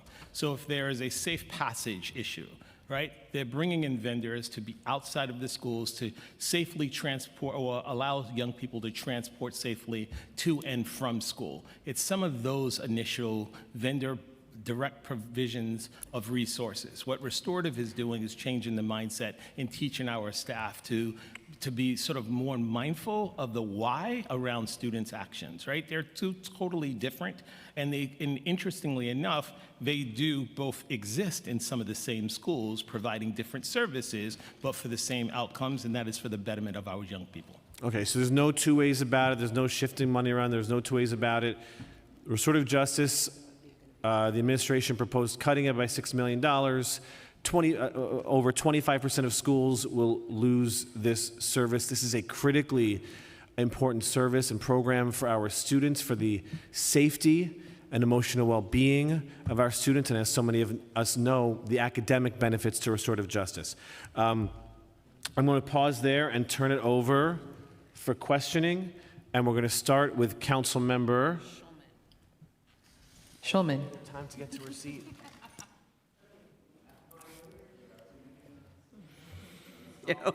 Councilmember Schulman. Thank you very much, Chair. Thank you. Thank you, Chancellor. It's very good to see you, and thank you for all the things you've done in my district and come out and all of that. So I have two things. One is I wanted to do a quick follow-up on the New Visions tool from the speaker. So the New Visions tool has a lot of support from principals, particularly in my district. Many claim it's been instrumental in monitoring and improving student performance, graduation rates, and attendance. So at a time when NV is working across agencies to support every child and family is known, I just want you to keep that in mind. While the Division of Instructional and Informational Technology hasn't really shown a record of success yet building tools in schools. So absolutely. For the record. Thank you. Okay, one. The other question, which is sort of simple but not simple, what percentage of schools do not have air conditioning in communal spaces such as gymnasiums, auditoriums, and cafeterias? Are schools expected to secure reservoir funding for AC in these spaces if they do not have it? And how is DOE working to ensure equitable access to air conditioning system-wide? every year, and particularly this year, I'm getting calls about this. In addition to which, you saw that we've had a number of 90-degree days even before we got to, like, it's only the second week in June. So, and it's supposed to, with climate change, it's going to get warmer and everything else. So please. Yes, totally. If you've ever had to sit in a graduation in a school in Yes. an auditorium, and we're up on graduation season, and so we've been really working. And yes, a lot of our schools have used ResOA to fund these air conditions and in these common areas. So I just want to turn it over to Kevin Moran to talk more about our plans there. Yes, great seeing you, and thanks for the question. Certainly, as it relates to air conditioning, we benefit greatly from the AC for All initiative that covers all of our classrooms and all of our instructional spaces. We've taken the heat law and put it on our Info Hub for All principals, and I want to thank all our principals and administrators that do this work on a daily basis to make sure students are not in spaces that exceed 88 degrees. It's 82 degrees, you need to take action according to state law, ed law, and 88, you need to not use that space. So we're thankful for the support of the council for all instructional spaces, and so that brings us to your question as how we do public assembly spaces. So I think we're right now hovering at 5,705 public assembly spaces. Many of those spaces, you've all helped us through ResOA grants. We funded them, schools have figured out a way to fund them. Our Division of School Facilities had just done aviation's cafeteria, Sheepshead Bay's gymnasium, so we're working with our tax levy base. It is not a capitally funded category right now, so maybe that's the next best thing. But currently, to answer your question, the number of PA spaces with AC is at 2,300, so about 60% of our public assemblies do not currently have AC. Okay, we'll talk about that at some other point. I'm going to stop my questioning, but what I will ask the chair is if we can send written questions that we don't get to ask to public schools so that they can answer it, okay? Thank you so much. Yes, Thank you, Chair, very definitely. much. Okay, and next we have Deputy Speaker Williams, followed by Councilmember Joseph. Thank you so much, Chair. So the Mayor's Office of Equity and Racial Justice released its first prelim racial equity plans this April. This plan, of course, includes many goals from New York City Public Schools. Can you speak to what you submitted, and if any of these goals have any fiscal implications for this year's budget? Thank you so much for this question. As you know, thank you so much, Dr. Williams. As you know, we are truly committed to equity and racial, certainly school integration. And I'm going to turn it over to Karina Pollan to talk a little bit more about this, but make sure you swear in. Good afternoon, everybody. I swear to tell the whole truth, the whole truth, and nothing but the truth. So help me God. I think she's putting you out of a job. So. Nobody could. So as it relates to what is in the plan, I'll give you a quick overview on some of the priorities that we've established in the plan, beginning with early childhood, leading the equity initiatives impacting early childhood programs and services. Pathways is a huge priority, leading equity-focused career, college and workforce readiness initiatives with the vision of inclusive access. Make sure I'm reading it. Yeah. Inclusive access, leading inclusive and accessibility-focused racial equity programs, including supports for students with disabilities and multi-generational learners. For minority and women-owned businesses, leads supplier diversity and contracting and procurement related to equity commitments. And with the First Deputy Chancellor's Office leading instructional equity initiatives, including New York City Reads and New York City Solves. In addition to that, working with the different departments within the school system to ensure a strong implementation, tracking, and accountability around that work. Yeah, and are any of these goals, do they have any fiscal implications? So are there any budgetary items that are attached to you all achieving those goals? As it relates to the funding, most of this is designed around, these are not standalone initiatives, and so what we're doing is leveraging the existing dollars, but making sure that we're prioritizing across existing budgets and operational decisions. We are embedding racial equity into how we allocate resources, set our priorities, and also make policy and programmatic decisions across the system. And so in a system that is diverse as we are in New York City Public Schools, I think this racial equity plan reinforces this work, and by prioritizing and making sure that every decision that's made and every implementation and accountability is tied to this work. Yes, and we've been asking all the agencies very similar questions, and I feel like there's a trend of many of the agencies saying that they are going to like reappropriate or look at your existing budget, which is great. And I know that some of these programs may be duplicative based off of what you recently submitted, but I do hope in like future fiscal years where there may be budgetary implications to actually do the work, that you don't just use existing money, but there be dedicated funding streams to support many of the goals within your agency. So just a question about equity in school budgets. Fair student funding, created and implemented in 2007 to the 2008 school year, is the main funding source for traditional city public schools. This formula adjusts school budgets based on a school student population and student needs. This formula is meant to promote equity in school budgets as schools are funded based on need.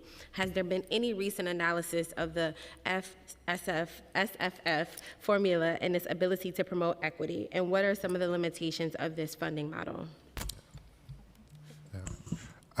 So there are significant limitations or some limitations, but really SFS has the weights that we've used over the past have led to more equity in our school budget system. And I'll turn it over to our Chief Financial Officer to talk some more about that.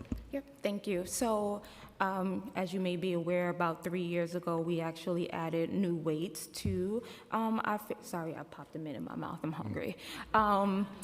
We added 2 new weights to our Fair Student formula for students in temporary housing and to capture concentration of high need at schools. And so there are ongoing analysis, and that was based on recommendations from the FSF working group. I know there's been a call to reestablish it, and I know the Chancellor has already committed to us, having the necessary conversations around it. So while we didn't make any updates for this upcoming school year, it is conversations that we are prepared to have.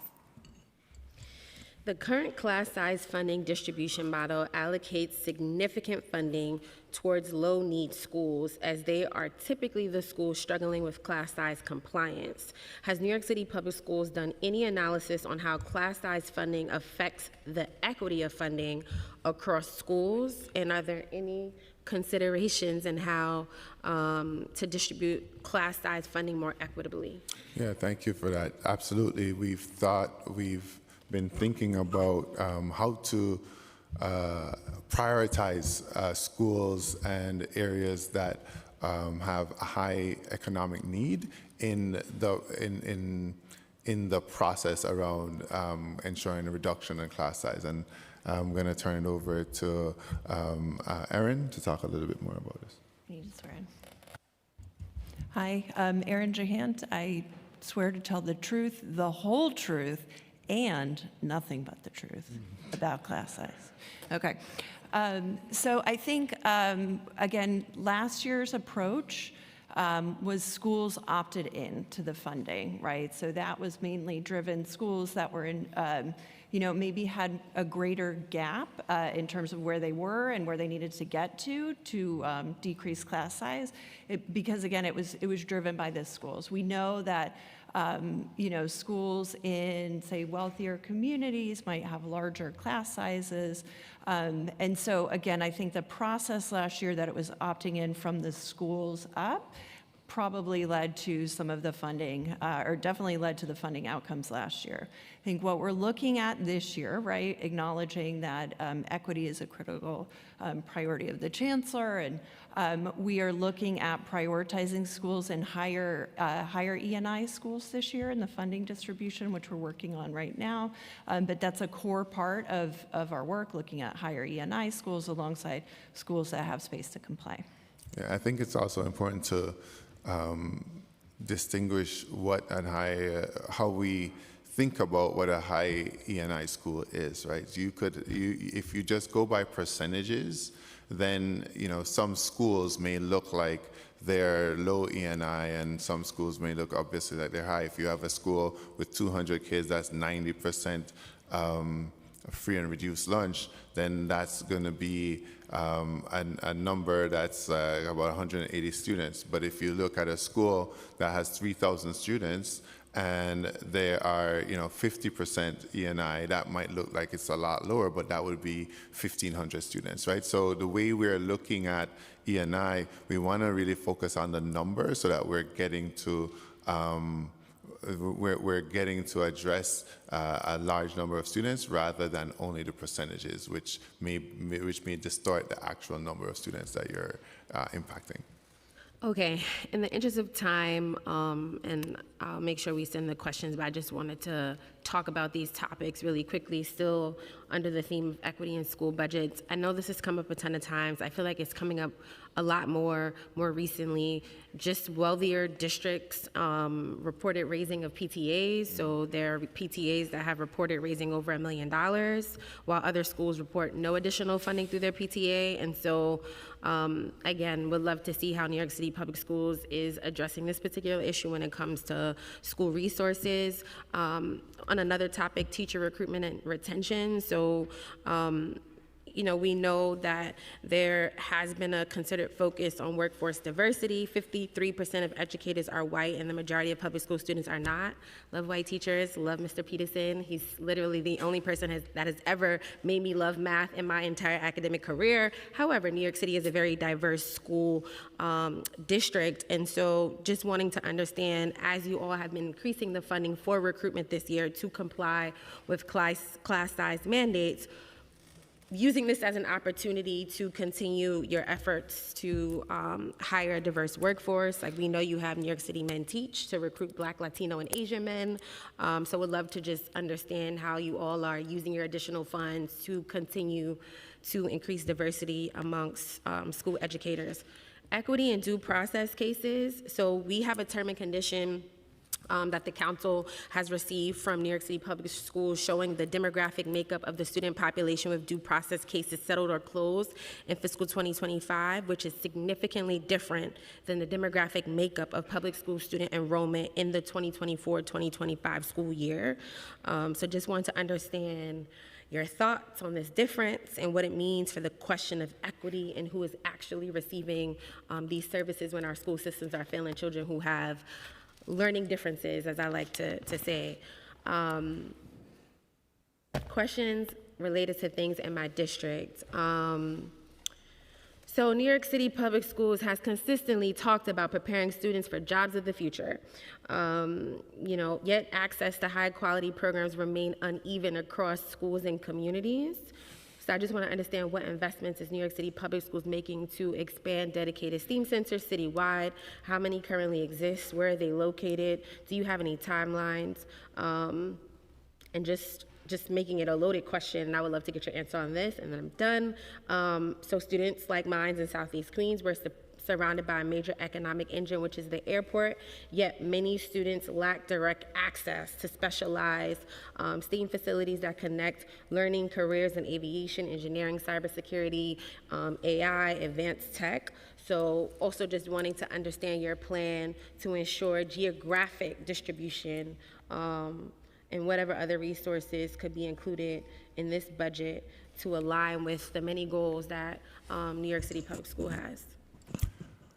Yeah, so that was a lot. So I should focus on the essentially the STEAM centers. yeah. How many do you have? Where are they located? Yes. And what is your plan to expedite? Oh, okay. Jane's coming. Great. The perfect person to answer the question on the record about New York City Public Schools STEAM centers. Love that. So in thinking about our STEAM centers, we have the Brooklyn STEAM Center, we have the Bronx STEAM Center that we're working on, and as well, and I know we have plans and are in conversations about the Queens. Now, when it comes to aviation, and I do have to shout out Aviation High School that I visited in Queens. It was It's in Long Island City, Sorry, and it's like an hour and a half to get there. We do have August Martin, okay? They have an aviation program, so shout out to August Martin. But it is not, as a person who worked really closely with August Martin, the kids were not in the cockpit for a decade, and I was able to help get outside funding to get the kids in the cockpit. Right. So I understand we do have August Martin, but that program is not specialized in the ways in which the STEAM Center is, and it is not connected to industry in the ways in which the STEAM Centers are. Totally. And so we're beginning to and having real conversation about the sustainability of the STEAM centers that are in place right now. We are, each year we dedicate funding specifically to those two that are currently in existence and have and are expanding their programs, planning to expand their programs into next year. And so I'm going to turn it over to Jane, who said to talk a little bit more about what we're doing regarding STEAM centers. Thank you for the question, Deputy Chair Dr. Williams. So with our STEAM sensors, you correctly say they are an incredible innovation. We have our innovation at the Brooklyn Navy Yard, which is now not as new as the other ones. And then this year, we have really focused on ensuring that our Bronx STEAM Center, which is focusing on our partnership with Montefiore around healthcare access, is beginning to grow. As you know, you've been an incredible part of the feasibility work that's happening in Queens to ensure that we have that same kind of opportunities in the aviation industry for our Queens folks. It is an incredible investment that we think is very important to very carefully look through. So we are working all year along with the aviation folks and with several potential anchor partners to ensure that we can actually have this not just be an innovation, but a real sustainable model that we can replicate in Queens. Thank you. And yes, I would love for it to be included in the budget so it truly does look like a sustainability model. I mean, yes, there's one in Brooklyn, there's one coming to the Bronx. Hopefully we have one in Queens, but there are 2 other boroughs missing from that. So we'd love to see it reflected in how you all do your budgets, because as far as I'm concerned, I think you only have the $15 million that I negotiated, so I don't necessarily see a legitimate commitment from New York City Public Schools because you haven't committed any funds for Queens, outside of the ones that I negotiated from the previous administration. So we'd love to see that reflected in your budget. Thank you. Okay, great. We have Councilmember Joseph, followed by Wong. Thank you, Chair. Good to see you, Chancellor. DOE continue to struggle to provide students with disabilities with necessary services. We're thrilled the DOE is expanding and to provide 2K. Meeting needs earlier should reduce the number of due process case at a later stage in a child's education. As we begin to educate younger and younger in New York, how is New York City Public Schools coordinating with ACS, DOHMH, and other agencies to ensure child's needs are met daily as practicable? Yes, that is something that's very, very important to me, which is why when I thought about a restructuring, really thinking about putting foster care, open arms, all of those pieces in the same environment, and making sure that we have very seamless communication between the Office of the Deputy Chancellor for Community Partnerships and DIAL. And so I'm going to turn it over to Christina Fodi as well as Flavia Padermo to talk a little bit more about that. To talk about 2K coming into the system, how they're getting services. Remember, they come before early intervention. We're going to talk about you in a minute. Yeah. Get your stuff together, but I'm going to talk to DC Fodi first. Sorry, Simone Hawkins and DC Fodi. Yes. Sorry, Simone Hawkins and DC Fodi. Yeah. Thank you, Chancellor. Thank you, Councilmember. And so what you raise is a really important point, and especially as we shift down the entry point into our school system. And so we've been very deliberate in partnering, and we already partner with our DOHMH colleagues, specifically the Bureau of Early Intervention. And so what we've been doing specifically on 2K is creating a very intentional accommodations process. We have some universal supports that we do as a through line, right? And that's what we should be doing not just for 2-year-olds, but all of our littles, no matter how old they are. And so that really is around like the appropriate coaching, making sure they differentiate, they as the educators and school leaders differentiate based on the needs of our littles. But then we also know we need some more targeted interventions. So we have a referral, and we are creating a more thoughtful referral process with our EI colleagues, and also our office, the Office of School Health at DOHMH. Because what we understand is early intervention meets a very specific purpose, but some of our littles might need something different. And so we're partnering with the Office of School Health, Dial, they're working side by side, that's my girl, and her team, working with our team to make sure we're coordinated, that there's proper redundancy, but not unnecessary duplication, and that our littles and their families are having a seamless experience through and through. And if the service is not being provided, you're stepping in and providing, filling in that gap as well, right, Deputy Chancellor?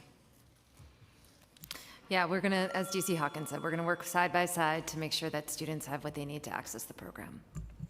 And real quick, thank you, Chair. Our students in temporary housing, attendance, absenteeism rate, the last time we spoke here, the absenteeism rate is 63%. Always want to know, how are you working with different agencies to combine that effort? DSS, ACS, how are you combining that effort to make sure that we're bringing down that absenteeism rate, and also academics, right? Not to only buy students in temporary housing items, but are we providing support, academic support, tutoring, mental health support? How are we supporting our students in temporary housing? Thank you for that question. And as you, part of our conversations earlier, we really have spent in the last 5 months concentrated effort to meet with our families in shelters. And, you know, Flavia has led that effort, so I'm going to lead her to talk. I'm going to ask her to talk more about that. Thank you, Chancellor. Thank you, Councilmember Joseph. I want to just first begin, I know that you're well versed on the definition, but just so that we all understand that when we say chronically absent, it means that a student at any given point has mean 10% of the school. So 89% attendance, you're chronically absent. We know that for vulnerable student population, there's always disproportionate rates of chronic absenteeism. And I want to call that out because counting today, we have 14 days of the school year remaining for all students and about 5 days for our high school students who take regents.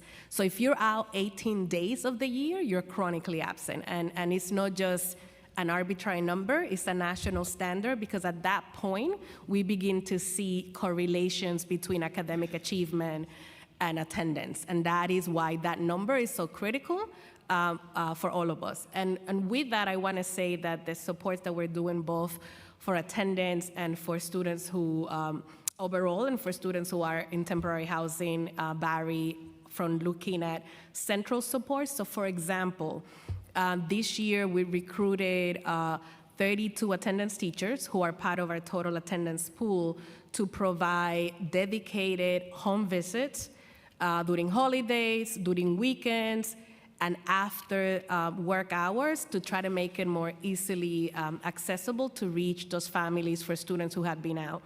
I can say that out of, in total, 4,327 visits were done for these students, particularly targeting students in shelters. And an immediate result that we saw following those home visits is that those students then came into school. Similarly, which I think is when we look at like what are the ingredients and what are the things that the central team led by Dr. April Leon and the many leaders who are there have been doing, is working with our schools to ensure that the Title I funding that schools are receiving in their budget are really used in fidelity to look at like how do we mitigate the challenges for these students. In 2022, there were approximately $72 million that were provided to schools across the system to support that. 2025-26, this current school year, that's $125 million. And that's money that's sitting in each of our school budgets across the city, specifically dedicated to support the needs of students in shelter. So one of the things that we're working to is not just that the money is spent, but that it's spent with fidelity and it's spent on things that are not commodities, but things like counseling support services, things like attendance interventions, looking at college and career readiness programs. Are there tutoring, like for example, one of the work that we're doing with WIN shelters where we have weekends, programs that we do in those sites to meet the needs of those students. So I think the idea is like looking at the whole infrastructure that exists for attendance, like the work that we do to deploy attendance teachers to superintendent, the work that we have done that has allowed us, in fact, to reduce chronic absenteeism by 9% for students in shelters, as an example.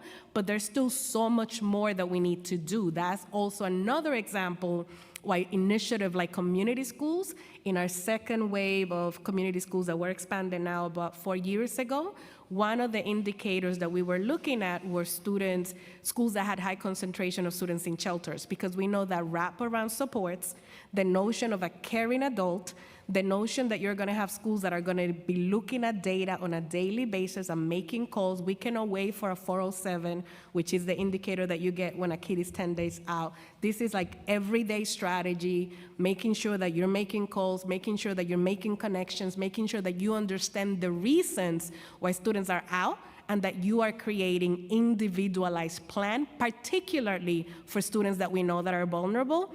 In addition to that, we're also working with the Department of Homeless Services to make sure that we come up with strategies that allow us to make local executive order, that we get ahead of when there's shelter movement that are happening, so that we can plan thoughtfully and make sure that we're helping families navigate any changes that affect their home living situation that has an implication for schools. Because at the end of the day, we know that when we look at these students and their families that have been impacted by homelessness throughout years, school stability and access to high-quality education is what's going to make a difference, so that they don't end up in another situation like that and have a different future for the generations to come. Great, thank you. Councilmember Wong, followed by Lewis. Thank you, Chair. Chancellor, thank you for coming today.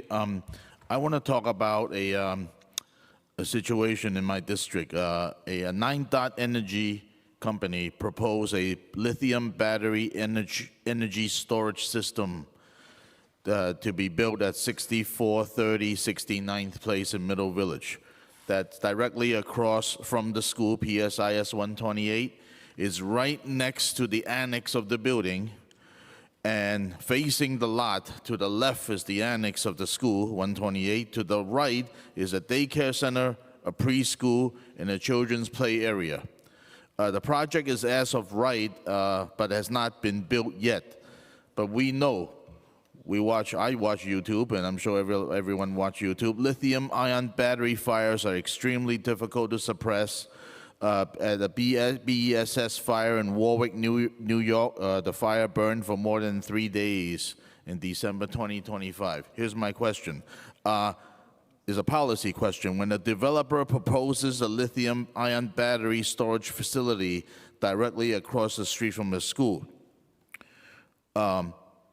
before it's built, while there's still time to act, does DOE have any written protocol requiring school leadership or the parent coordinator or the PTA to notify families that this proposal exists? Because this is happening right now, and there's a lot of parents, even teachers, said they know nothing about it. Yeah. Please answer it. Oh, thank you for the question. I think I'm going to turn it over to Kevin Moran to see if there are any policies there, but that's something we can look into as well. Yeah, first, I'd like to thank you, Councilmember Wong, for your passion, advocacy, and support on this issue. Keeping our school community safe is foundational. I understand your concerns. We watched carefully the fire in Warwick, New York, by their bus depot and by their school, and it did burn for 3 days. And our schools do not get involved in land acquisition engagement activities in and around a school for a lot of good reasons. As a lawmaker, again, I thank you for your advocacy. I'd also, reinforce that there's no law that would prevent battery storages from sensitive locations like libraries, schools, churches, gas stations. And so at current, battery storage facilities, battery farms as they're being called, can be built within 10 feet of an adjacent property. And so to the point that you make, it's lawfully and legally permitted, and the regulatory authority here is the Department of Buildings. They'll go ahead with the paperwork. There's advancements there on fire suppression, surveillance, and close scrutiny from the fire department. And so to the extent we could be helpful in this, we will be.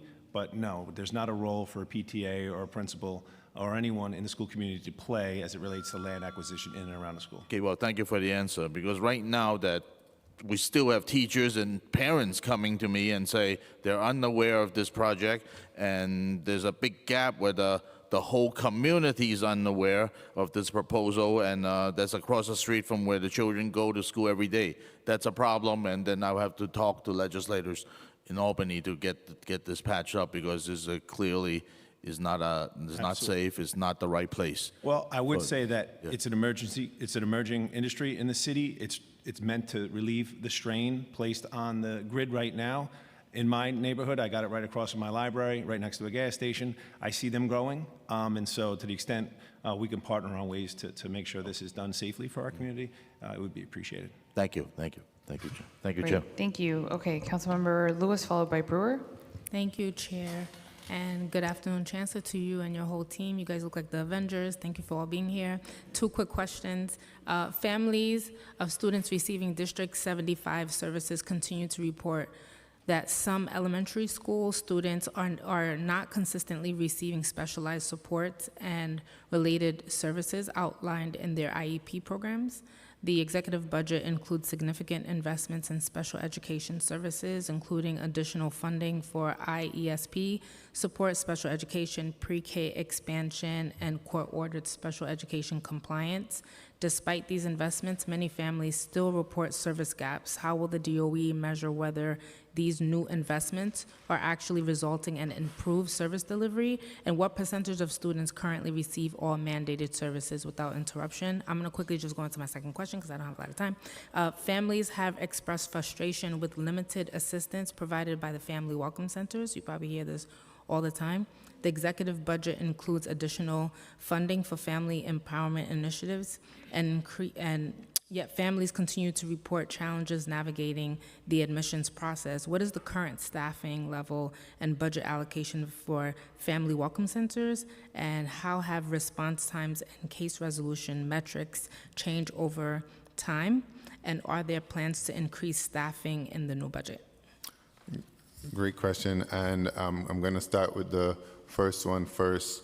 When it comes to services, we've done as a city a much better job over the last number of years. However, you know, when one child does not get the services they need, it feels, to us, that's 100%. And so I'm going to turn it over to Christina Fody, who's going to talk more specifically about services both to special students with disabilities in District 75 and throughout as well. Thank you, Councilmember Lewis. It's so nice to see you. Regarding District 75, there are a few things that we're doing. So the first is, to date, across the board, I've gotten to that point where I have to do this, is 468 providers have been hired this school year. We've also improved our contracting rates, where we're working to provide incentives to high-need areas. Additionally, we've expanded our 9th session work, which means that our OTs and PTs can be paid to conduct a 9th session of therapy, which is also helping fill that gap. To date, we are almost at 92% compliance, but as the Chancellor said, that is not 100%, so we will keep going until then. You also know about our seed and weekend academies. As of this past Saturday, our seed sites served 15,000 students for related services, which is pretty remarkable in sensory gyms. And so we're doing a lot, and the numbers keep growing. The mandates also keep growing, and that's why the investments are so important. All right, if I get a response on the family welcome centers, thanks. Thank you for that question. I don't have the data with me right now, but I'm going to follow up with you. If I have it before the end of today, I'll share that with you. All right, thank you. Thank you, Chair. Councilmember Brewer, followed by Narcisse. Thank you. I have a question about menstrual products, class size, playgrounds, art education, and affinity schools. So starting with menstrual products. So we have a lot of interns. They talked to a lot of schools. 56% of schools said that those period products are almost never available. 80% said they don't know if a student doesn't know how to report an empty dispenser. So my question is, for the young women in the school system, how much is included in the budget for menstrual products, and how are you dealing with some of these issues? Yeah, So for those, we're gonna have to take a look and get back to you on that. And I don't know if Kevin, you have anything you want to share there? Thank you, Councilmember Brewer. I regret hearing that. We do survey our schools and work with our principals and custodians on a daily basis. I will absolutely follow up with a... It's not working. Well, we're going to follow up on a message to custodians, make sure that they are fully stocked in all locations. All right. Apologies. Playgrounds. So I passed a bill that said a certain percentage of playgrounds have to be open within the next 10 years. Obviously, custodians have to be paid. What are we doing about this program, opening up playgrounds weekends and during the summer? Who's in charge of that? Well, specifically, we are supportive, when funded, of opening up our parks and having our custodians there to make sure it's open and available. If there's any specific cases that are not open in your district. No, it's not my district. It's the law. Yeah. I passed a law. Right. And within a certain time period, DOE must open more playgrounds by law. We're committed to that. Okay, so you're going to make that happen. In arts education, can you give me a sense of, does every single school have either an art teacher, and then how many have arts programs, and are pre-K and even 0 to 2 going to have art programs? Yes, thank you for that question. We've done really good work around our arts programming over the last 2 years, including at the principal level, having principals who are now involved in pilots for arts programming. So I'm going to turn it over to the First Deputy Chancellor Junta to add some more. Hi, all right. So we have a great number of schools that are mixed between licensed art, certified art teachers, and then we have in our elementary schools, you don't necessarily have to be a certified art teacher. And then we have lots of our schools that are partnering with cultural organizations to provide the arts. Can you get back to me with a number of certified art teachers? How many schools have cultural organizations, and how you evaluate them? Can you get back? For the first one with the certified, we have about 16% of the schools that currently lack a certified arts teacher. Those include 168 elementary schools, 23 middle schools, 37 high schools, and 25 multi-grade schools. So conversely, they do, the vast majority do. Okay, but we still need 16%. Yes, we certainly do. Okay. And then in terms of affinity schools, I think we talked about this a little bit before, but what's the funding situation with them?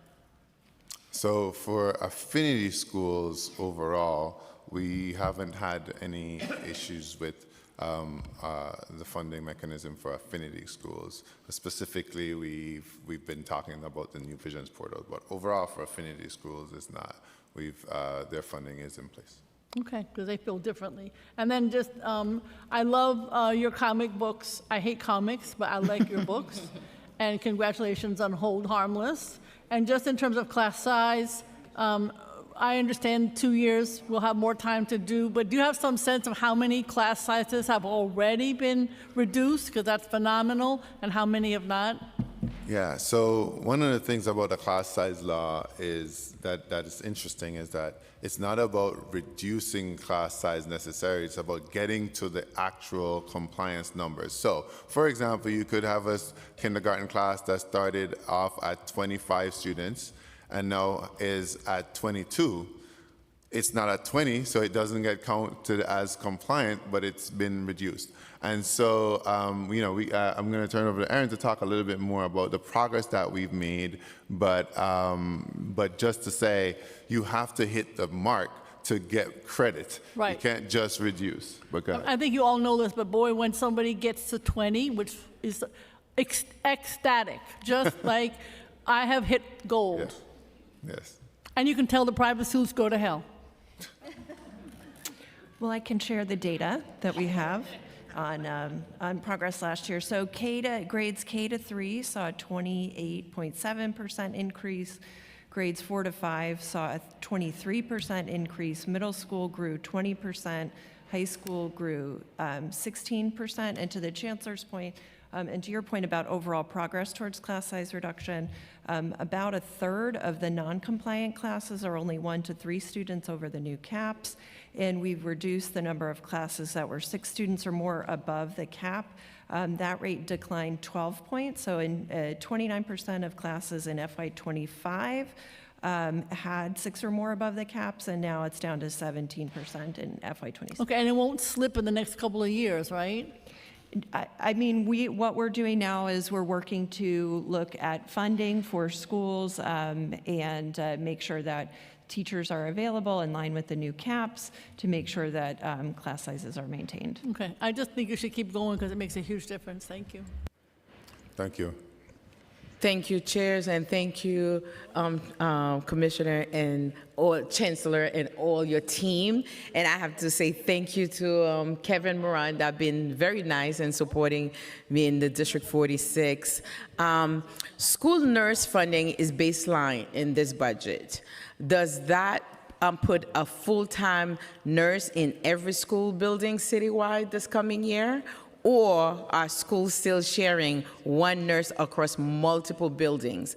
And how much of that health funding rise on federal Medicaid reimbursement that is now at risk? We all know that.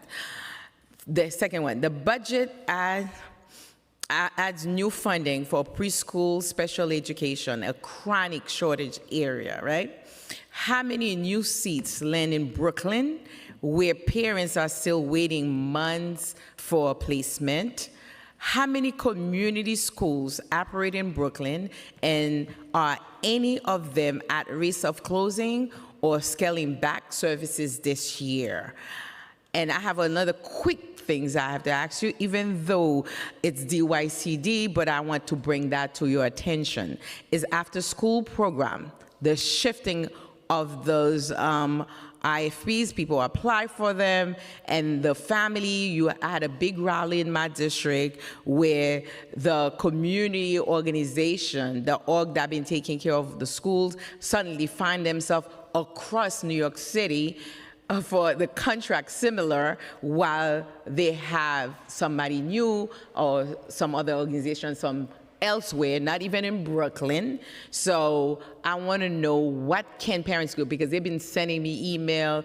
We were on the street rallying, so I want to have your input on that. Yeah, thank you. And, you know, on the issue of after school, I know a lot of the work is done by DYCD, but so going back to the beginning of your question about, we've done a lot of work to ensure that our schools have nurses, and I'm going to turn it over to Kevin Moran to add anything there. And after that, we'll follow up with pre-K special education to Christina Fody, and then finally to Flavia to close out the DYCD conversation on after school.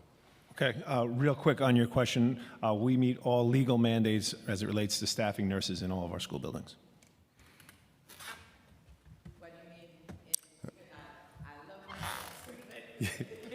So, yes, wherever there's a legal mandate to support a student or school community, there's a nurse that's provided. Sorry, no, I just want to know that we're not sharing nurses. Are we still sharing nurses? They are shared, yes. Yeah. Yes. I'd rather they have their nurses, really. Understood. But the budget on pre-K special on the education. preschool. Yeah, and that's something that we are really committed to, given the history of not necessarily having those services in pre-K. And so I'm going to turn over to Christina Fody to talk about it. Thank you, Councilmember Narcisse. You're having me open up Councilmember Joseph's tab of my binder, because usually this is her She was there. Yeah. So in terms of the $67.5 million, we're so excited and grateful for that. I am going to ask you to bear with me on details on that. In Brooklyn. That's Yes, right. ma'am. The council Brooklyn, member here's what I denied can say. Brooklyn. will be benefiting as well, and certainly we're Because going to be opening seats with that. I can say in the last round of funding, we had 75 seats open in Brooklyn, including the PS6 Flatbush Early Childhood Center, which is a very exciting addition, and more to come on that front. Okay. So for the community school, they're not going to close. You're not planning to. Good afternoon, Councilmember Narcisse. I think your question was asking how many community schools are currently in Brooklyn. The answer is 146, and those 146 are remaining. The only instance in recent where there has been any change, if there's like any school consolidating, but the Since we refueled the schools that were previously funded through stimulus funding, we had retained the number of community schools which we had citywide, which is a total of 419, still the largest community school investment of any district in the country, and hopefully we can continue to look for ways to amplify it, because we know that those wraparound support services are so critical, and we have specific data that shows the linkage between the long-term impact of community schools and all of the metrics that we're talking about, including student achievement and reduction in chronic absenteeism. But to your answer, there's 146, and there will be 146 next school year. Because I have principals coming to my office sending email. They're very much interested. They feel like they should be part of. Or they want to become community Yes, schools. So community that's a little different. Now, I'm saying like we're going to talk about it more, Okay, about community school in my district.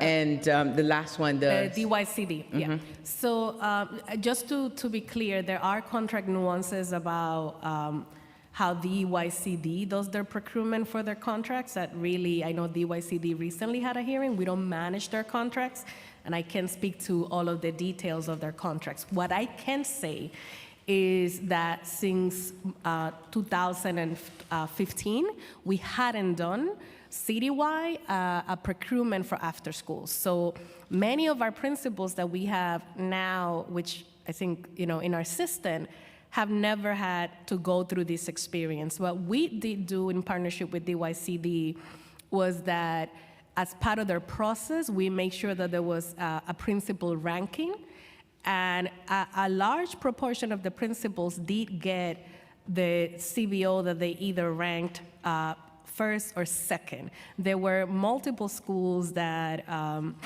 didn't get it. I will say that DYCD leadership, including the commission and directly, has been meeting with some of the providers.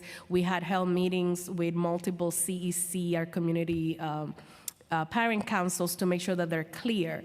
The one thing that I want us all to walk away with, yes, as a former principal, if I had a partnership in the South Bronx with one of the CBOs, and if I have to make a change and I felt like I had another CBO that I felt was more aligned to that's going to be a big shift, and it's something that we're going to have to work with our principals and work in partnership with DYCD to make sure that we're kind of resetting those relationships and are doing our best to make sure that the services, what kids are getting, continues. But what I want to be clear is that we haven't had any reduction on seats. The opposite, DYCD added 20,000 seats for after school that hasn't happened. So if you have a particular partner, I have a particular, since my time is up. Email me and we can work. Yeah, with my time is up, DYCD. and my colleagues are waiting. Yep. But it's not only me. I have Sylvina Brooks-Bauer that had to go. It's the same issue. Yes. I had principal out. I have teachers out. I have parents out. It's a continuity of care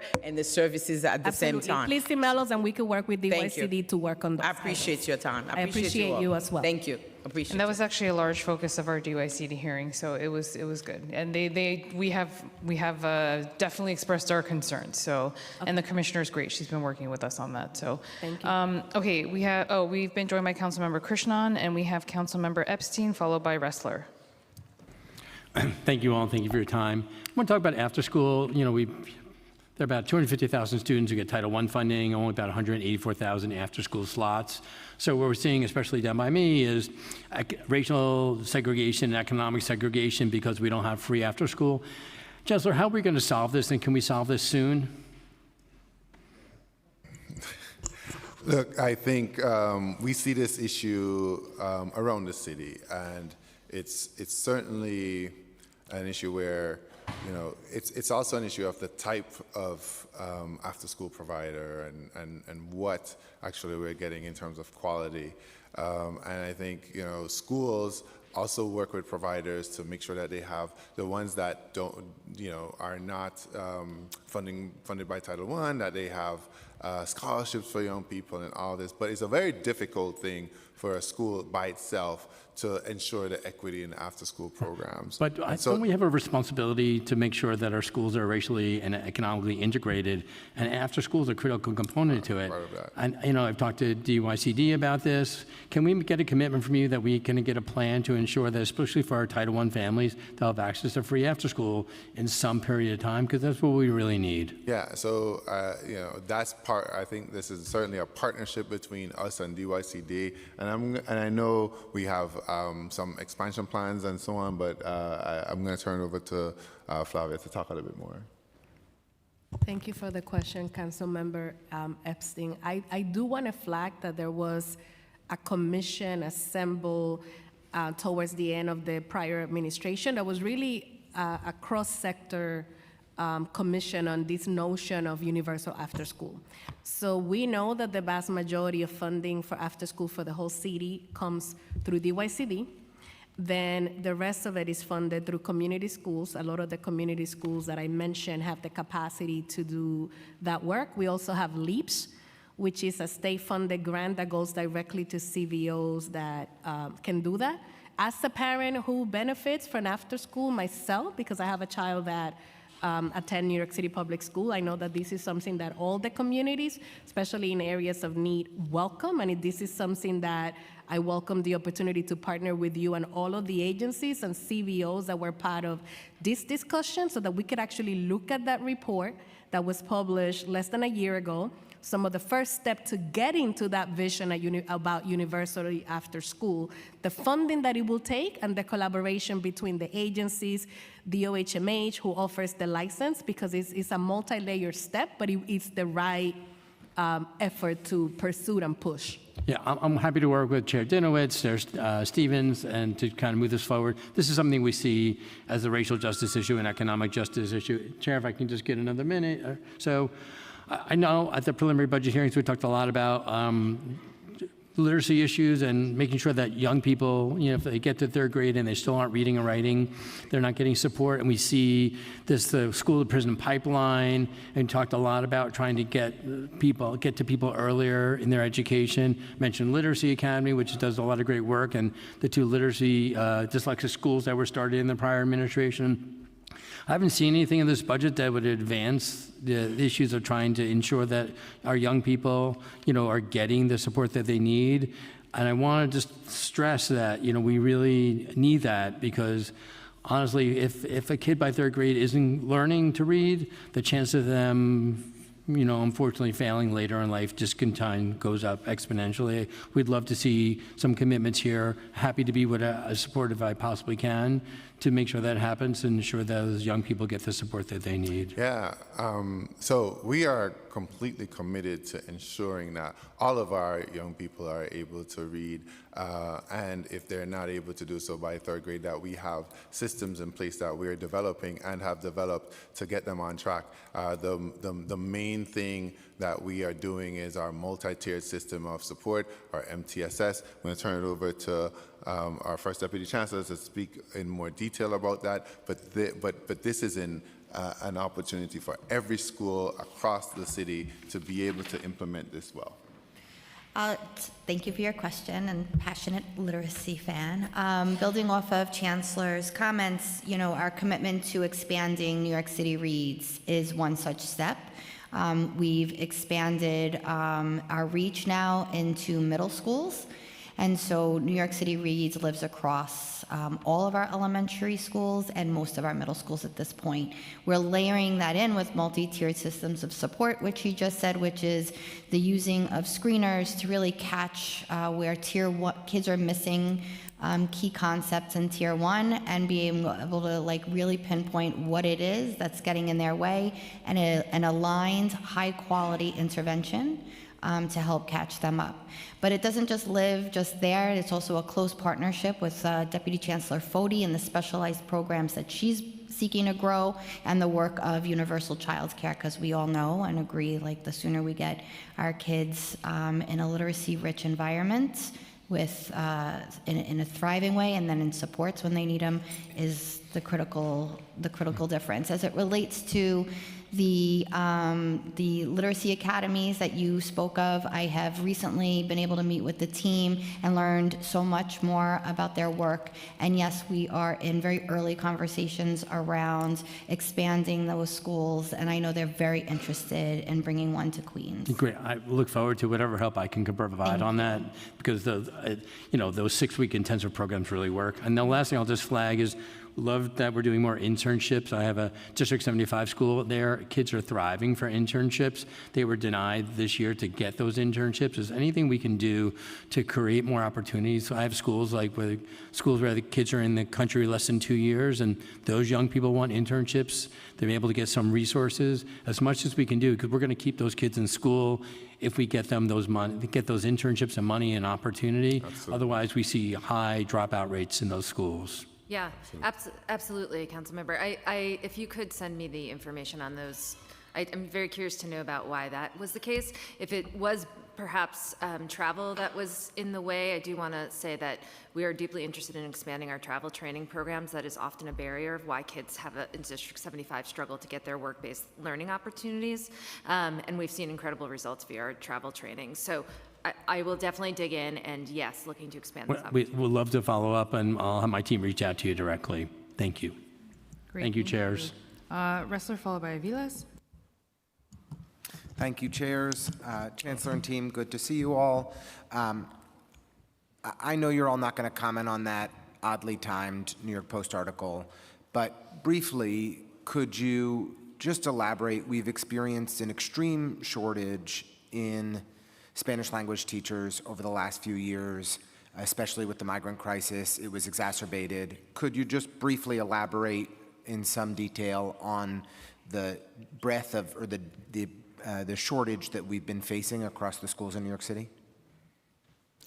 Yeah, we've had significant shortage in Spanish language and L teachers in general prior to the arrival of New Yorkers, and certainly exacerbated by that, and also continues to be a shortage area that we experience. And I know we have our Amy Way here who can speak more to that. In 15 seconds. I'm not kidding. From HR. Sorry. Yeah, 15 seconds. Okay, sorry. It's a big. I know, but 2 sentences. First, I'll swear to tell the truth, only the truth. Amy Way, Executive Director for Teacher Recruitment and Quality. World languages is an extreme shortage area. What we are doing is on 2 fronts. I wasn't asking that. I appreciate it. I was just asking for the data on what the shortage was over the last 2 years. But if you want to offer that, I can follow up with you on that. Yeah, we can send it to you. Next up, hold harmless funding. So just to reiterate your testimony, no impacts on hold harmless funding in the budgets that will be released for every school early next week? In the initial budget, that's correct. But mid-year adjustments TBD? Yes. Okay. And any insight that you can offer to your approach on hold harmless funding, a gradual step down or anything to that effect if we do see mid-year adjustments? Right now, we have held initial budgets harmless, and we're going to continue to have conversations about the sustainability of schools and but no decisions on the mid-year adjustment. I appreciate the policy. I think that, welcome a conversation on how we navigate this over time. And I appreciate budgets being released by early next week, because I think the council is sometimes put in a impossible situation where we don't know the budgets of our individual schools and are expected to adopt the budget for the city of New York as a whole. And there's no budget that's more important to me than the 40-odd schools that are in my district. So we want to make sure that we're doing everything we can to protect them and filling gaps for them, but we can only do that once we know the budget. So thank you for getting that out by early next week. 3K pre-K, nice to see you, Deputy Chancellor. Appreciate all your work. I am very grateful for the significant expansion of 3K and pre-K that we've seen across our district. We have been told that additional seats are being added to Greenpoint. Can you quantify beyond the PS 110 swap of a classroom there how many additional seats are being added in the 11222 zip code? I'll get that to you, Councilman. Okay. Because we've heard the number 42, and we'd love to confirm that if and when it's possible to do so. I also just want to flag at PS 31, also in Greenpoint, we've had many families we've had families zoned for kindergarten that can't be accommodated into the school, which we're concerned about. And we've had families that applied for pre-K that have been assigned to locations as far as 11 miles away. And so we can send I think if we haven't already, we'll send you all the details on those families, but we really hope to be able to work together to add a pre-K classroom and a kindergarten classroom at PS 31 to try to make sure that local families are accommodated. And since I've gone over time, my last question is, last year we passed a law with then Chair Joseph's help to have the DOE report on the presence of school librarians in our schools. It showed that there only in 47 out of 657 elementary schools did we have a certified librarian, which, gosh, that is just far too many. I'm a big believer in librarians and the impact they have on literacy outcomes. The first annual report was due on June 1st. Do we have any status update on that report now that we're a week late? I believe it was submitted today. Submitted today? Yeah. Great news. I look forward to reading it. Yeah. Thank you very much, Chancellor and team. Appreciate your partnership and look forward to working together. Awesome, thank you. Avila's followed by Zhuang. Great, thank you so much. Hello, everyone. Thank you so much for being here and all the work you do. I wanted to ask a couple of questions. I'm sorry, it's like lightning speed because we've all got to go. About restorative justice. Our understanding is that this year, DOE is funding 8 Tier 1 cohorts, which is down from 13 last year, down from 30 2 years ago. This seems to be in a very wrong direction. So can you talk to us about what is happening with restorative justice work? And then I'd love to hear a little bit more about, in 2025, the comptroller put out a report that noted 53% of the New York City schools did not meet the recommended number of guidance counselors in the buildings. In terms of guidance counselor ratios, have we made any progress there in terms of making sure there's enough guidance counselors for our students? Mark? Oh, I'm sorry. Good afternoon. Hi. I will get back to you with those cohort numbers in particular. Okay. So can you just repeat the question? My understanding is that there is 8 this year, down from 13 last year, down from 30 2 years ago. Very wrong direction for restorative justice. I will try to have that for you before you leave today. Thank you. In terms of guidance counselors? Hi, Councilmember. Hi. How are you? I can speak to the guidance counselors. So in total, New York City Public School, as per our public report that was shared in February, we have a total of 3,296 guidance counselors in the school system. 3,256 of them are full-time, 41 are part-time. In terms of the ratio specifically, and with that I want to be clear that as we know, a few years ago, the state changed the requirement for guidance counselors at the elementary school level, making them just this notion of access, but not necessarily with the requirement of a full-time counselor. But the current ratio is 1 to 259 to all schools. And then when we look at historically what were the high school grades, which were where a full-time person was mandated in the past, is 1 to 182 schools with high school grades that have a school counselor. Now, when you add the total of both when we look at school counselors and social workers, then those ratios change. So the ratio then becomes 1 to 160 for all schools when you look at the combined numbers, and 1 to 125 for schools with high school grades. Okay, better, but still not good. We need to do much better. And I know we're working to get there. In terms of last question, in the budget, we saw $3.7 billion to charter schools. How much of that is for rent? Does DOE have any oversight in terms of those rental payments or any negotiating power in terms of rents and leases? So for rent for charter schools is over $200 million of that total amount that you just quoted, and it's all governed by state law.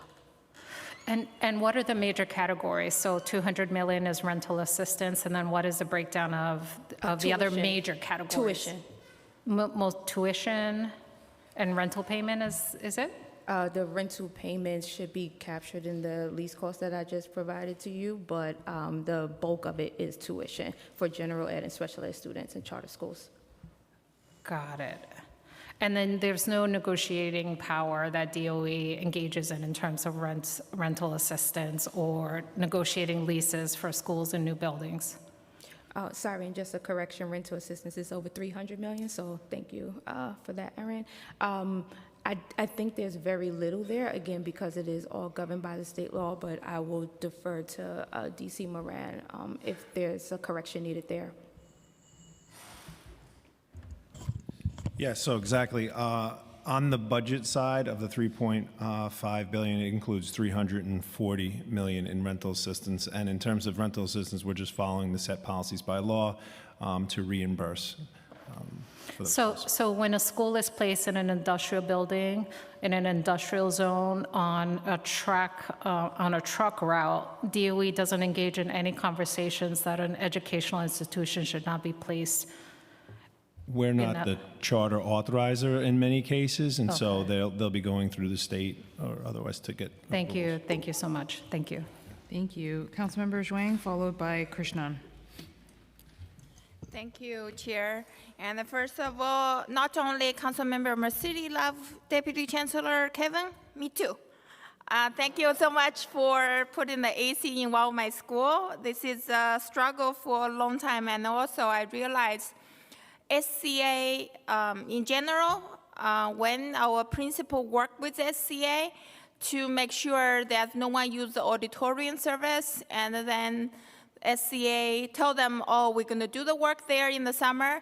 After the principal reroute all the service in the school, and the SCCA told them, oh, we cannot do the construction in your school anymore. It's really caused a lot of trouble to parents, to school, and I hope that part needs to be improved. And also, I have another question about immigrant family services. Over 40% of New York City public school families speak a language other than English at home. The DOE's Immigration Family Communication and Outreach Initiative is $4 million program that helps immigrant families get important information about their child's education through strategies such as sending paper notice, calling or text families, and collaborate with immigrant-facing CBOs. The executive plan does not include this funding in fiscal 2027 or the out years. Can you please talk about this funding being used how this funding be used before? Will this type of service be cut, and what the school should do if they need help? Thank you for the question, and I'm happy to jump in. So it is correct. We have received $4 million in support from Council to be able to support our immigrant language efforts. That includes, when you say how it has been used to develop the Hello app, which allows for automatic language assistant designated to provide real-time interpretation in New York City covered languages to support impromptu translation when needed. We also have extended a pilot for 5 districts to be able to obtain free professional interpretation services for families. So far 500 families have attended those events that we have used those funding. We also, as you mentioned, have partnered with 16 CBOs. So these are local CBOs in the community that have language expertise to make sure that those supports are expanded. We also have work on the training of our language access allocations coordinators. So this is relatively new. Each school now has a designated language access coordinator, and our office works to bring them together, to share resources. And to your last question, I'm looking forward to continue partnering with City Council in this area, because we do, without that, those funds, there will be limitation to provide all of those supports that I just mentioned and more. I also have follow-up question. Has DOE had conversation with OMB about extending this funding? I know that I'll let my colleague, the Chief Financial Officer, share a little bit more on funding, but there has been multiple instances where we have highlighted some of the needs around language access and the needs for funding from my end. Yeah, I can confirm it's a part of our ongoing conversations with OMB. Okay, I also want to share an incident that happened in my area in 2023. Actually, it's an ongoing issue still in my area.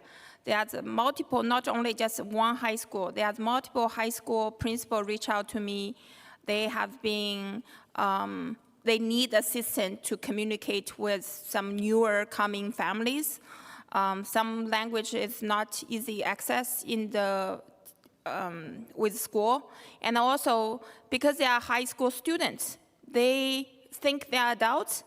They don't let the school communicate with the parents. They don't, even they know both languages, the kids doesn't want to translate for the family and the schools.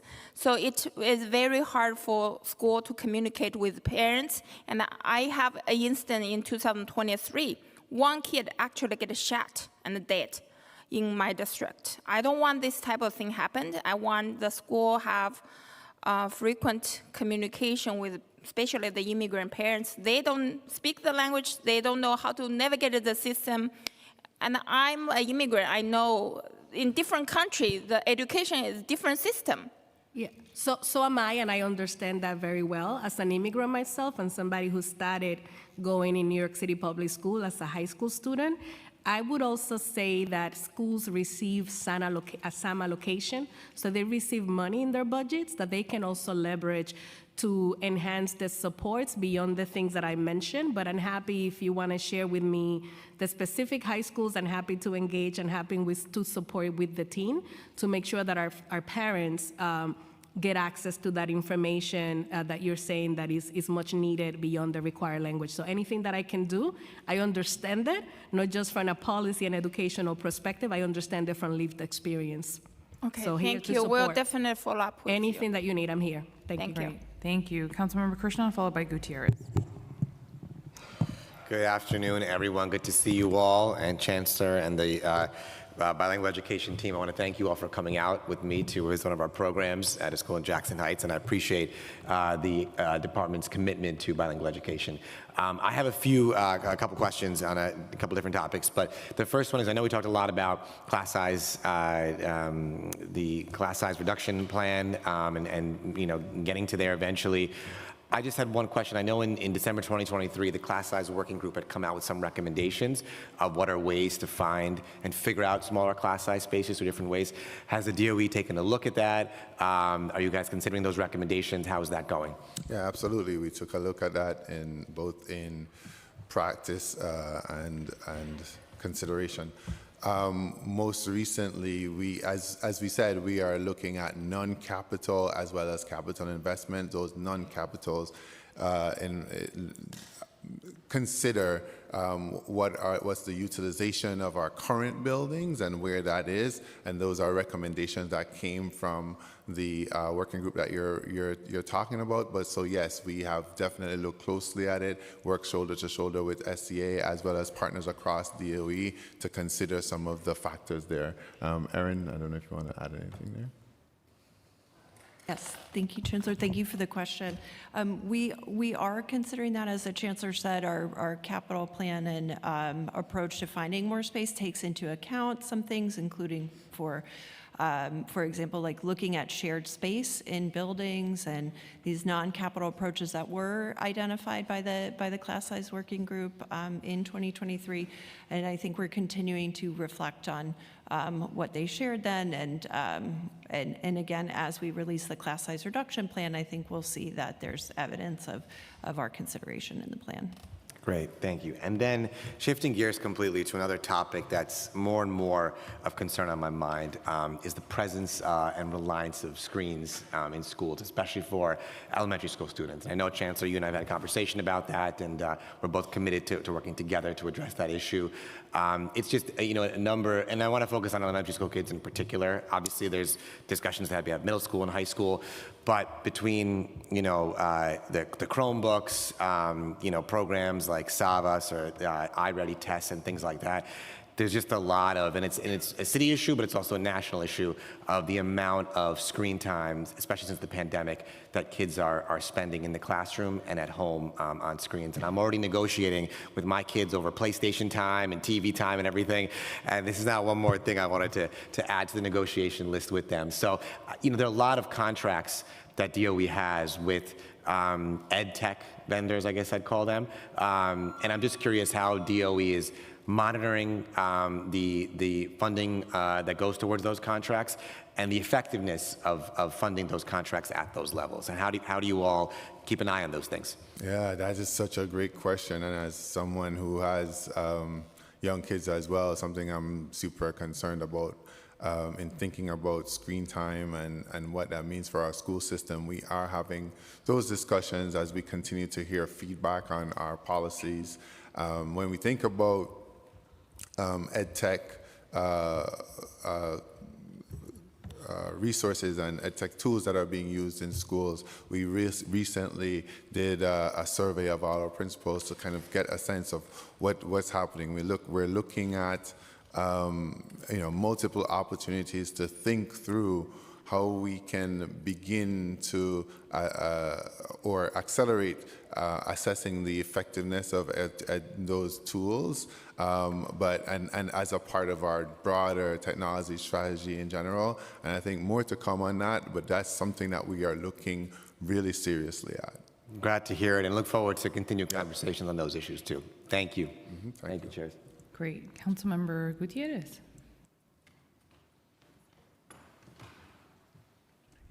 Thank you. Good to see everyone. What time is it? 3:20. Oh, it's early, everybody. Okay, I have a few questions. I'm going to focus obviously on early childhood education, although I do have maybe like 2 other questions for everybody else. So first, I just want to start. I just wanted to see if Deputy Chancellor, you wanted to expand. I know Speaker Menon had asked on the pay parity. I felt really encouraged by you referring to it as compensation parity and really wanting to look at benefits. Is there anything else that you can expand on that? I know we've spoken at length. Every time we have a hearing, we have a number of people come and testify. It still seems to be the biggest issue for folks to really buy into, expand, to get to universal childcare. And as you know, we're working really hard on trying to get more people to want to pursue a career in this. So is there anything that you can expand right now on kind of how you're looking at, or how you're even thinking about beginning those conversations? Because I understand it's layered. I appreciate that, council member. And, nothing to share that would be any less than kind of a non-update. And I really want to be thoughtful about giving you something with substance. But please know, as a Black woman, and knowing that this specific sector is comprised of underpaid women of color, this is something we take very seriously. And the administration has been, and the mayor himself has been very clear about taking this on firsthand. And so we're looking at the pay structure, right? We need to clearly define what equity is, understanding the nuances across the sector, and then the part around just health coverage and insurance. Some of the things we're looking at is the cost of insurance, right? And so nothing, again, substantial to share right now, but it is something we're taking very seriously. Excellent, excellent. And is there any kind of time frame where you think you'll be able to kind of come back and just kind of share anything on it? Again, I get that it's layered. I get that it's complicated. I get that getting data even is difficult. So kind of what's your timeline? Yeah, yesterday would have been nice, right? And I think we all want that. But what I can agree with, I will confer with our colleague Emmy Liss, because that's something we have to do and develop together, and we'll get back to you on what the timeline could be.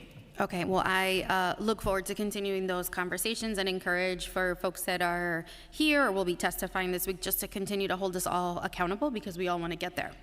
Okay, I'm going to ask some questions about 3K that I think at the prelim were not shared. Is there a current 3K utilization rate that you all have that you can share? Yes, and so the utilization for 3K is 85%. and that is for about 52,000 seats. And then do you have one for pre-K as well? Yes, that is 80% for about 69,000 seats. 69? 69. Okay. And can you share at this time current enrollment for 3K and pre-K? So it's that utilization rate. So it would That's be what the current enrollment is? Yeah. Okay. Exactly. Okay. And then I wanted to ask, is there anything, I know all of the assignments went out. That's not the right word, but you know what I mean. The offers? The offers. I got you. I got you. I'm in the trenches too. I don't know why I'm. Can you share a little bit about, or I don't know if it is now okay for you to share kind of like the amount of families that were able to get first, second, third pick, any of that data that you can share now? Yeah. I know it's recent, but for 3K and pre-K. We got approval from our colleagues in the Office of Student Enrollment. And so one thing we're very proud about, we did it last year for this current school year, and we're doing it now for the upcoming school year, is, any family who did apply by the application deadline received an offer. So 100% offers were given to families who applied. That's great. And so across 3K and pre-K, there are about 100,000 applications. With about 57,000, and actually, let me take a step back. There were about 100 applications, and then offers exceed the number of applicants because sometimes we manually place students. And so for the office of 3K, it was about 57,000, 56,838. And then for pre-K, we extended 43,083 offers. And of those, specifically for, I think this is 3K specifically, and I'll get back to you, council member, on the first, second, third choice for pre-K. But 3K, we are trying to get to universal. And so those numbers around priority placement or placements based on the priority and preferences. So 70% of families received their top choice. 84% received one of their top 3 choices. And 88% received a choice on their application. 88% received a choice on the application. And for the 12% that maybe received an offer that they've never heard of, what recourse do they have? I know, in your office was super helpful. We encourage people to sign up to the waiting list, add your name, but what kind of how are you moving along that 12%? Because I think those parents are often the most vocal, right? They're like, I live in Crown Heights. I don't know why I'm expected to go to, I'm making this up, but like Bushwick, let's just say. Yeah. For whatever reason. How are you all kind of working through that and those placements? So a few things. And so thanks to, the motivating factor that you all have at just encouraging us and holding us accountable, the investments from the administration and the governor around just creating new seats, right? And so that's helpful in creating placements closer to home or work, wherever the preference is of that family. And so we've gotten the distance down significantly for the upcoming year. About 0.8 miles, we actually decreased the distance of placements. And I think that is worth celebrating. Now, this might be a provocative statement around the 12%. There is no part of our system where 100% of families get their choice, right? I'm a parent who just went through the high school application process, and I had to wipe some tears and give some hugs because she did not necessarily get into one of her top choices. And so I really want to be clear that we have to level set expectations. But we always want families to be within a reasonable distance of travel. And so again, it's going back to investing and placing seats and creating a more flexible system where our community members, may they be CBO schools, family child care homes, can offer care based on community need and not be limited, families not be limited to where need is placed.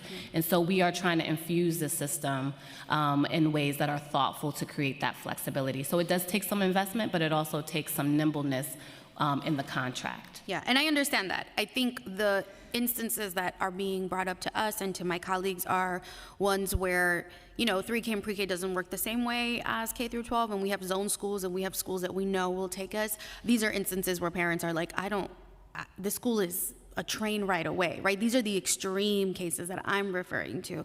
And in those instances, no parent is not flexible because they realize they've engaged in a process that's for the most part, still kind of up in the air. It's those specific instances that I'm referring to where people are being, having to travel a lot further than point A, which I think is wonderful. So I want to give you your flowers because I think that's important. But I'm talking about these extreme situations, which are common. Okay, great. And then if we could move to 2K. So exciting. Applications went live, last week. June 2nd. Yeah, really exciting stuff. Are you able to share at this point the proposed contractual seat cost for each 2K seat? We can give that to the council afterwards. It is a bit complex, and I don't want to take up too much of your time, but we can definitely share that afterwards. Okay. And just to confirm, this 2K pilot applications went live last week. It's for enrollment for the fall, is extended day, extended year.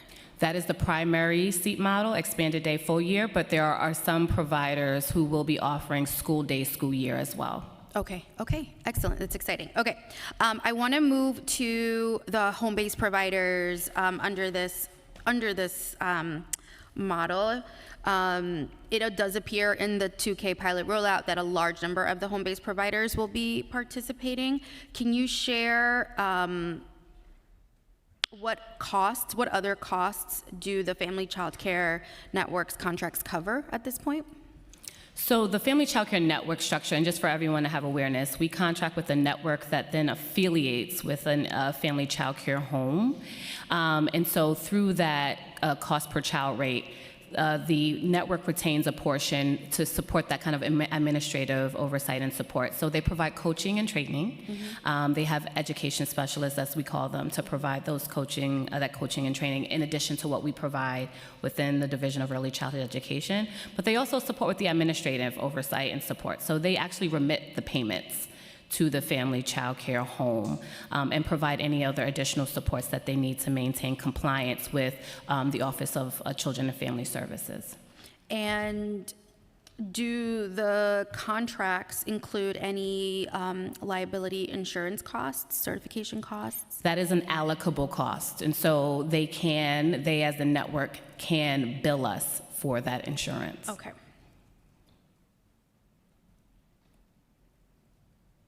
Is there any role that home-based providers who are not affiliated with a network currently play under this 2K rollout, or will play to the best of your, foreshadowing ability? Yeah, so one thing we were very thoughtful about is the placement. We don't want to oversaturate communities because we know that some of our family child care partners want to remain independent, right? And they're part of a healthy ecosystem of care that centers family and parent choice. And so we did really look at expanded data set to determine their placement, and we worked with ACS on that really closely with them. But what we hope to do is we hope they do consider partnering with us and affiliate. And what we created as an opportunity in this RFI process that we released to encourage new 2K and 3K providers was that group family daycare organizations can actually serve as a network, and that's a new model. Okay. And so it's really exciting. They are So a home-based provider or family, sorry, just make sure I have the terminology correct, who is not within a network right now, can serve as their own network. if they applied through the RFI and received, and they were selected, their proposal was selected. For this pilot? For this initial year, correct. Okay. And we plan to do that moving forward. Okay, and is there, and we will, I think, expand a little bit more because I think people are very curious and we want to be very careful. I know you all share in that, under the 2 administrations ago rollout of UPK, I think there were a lot of folks that ultimately had to close their doors because they were not in the process, and we want to be really careful. I don't want to be a part of something that's going to force these women, majority women, to shut down shop. So for any of these home-based providers that are seeking to join a network or be their own network, what is the process, right? Let's say they're not one of these in the 2K pilot for this year, for this round. What is the best way for them to remain engaged? What is the best way for them to just not fall through the cracks? Right. So for the latter, if they wanted to operate specifically group family, not family daycare programs, if they wanted to operate as a network, that opportunity has since passed, right? There was an RFI process, they had to apply. And so I will say that if there are future opportunities, we will note that on our webpage. But for those who are interested in affiliating for 2K or not 2K, right? We offer infant care, we offer 3K care through family child care. They have the opportunity to reach out to us to determine if they want to affiliate with any of our existing, about two dozen networks that already exist across about 48 contracts, and we have one in each, at least one in each borough. And so they can reach out to us. There is a process to make sure it's a right fit, right? We want the affiliated provider to choose the network that they want to partner with. Language is a real important aspect of that. Cultural responsiveness is at the core, but we also want the network to have some say in the affiliated provider. And so, and I'm sorry to interrupt. No, but it's okay. Is every network that is affiliated have the capacity to take on providers at this point? that is a fantastic question. Not every single one of them have the capacity. Some of them are at kind of their max target, but we are having conversations with those networks now and the UFT to determine if we can have some wiggle room in shifting that target threshold for them. Yeah, I think that's a concern. I think especially the ones that have reached out to me have said, like, we've tried and they're at capacity. Okay, I want to just switch gears to the Birth to 2 pilot. Sorry, Chancellor, I got you. Don't worry about it. I'm in the zone, but it's only a couple more, and then I'll ask you questions. So the council was able to fund this $10 million, and thank you to the DOE for really kind of having it come to life, and really encouraged to hear that the administration is going to fund it to kind of roll it over into the next year, which is really exciting. Can you share, are these the same providers from the last year? Okay, the same exact. The same, the 160 seats, and excitingly enough, all of those 160 seats are full and filled. Okay, and this is just a new crop of 2-year-olds in the same with the same providers. Correct, or younger than 2. Or sorry, yeah, Birth to 2. Can you share why? Is it because I think originally it was the allocation was for 240 seats. That's right. And I know that there were several issues as to why it was not for this year. However, why are we sticking to the same 160 and not shooting for the 240? I appreciate that question. And so what we wanted to do was make sure that the existing seats that are already up and running can sustain for the upcoming school year. And so we focused just funding on that. We also are focusing on making sure that those 2-year-olds in the districts that was once a part of the Birth to 2 initiative, but now part of a 2K district, will be converted to 2K and can support. Is that a lot? Do you know what the number is? No, it's very, I don't have it, but I can get back to you. It's very small. Okay.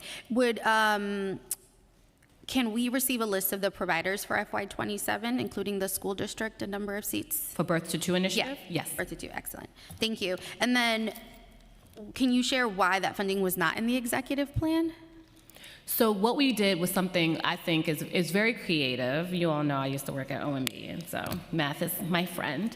But we worked together to really determine through all the shifts, right? We got these investments for 2K, for 3K, and for pre-K. We want to make sure that we take this opportunity to optimize, right? And so some of our existing partners, specifically in CBOs, decided to like age down or age up or move, and that allowed us to free up some city tax levy that allowed us to support the Birth to 2 initiative for another year. Okay, and do you know if there is, will it go beyond FY27? I cannot speak to that right now, Councilmember. Okay, are you feeling good about it? You know, yes. Ms. Mayor. I'm always feeling good. I'm feeling very hopeful about early care and education. No, I think in all honesty, I think it's exciting, and I think especially for communities that are not in this like 2K rollout, I think it's an opportunity to expose them to like what it's like to contract with the city under this program. And you know, there are rumors. I'm sure when the applications went live last week, I'm sure there were a number of parents who were like, oh man, I'm not in a zone, right? And so I think it would be great to continue it. And would love to keep the conversation going about making that happen. Okay, I want to just talk about my last question under early childhood, I promise, Chancellor. Is just the concern, I know, you're like, I need a break. I love the topic, it's fine by me. I think a lot of advocates and parents, to be completely honest, have trauma from, not this administration, but just trauma from, you know, not feeling like the 3K seats or pre-K seats were guaranteed for their child if their child had a disability. And I don't mean, the need for early intervention, but a disability. As you know, we fought tooth and nail to get funding to make sure that we were following the law even. And so I think that there is this bad taste in the mouths of so many families. And now with this 2K launch, again, which is very exciting, it would be really great if there was something very explicit or something concrete that's shared with these families who are now looking for, a seat for their 2-year-old who has a disability. If there was something concrete that we could share that said, we have a plan, we are working on a plan. I know the site says, that there will be accommodations, but we don't know what those are. And again, in a time when we have so much work to do to clean up, I think, from the past, what can you share today about the specificity of those accommodations that are not going to meet the needs of kids who have disabilities that are not going to be resolved with early intervention resources? I appreciate that. And one thing I know we've heard our mayor say, we've heard our chancellor say, right, this is for all of our children, right? And one thing we are not, I would say, belittling this process too is seat counts, right? We are caring about the quality of seats and the care that each of the little will get in that seat. And so that means we have to be thoughtful about how we create inclusive environments, but also ensure that we provide the right interventions and placements where appropriate. And so I cannot provide any specificity because what I never do, and I hope this is on brand, is overpromise and underdeliver. But please know that this is something we are being very thoughtful about, and once we have those specifics, and again, we're not doing this just within the doors of Tweed. We are doing this with our partners at the health department because they too are a part of this, and they are the experts as well. And so we are creating what that array, that list will look like. Maybe a third teacher, right, or specific sensory tools and materials. Whatever it is, we are creating a very clear process to have money in the coffers to provide that, a referral process, a place where folks can go. Folks may be the family or the educator where they can go and tap into that resource and make sure that that is clear and accessible. And we will be updating our website with that information once it is finalized. Okay, and thank you for that. And do you think that that will happen before the deadline to apply for 2K? We have currently on the website that it is open to all children with disabilities. I cannot commit to the accommodations details, but again, it won't be an exhaustive list because the needs will vary, right? And so what you we don't know hope what the to be- need is yet. Exactly. But I think that when we don't meet the potential for a need is when parents start to feel like this isn't for me, so I'm not even gonna bother. I agree. And again, kind of undoing the trauma of years and budgets past, I think that we do have a responsibility. I think it's great, I saw it on the website, and that's why I wanna take the time today to kind of hear that from you, that that you are committed We are to absolutely making committed, these accommodations. Councilmember. Okay, thank you. And then I have one question for the Chancellor. I just want to second what my colleague Shaker, Councilmember Kristan had raised about AI in schools. We've gotten a ton of feedback from especially parents of K through 5 that are deeply concerned with the guidance. So I know we're going to continue that conversation. Yes. I know Chair Dinowitz is on top of that. I wanted to ask about the funding for restorative justice. What can you share? Is that you or not? That's you? No, yeah. I was expecting the AI question, and then it was fine. It was no, fine. that was it. We could be here all day with AI. You gave me an okey-doke there, okay. I think I need you to feel my concern, but I'm not going to ask about it right got now. You. For restorative justice, can you share a little bit about the issue with the vacancies? Because as I understand it, that's where the cuts are being proposed, is because there are vacancies, or no? Am I misunderstanding that? No. So first of all, again, we are committed to ensuring that we have high quality programs when it comes to restorative practices. It's a huge part of what we do and our response to the discipline code. And so I'm going to turn it over to Chief Prasan to talk a little bit more, but I'm not exactly sure the vacancy. And I'm sorry, I misspoke. So it's cuts to RJ and then vacancies related to social services. So two different things. Okay, so you want us to adjust the cuts to how the cuts to RJ? Yeah, I want to understand why there are cuts to RJ, kind of what happened there. I don't see, the cuts, what cuts to show you first? Was there no cuts to RJ training? No, and proposed in the executive? Cuts to the RJ training? Yes. No. When you say, I mean, the last council member, I apologize, I forgot the name. The question that she asked was about cohorts. Is that what you're referring to as well? No. Okay. You're referring to the cut in the budgetary cut. In the savings, in an effort for all the savings, my understanding was that there was cuts to restorative justice training. Yeah, there was no cut in our savings that was submitted related to restorative justice. I think what folks have been talking about is the $6 million that is not in fiscal year 27 as of yet. I know that typically that the funding for that or the allocation for that happens through the adopted budget negotiation process. So I think that's what folks are referring to, but there's no specific cuts that we've taken for restorative justice. And thank you for clarifying. And the $6 million that you're referring to that, we will see at adoption, can you share, is that being invested in specific programs that you can highlight, or is it any of the social services, or that's separate? So I'll turn it over. Mark, I don't know if you want to talk about specifics about restorative justice, but in terms of the work that we're doing now and that we hope to continue to do in fiscal year 27 once the funding is allocated. Yeah, once the funding is reallocated into the budget, that is the intention, is to continue the work that we're doing around restorative, right? To expand it to more schools around the city. Okay, and there's nothing that you can say about, and the $6 million is a new allocation? No. $6 million is not a new allocation. What's getting confused here is we're talking about $6 million that is not baselined, right? And that's what you're referring to. So without the baseline funding, obviously restorative is going to take some change in the way that it is modeled and offered to schools. So if in fact the $6 million is in fact restored, I'll say restored, will continue to be able to provide the existing schools. Yes, ma'am. Okay, and is there any intention or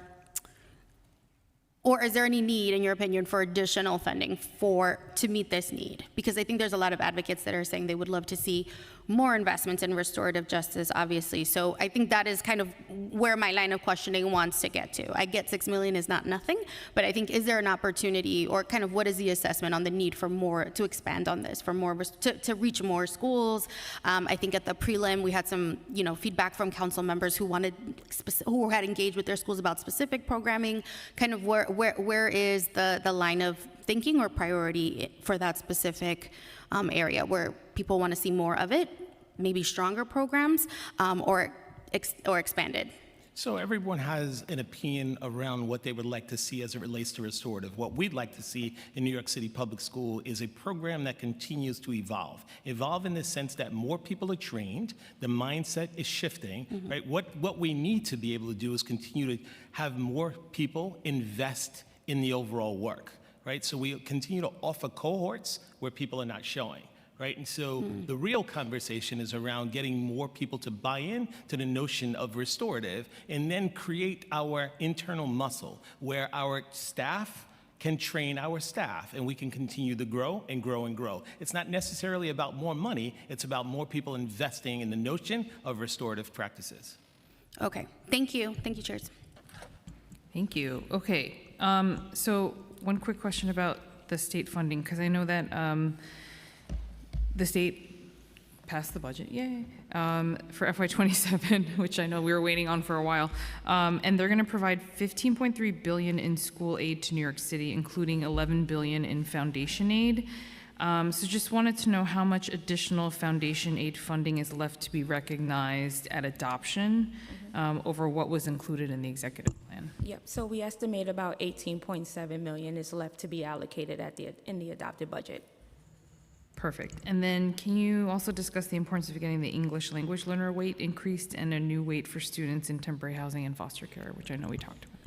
We are extremely excited that those two things happened within the state budget, something that we have been advocating for a very long time. I know that while we are happy and grateful that those things actually made it in, we're going to continue to advocate for regional cost index and increase funding for our students with disabilities, but happy to see that we're on the right track with having the foundation aid formula updated, and we will continue continue to partner with our city and state partners for more funding from the state to New York City. And then, given that, would you support the call for $3 million in funding to provide interim transportation for students in foster care that are awaiting school bus service? I think that was the amount that we were looking at. $3 million from the funding that we received. Yes. So unfortunately, any increases above 3% that we receive from state aid is actually geared towards or shifted to C4E, which is a restricted funding source. Got it. Okay. And then just in terms of the 3K under budgeting, and then I promise I'll be done with my questions at least. In the preliminary plan, the administration addressed significant under budgeting in the 3K budget, including reversing the 170 million peg from the previous administration. So can you speak to the under budgeting in the 3K budget and what factors led to this issue? So I think I want to pivot to the fact that that funding was actually put up in the preliminary plan, which did also reverse the $170 million in cuts. So I think what this administration has come in and done is show the importance of investing in sustaining the system. Again, prior to that, we had $170 million worth of cuts related to empty seats, but we never actually did anything with those seats. So happy to see that that was restored, and then the acknowledgement of our contractual obligations to our CBO. So just again want to point out that the preliminary budget, which is this admin's first budget, addressed all of those things. Okay. Yeah, because it included the reversal of the $170 million peg, yes. And then what was the gap in 3K funding in FY27 prior to the preliminary plan? I can get back to you on that. Okay. And then for the $205 million for 3K and $30 million for pre-K, how will you utilize the additional funds and recognizing the preliminary plan from the state executive budget for FY27? So those funds are doing two things specifically for 3K primarily, is creating those new seats I mentioned earlier, but also sustaining the existing portfolio. Okay. And then how much of this new state funding will be utilized for the 2,000 new 3K seats? So $73 million is dedicated to 2K. Okay. And then what other programming has this funding been allocated towards? For early care and education, specifically for New York City Public Schools, I believe you covered it, Chair. Okay. Perfect. Are you ready or? I'm always okay. ready. And perfect. Go ahead. Go, yeah? Yes. What an intro. Go. Go. First, it was bugging me, DC Hawkins. I have to make a correction. Math is not your friend. Math is everyone's friend. Okay? Oh, I said it's my friend. It's actually my bestie. It's your bestie. Well, Math thank is everyone's you, Chair. bestie. I appreciate that. Sorry, You just wanted to clarify one thing. The 2,000 new 3K seats. I'm sorry, because I'm sorry. Yeah. So it's a bit of a combination, but I think primarily $35 million is intended to support with the development of the new 3K seats. Perfect. Okay. Thank you. Now I can go. I go. All right. Thank you. Thank you, Chair Lee. K-12 special education. Yes. As I mentioned in my opener, we're interested in discussing what the investments actually are, because it seems to be focused only on early childhood, or mostly on early childhood. The executive plan includes additional funding for pre-K special education and IESP support at non-public schools. This plan does not include an expansion of AIMS, NEST, Horizon, or other effective programs for students with disabilities in grades K through 12. DC Fota, and Chancellor, you've both spoken about these programs. What metrics do you use to track the success of these programs that you could say they're wildly successful? Well, thank you for the question. And, we are deeply committed to creating high-quality programs for families close to home. All of the programs you mentioned, is that when we do open these programs, they are immensely popular, and families really try to make use of them. Can I when pause we talk you? about, Because I just want to ask, like, what does popular look like? If you could say how many applications for these seats exist. It means that, one, I think where the last time I looked was 80% of families accepted the offers to these programs. And then also, when you think of metrics, we look at grad rates and where we see significant levels, in fact, sometimes outperforming our students who are in general education. So I'm going to turn it over to Christina to talk more about this, but to be clear, this is a huge part of our strategy as we move forward in not only resolving our due process cases or getting them down, but investing in high quality programs close to home. So, Christina. Thank you, Chancellor. I think a couple of other data points are, in terms of attendance, we're seeing our students in our specialized programs coming to school more often than their peers. And in our AIMS program, it's 88%, which is at least 7 points above their peers. When you say their peers, you mean students with autism in a general community school? Students with significant autism in District 75 or community school. Nest and Horizon, 92%. Again, that I think is about 6 percentage points higher than their peers in ICT or special classes. Nest are 50% more likely to be proficient, and Horizon are 2 times more likely to be proficient in math and ELA. We also do parent satisfaction surveys where 9 in 10 parents say that they would recommend their other families to their specialized programs. I think you also asked about seats, Chair, and just to at the beginning of your question, are we expanding K to 12? Yes, we are, and we are going to be expanding our autism programs by more than 675 seats in FY27. That is an increase. We're going to be grading up our existing programs, which is exciting. I do want to say, yes, we've been focusing on the $67.5 million in terms of the early childhood investment, but we're 6 months into this administration, and we're seeing $67.5 million coming our way. We're seeing an additional 675 seats. And then the IASP investment is significant, and another example of this administration's commitment in the past 6 months. That investment, if we are able to continue to hire those providers, right, we're all sharing the same resources. And so an investment in IASP work is an investment in the overall infrastructure of special education. It is hugely appreciative. I also just shared the last thing. Want to thank you for so deeply diving into this work. This is the first time we've been asked to provide our council on a briefing on due process. It is a difficult topic, but you all have spent so much time digging in, and thank you for that. And also the briefing requested on specialized programs. The fact that you all are able, your testimony, you did my job for me today, Chair, so thank you. And I really, all of us in the community recognize how much this matters, so thank you. Thank you. And as I say, I think we all agree this is a moral imperative, but also a fiscal one. So I'm going to get to the IESP, and I want to thank you for that briefing. It was very informative. As I said, Liz, you should be a teacher. You're also a good lawyer, so you should do both.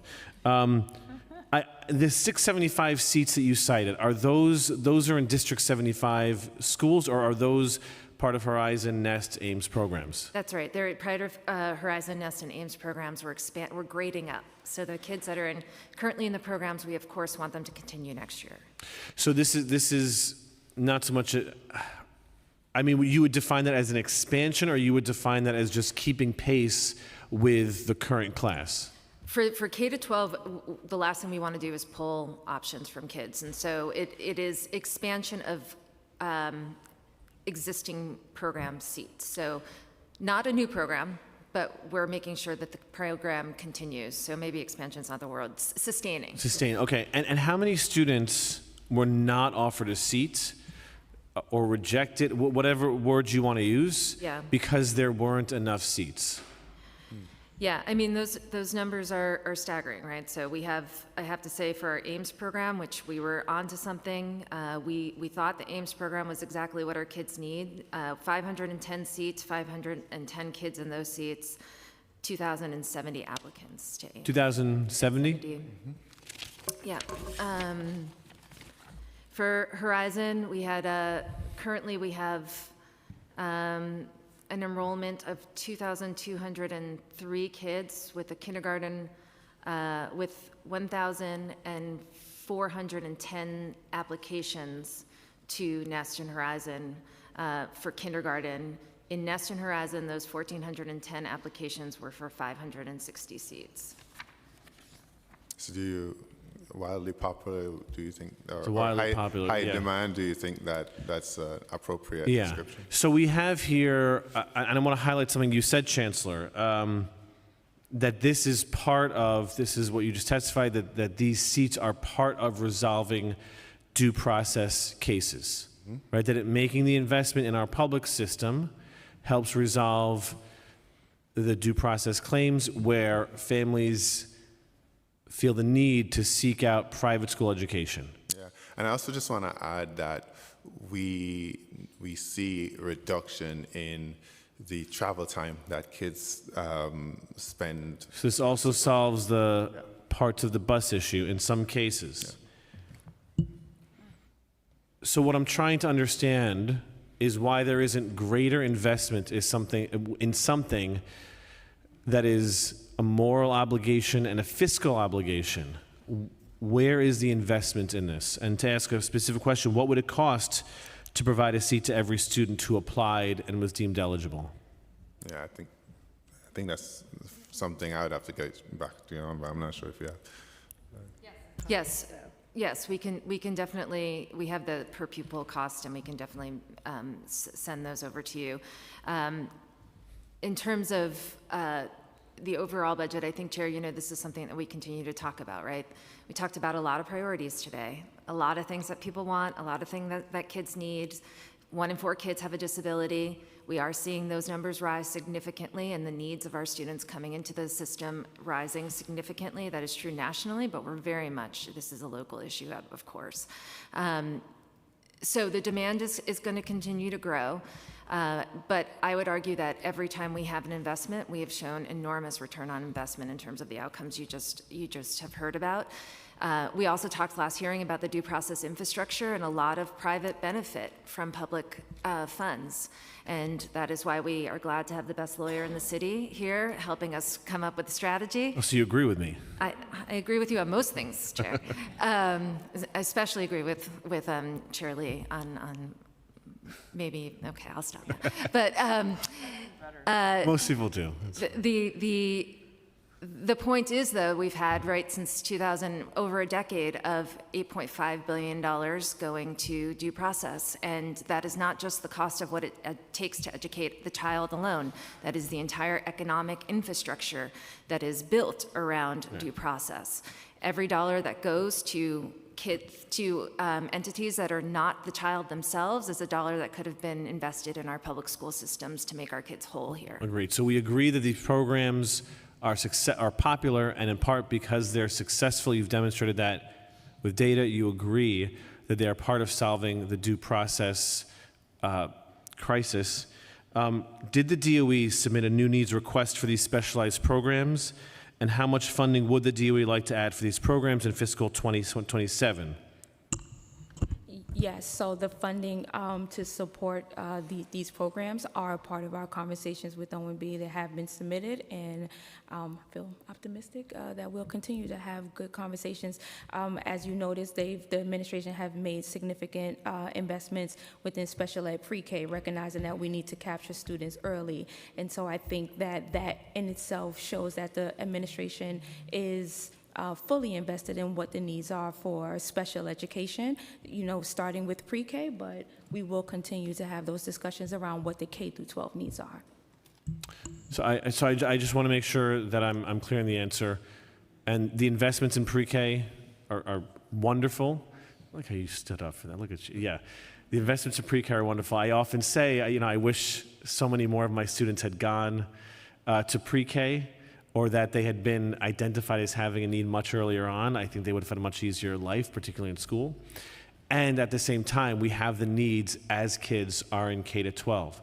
And I just want to be clear in your testimony that you did submit the needs, but OMB, I guess, rejected the increase.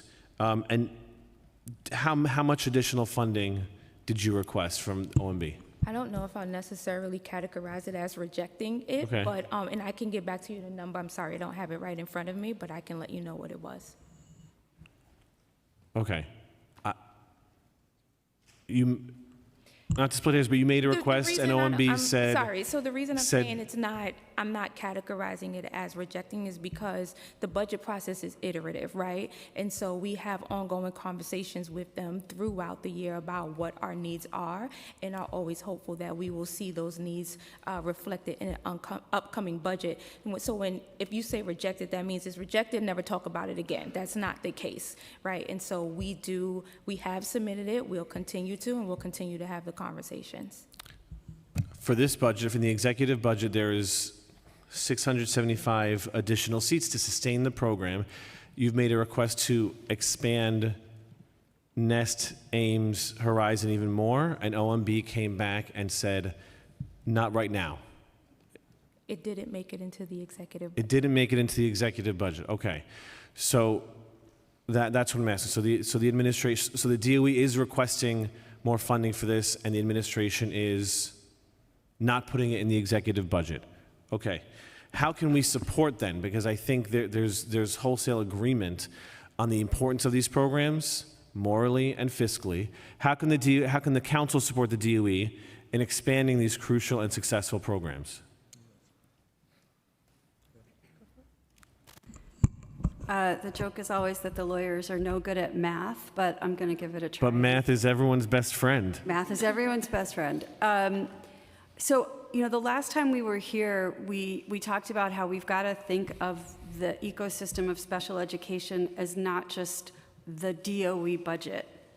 And I think, when DC Foti talks about the impact of her programs, and when we talk about the comparative cost for her to develop more seats versus a due process case, it's really worth expanding on that a little. We are in a bigger world. Autism diagnoses are exploding all over the country. I really highly recommend to everyone, the New York Times has begun a series of coverage on the explosion in the provision of, quote, ABA services, autism behavioral, what's the A? Analysis. Applied behavioral analysis, thank you, ABA services. Because guess what? These services are Medicaid reimbursable. And so the New York Times has begun a series looking at how ABA services are a new cash cow for some well-intentioned people and plenty of bad actors. Guess what else? More and more due process cases have autism components to them. And when we talk about average cost per student of an IEP due process case is $105,000 a year, yeah, that's head and shoulders above what we're spending. Except if we're talking about autism cases specifically, we're already up at $145,000 a year. And in addition to the other broad points that my colleagues have made, unlike DC Foti's programs, all of the Carter schools that receive this funding, $100,000, $150,000, $300,000 a year, there's no accountability. They don't have to demonstrate to anyone what outcomes they're getting, because as you hear from our leadership and our chancellor first and foremost, we're not just talking about it is a fiscal crisis, it is a moral crisis, and the moral part of that is we want all of our students to be set up to succeed. We have no idea what's happening to students once they become Carter cases. There are certain legal eccentricities here that mean once they're a Carter case in kindergarten, first grade, second grade, they're never coming back to public school. More and more we have kids who are Carter cases who've never come to public school in the first place. There's an industry of folks who are, living large on these dollars, and there's no set aside the lack of academic transparency and accountability. There's also no visibility into where the school's funding is coming from. How could they exist without Carter dollars? What are they providing to students and families is everybody certified. So the money that's moving around in this space, some of which gets chalked up to the due process budget, it's going somewhere. And unlike the dollars in DC Fode's budget, we have no accounting for what that $1.5 billion is accomplishing. So it sounds like you're saying how the DOE can support, how the council can support the DOEs by holding accountable some of these institutions with transparency for outcomes? Yes, absolutely. And we're not shirking our duty. We have, we're going to end the year with the number of due process cases down from 26,000 2 years ago to under 16,000 this year. We're going to end the year having gone from 18,000 IESP cases 2 years ago to under 7,000 cases. These are huge, huge changes. And they will generate savings. Some of the strategies that we've used to bring those numbers down will generate further savings. Can you talk about some of those strategies that you've used to bring the number of due process claims down? Absolutely. So I think first and foremost, what DC Fode referred to and what the mayor has, clearly prioritized is making sure we're serving students with IESPs directly. This is not a thing that used to exist.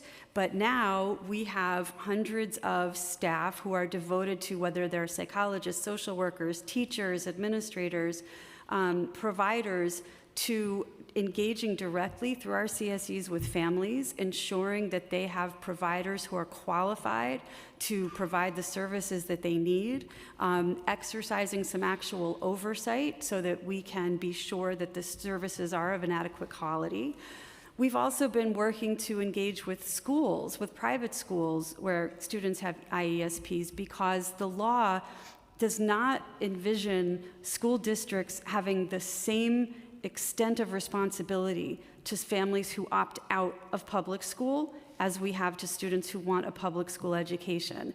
And so in order to make those dollars make sense in IESP cases, we should be working with schools to determine where we can scale services. I wish we were getting a better reception from those schools. We are finding success. We have raised rates. There was a valid complaint for a while that rates had not been raised in a long time. We did a fair market rate study for SET services because that's a unique service that only in New York City do we provide it. So we had to really get into the weeds of what does it actually cost us to provide this? And that has helped us lower the cost of these services. And frankly, we have adopted and continue to implement and enforce fraud controls and strategic litigation. Meaning what? Meaning, all of these 16,000 cases, most of them go to a hearing at an independent tribunal. Well, we are cross-examining witnesses, we are demanding documents, we are insisting on a demonstration that parents actually know there's a case on their family's behalf, and we're starting to look at moving to recoup some of the funds that go out the door because the legal process itself is not very well thought out, where we win the case in the end. But it's taken long enough to get there that we've made all these payments that we shouldn't have had to make.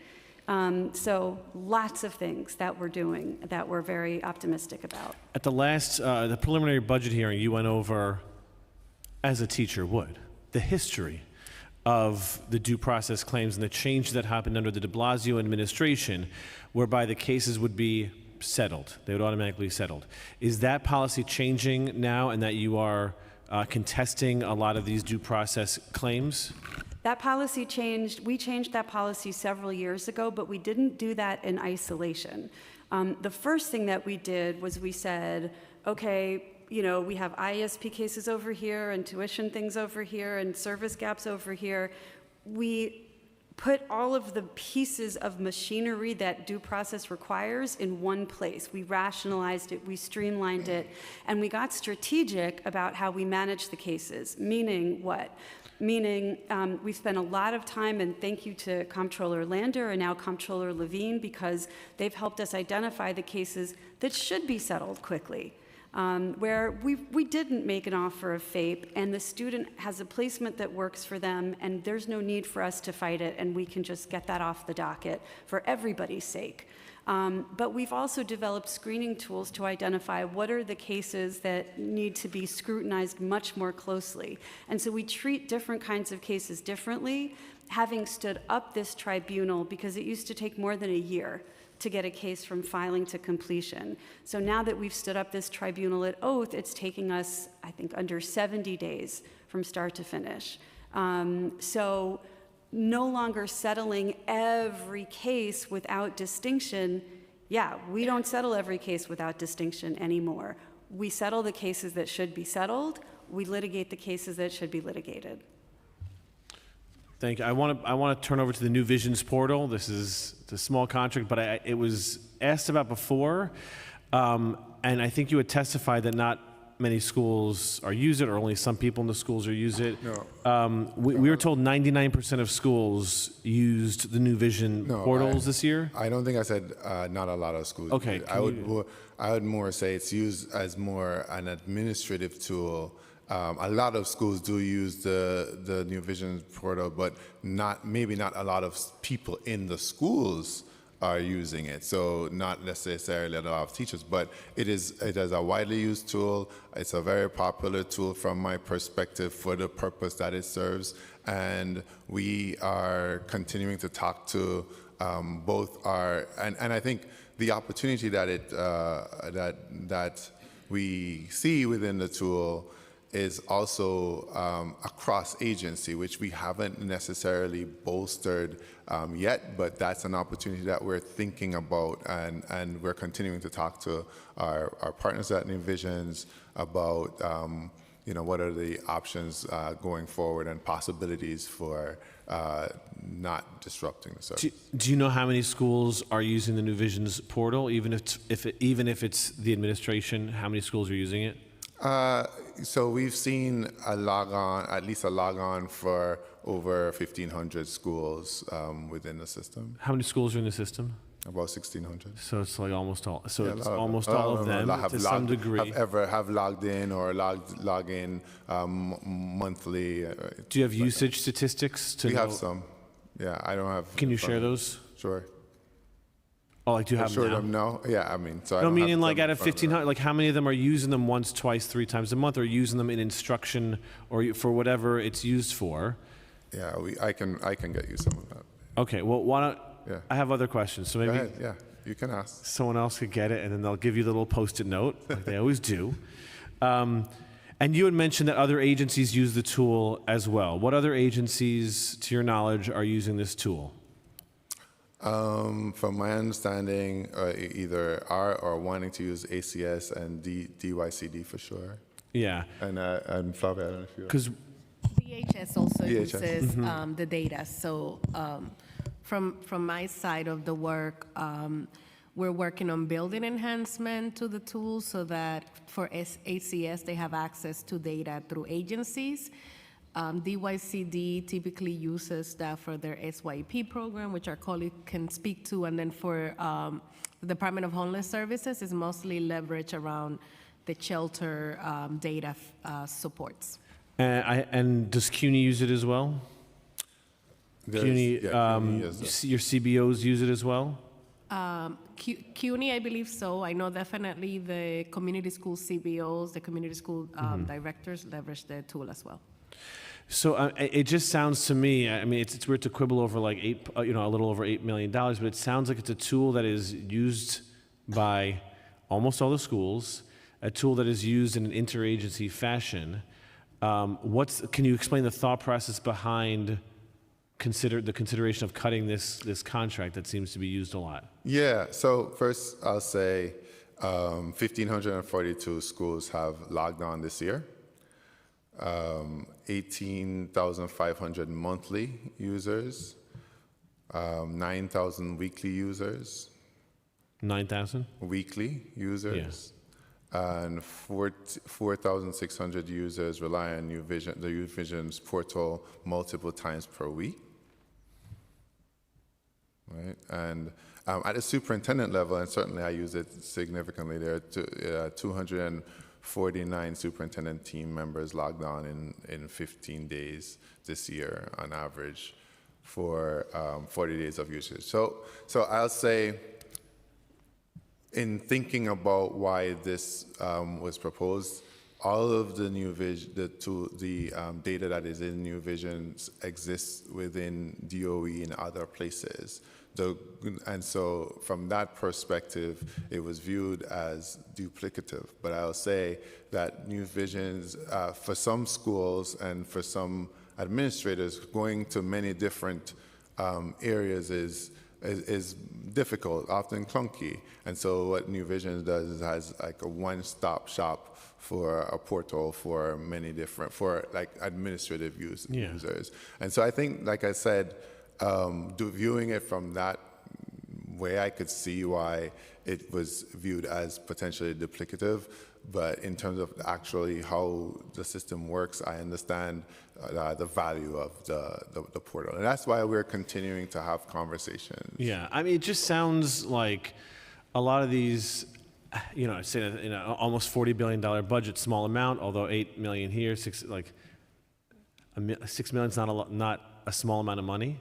But in the scheme of a $40 billion, almost $40 billion budget, you know, when you talk about $6 million restorative justice here, 8.7 for a New Visions portal, and these are actually tools that, according to your testimony, are used to a significant degree, and it's used in an interagency fashion, and it seems like it's a very necessary tool, because if it goes away, if the contract ends, it goes away in July, it sounds like everyone from administrators to the Department of Social Services to CUNY to ACS to community-based organizations would be left in the lurch and wouldn't have the data that they need. Well, there are other options and without having the program go away. This was a discussion of central spend. There's also having schools that use it.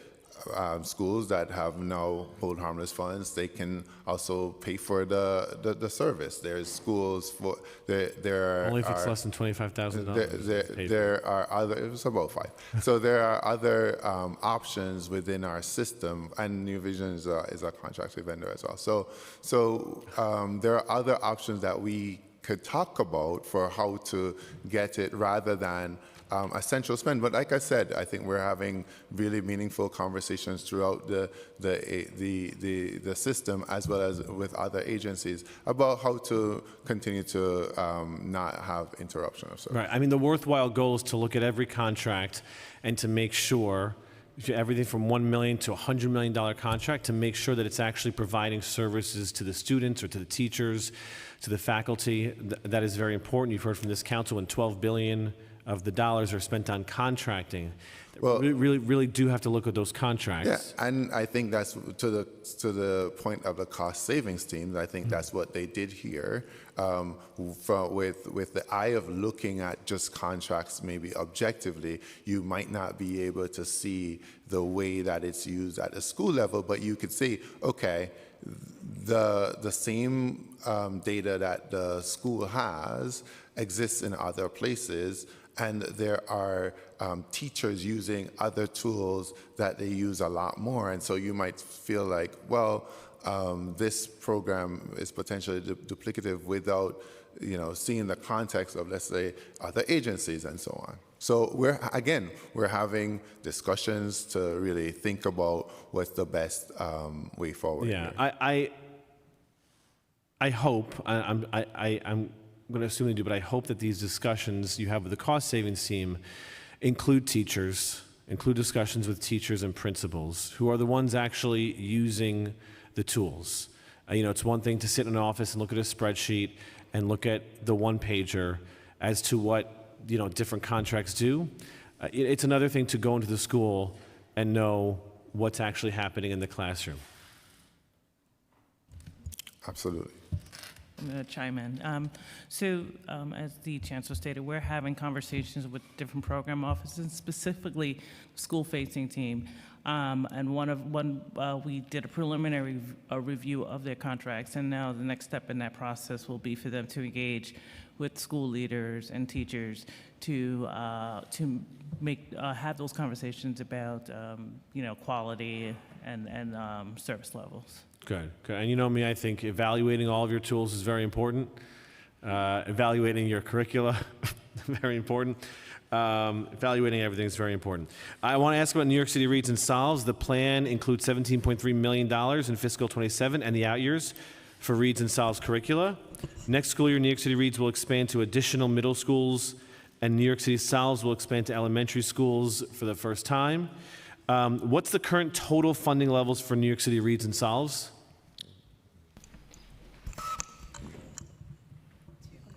I mean, I'll jump in, but I would like your confirmation.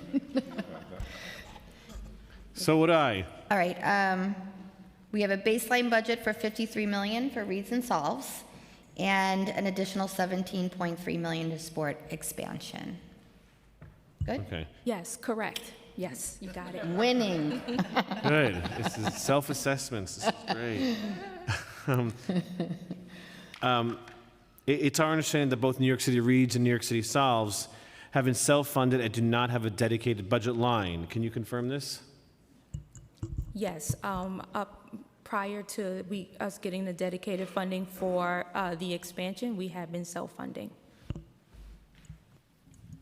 It was mentioned before about screen time and AI. I do want to note that the AI hearing will be on June 24th. So everyone mark your calendars. Chair Lee is very excited. She's whatever this is, she's doing. And I reference because New York City Solves, I will just note as a personal privilege that I don't think most elementary school kids need calculators. So do away with those calculators for those kids and let them use pen and paper, or pencil and paper rather, for math. Thank you. What? Math is our friend, Chair. The Student Success Centers. Funding for Student Success Centers has been added 1 year at a time since stimulus funding expired. This programming is a unique peer support model for college and career readiness at high schools. The executive plan does not include the $3.3 million gap in Student Success Center funding. Is DOE supportive of restoring and baselining the $3.3 million for Student Success Centers? Yeah, so I would say, obviously, student success centers are immensely valuable to us, and I'm going to turn it over to Jane to talk a little bit more about them, and as well as Sarita to add anything. Hello again, Chair. I would say unequivocally we are very, very supportive. The SSC programs has shown that we have had 7 to 11% increases in post-secondary enrollment in the schools where we have had student success centers. Okay, and are you planning to release a new RFP for student success centers? And if so, what is the timeline and process for this RFP? So we work in tandem with the coalition, and our next meeting is June 16th. So we would really like to do that, but we actually really need the funding, the 3.3 funding that you all provided last year, again this year, in order to even begin those conversations. Okay. I'm going to turn it over to, I believe, Councilmember Wong had some questions, so I will turn it over to him. Just one question. Thank you, Chairs. Chancellor, in your statement, you mentioned that school will continue to be held harmless. Now, as I recall, the whole harmless policy was introduced during COVID lockdown. So because so many students left those public schools, and instead of having the fundings leaving the schools with the kids, they want to keep the money and keep the funding in place. But that was the COVID lockdown has been lifted since 2023, February. My question to you is, why are we still holding schools harmless? Why are we funding empty seats and even empty schools? Can you answer that? Yeah, thank you for your question, Councilmember Wong. I think, stability in schools is very important, and I think we need to ensure that our schools are well-funded, despite the fact that, we've seen enrollment declines. If we actually remove hold harmless funding, it would be a huge whiplash effect to schools that would have to really contend with a lot of concerns at the budget, and in some of our most vulnerable communities, they would feel the brunt of the issues. And so I think we are proud to, for this year, be able to hold our schools harmless, to make sure that they are stable, and we will have an ongoing conversation about how we get to sustainability over time, including what we are able to do at the mid-year. Okay, I get that, Chancellor. But what is the estimated cost of holding initial school budgets harmless? And do you expect this additional funding to be reflected at adoption? Because I can see if we can free up so much funding and use it elsewhere rather than keeping schools open with that are mostly empty. Yep. Please answer that. So we are doing our final quality assurance checks on the numbers. So once it's final, we can provide it to you. Yes, we can provide it to you once it's final. I've visited some of these schools, and I see that we can definitely do something rather than keeping them empty. My follow-up is, how can DOE not know the cost of this policy, especially given that 26-27 enrollment projects have been available since early May? Council Finance has estimated that this policy will cost at least $110 million, if not more. Does this sound correct? So I wouldn't say we don't know the number. Like I said, we're doing our final QA on the numbers, especially since school budgets are going to be released next week. So as soon as that's final, we can provide the number. I just don't want to give you something and then it's going to change. Okay. But Well, yes, on par with over basically hundreds of millions of dollars. And I have visited some of these schools, and common sense tells me that we can do a better job. Just combine them and free up the funding. That's where I'm coming from. Thank you. And thank you. And, in the future, we'll be engaged in a conversation about. Thank you. Thank you, Chancellor. Great. I just want to ask a couple questions on behalf of Councilmember Brooks Powers, because she couldn't stay earlier. So last year, the council passed her bill, Local Law 16, that requires the DOE to issue a biannual report on students' access to the internet and electronic devices, as well as provide recommendations for how to close the digital divide. The first report is due by January 2027. What progress can the department report on this study, and can you confirm that you will be able to meet the January 2027 deadline? We'll have to get back to you on that. I'm not sure we have that right now. Okay, perfect. And then her second question was, we continue to hear concerns from parents with special needs children about how their kids enroll in charter schools and are forced to transition to public school after 1 month of enrollment because their charter school cannot provide the relevant IEP services.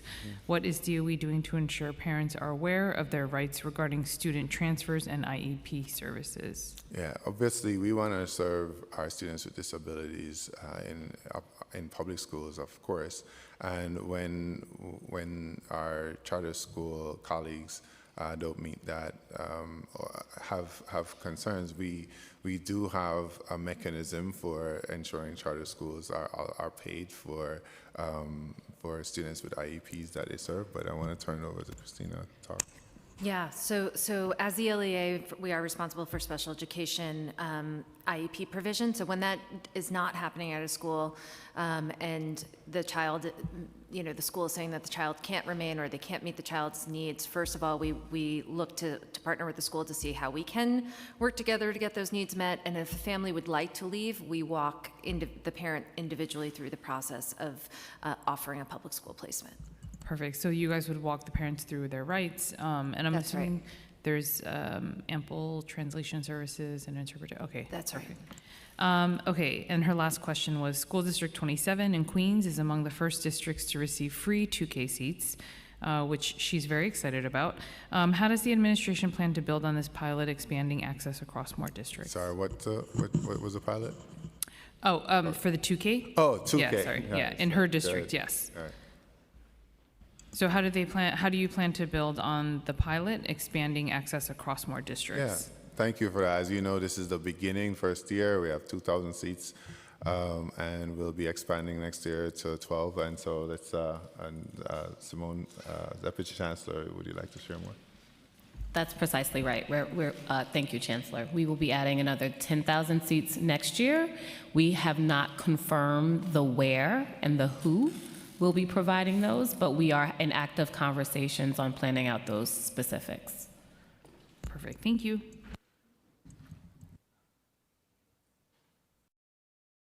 Okay, thank you, thank you.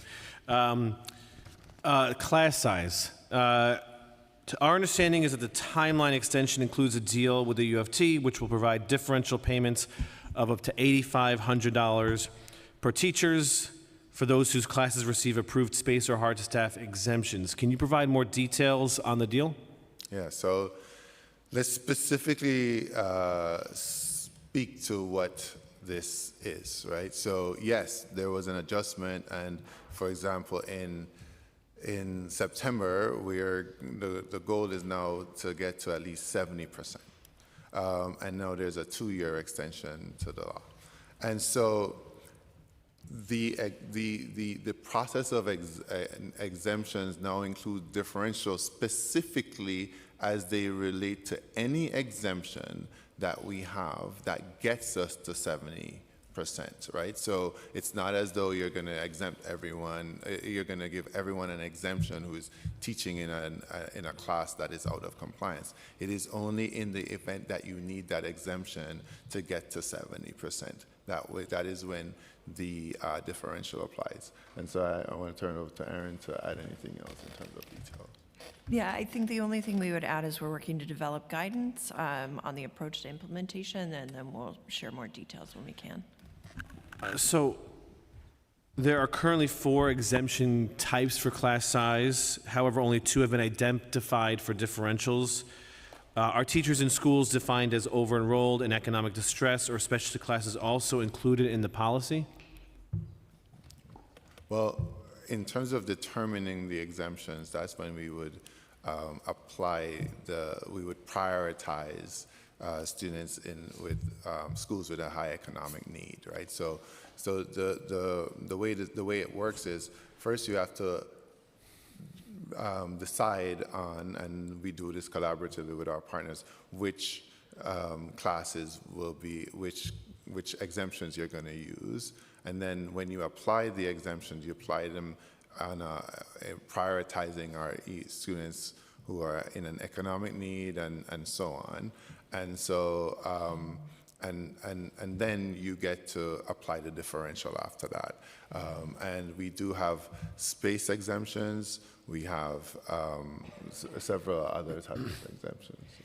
Yeah, and so we have the space exemption and the over-enrolled exemption, which we had agreement with the unions and was published in our plan in FY26. The differential is applying to the space and hard to staff, which is the third. The economic distress exemption is something we haven't utilized and I think is more applicable not to the individual schools, but to the system at large, as we have discussed it. But again, the 3 that we have and are talking about are the space, the hard to staff, and the over-enrolled.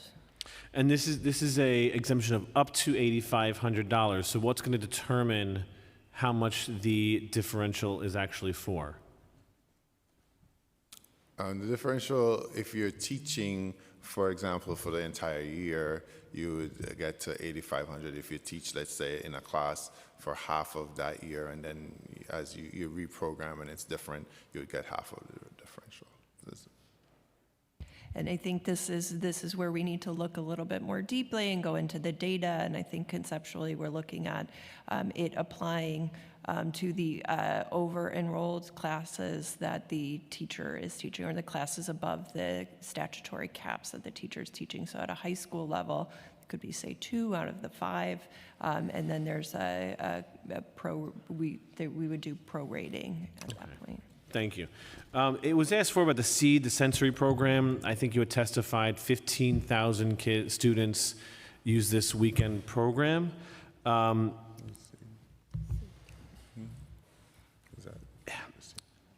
It's been funded through a state grant for the past 2 years. In your written response to our questions following the preliminary budget, you had said, quote, without continued investment, the SEED program will be discontinued in the 26-27 school year, and the loss of SEED would significantly impact students with intensive sensory needs and their families. What would be the programmatic impact if this funding is not restored in fiscal 27? And just to clarify, it's over the past 5 years, the 15,000 number. So 15,000 kids have been served over the past 5 years. I just want to correct for Thank you for the clarification. Yeah, and currently 3,450 are enrolled as of today. We're going to pursue every avenue to try to get this funding. Yes, we've had, initially this was funded through COVID stimulus funds, and then we were able to get the state grant for the past couple of years. But we're still in the process of having conversations and obviously want to sustain the program. And you've made the request with OMB as well? I believe those conversations are going to happen through the adopted budget process. Okay, so similar to before, you've made the request and OMB has, well, I'll use the word rejected for now. They said no, and until they say yes, the answer is no. I think I'm right. I don't want to say that.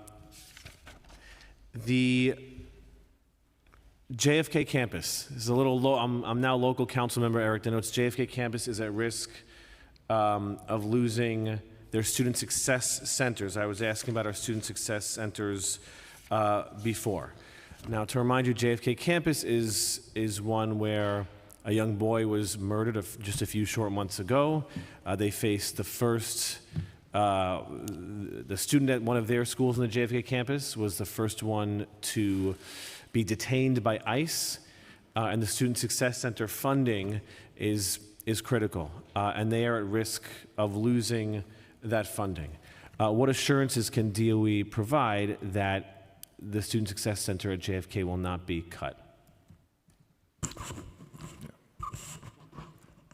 Jane, do you want to? Thank you, Chair Dinowitz. As you know, the Student Success Centers are really a partnership between our office at the Office of Student Pathways, the Student Success Coalition, but particularly with our principals and school leaders. And so at the Ellis campus, which is one of the 4 at Kennedy, the principal actually made the decision that they did not think the Student Success Center was effective, and so we have been following their lead.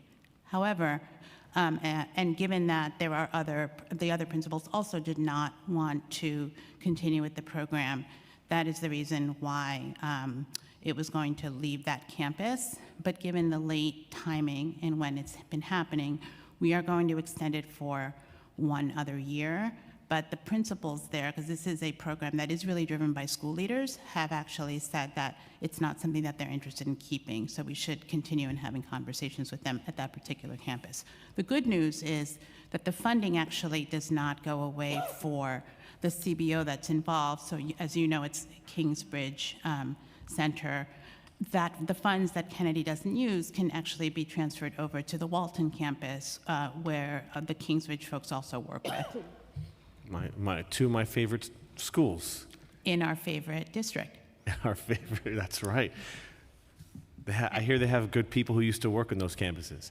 I would note the information, it was me. I would note the information that I have is that it is not all of the principals who want to discontinue that 2 of the principals who have the programming do, but that there is a cost. So this is a financial question, but we will continue the conversation, but just know that this was the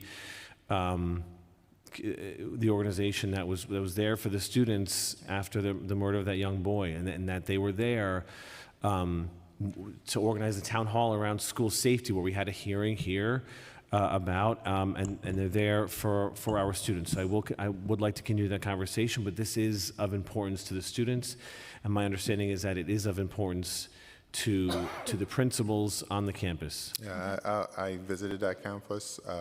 Yes. Both when that incident happened and also visited with the with the return of Dylan. I would say we'll look into it and see where what we can do. Thank you. Thank you. One moment.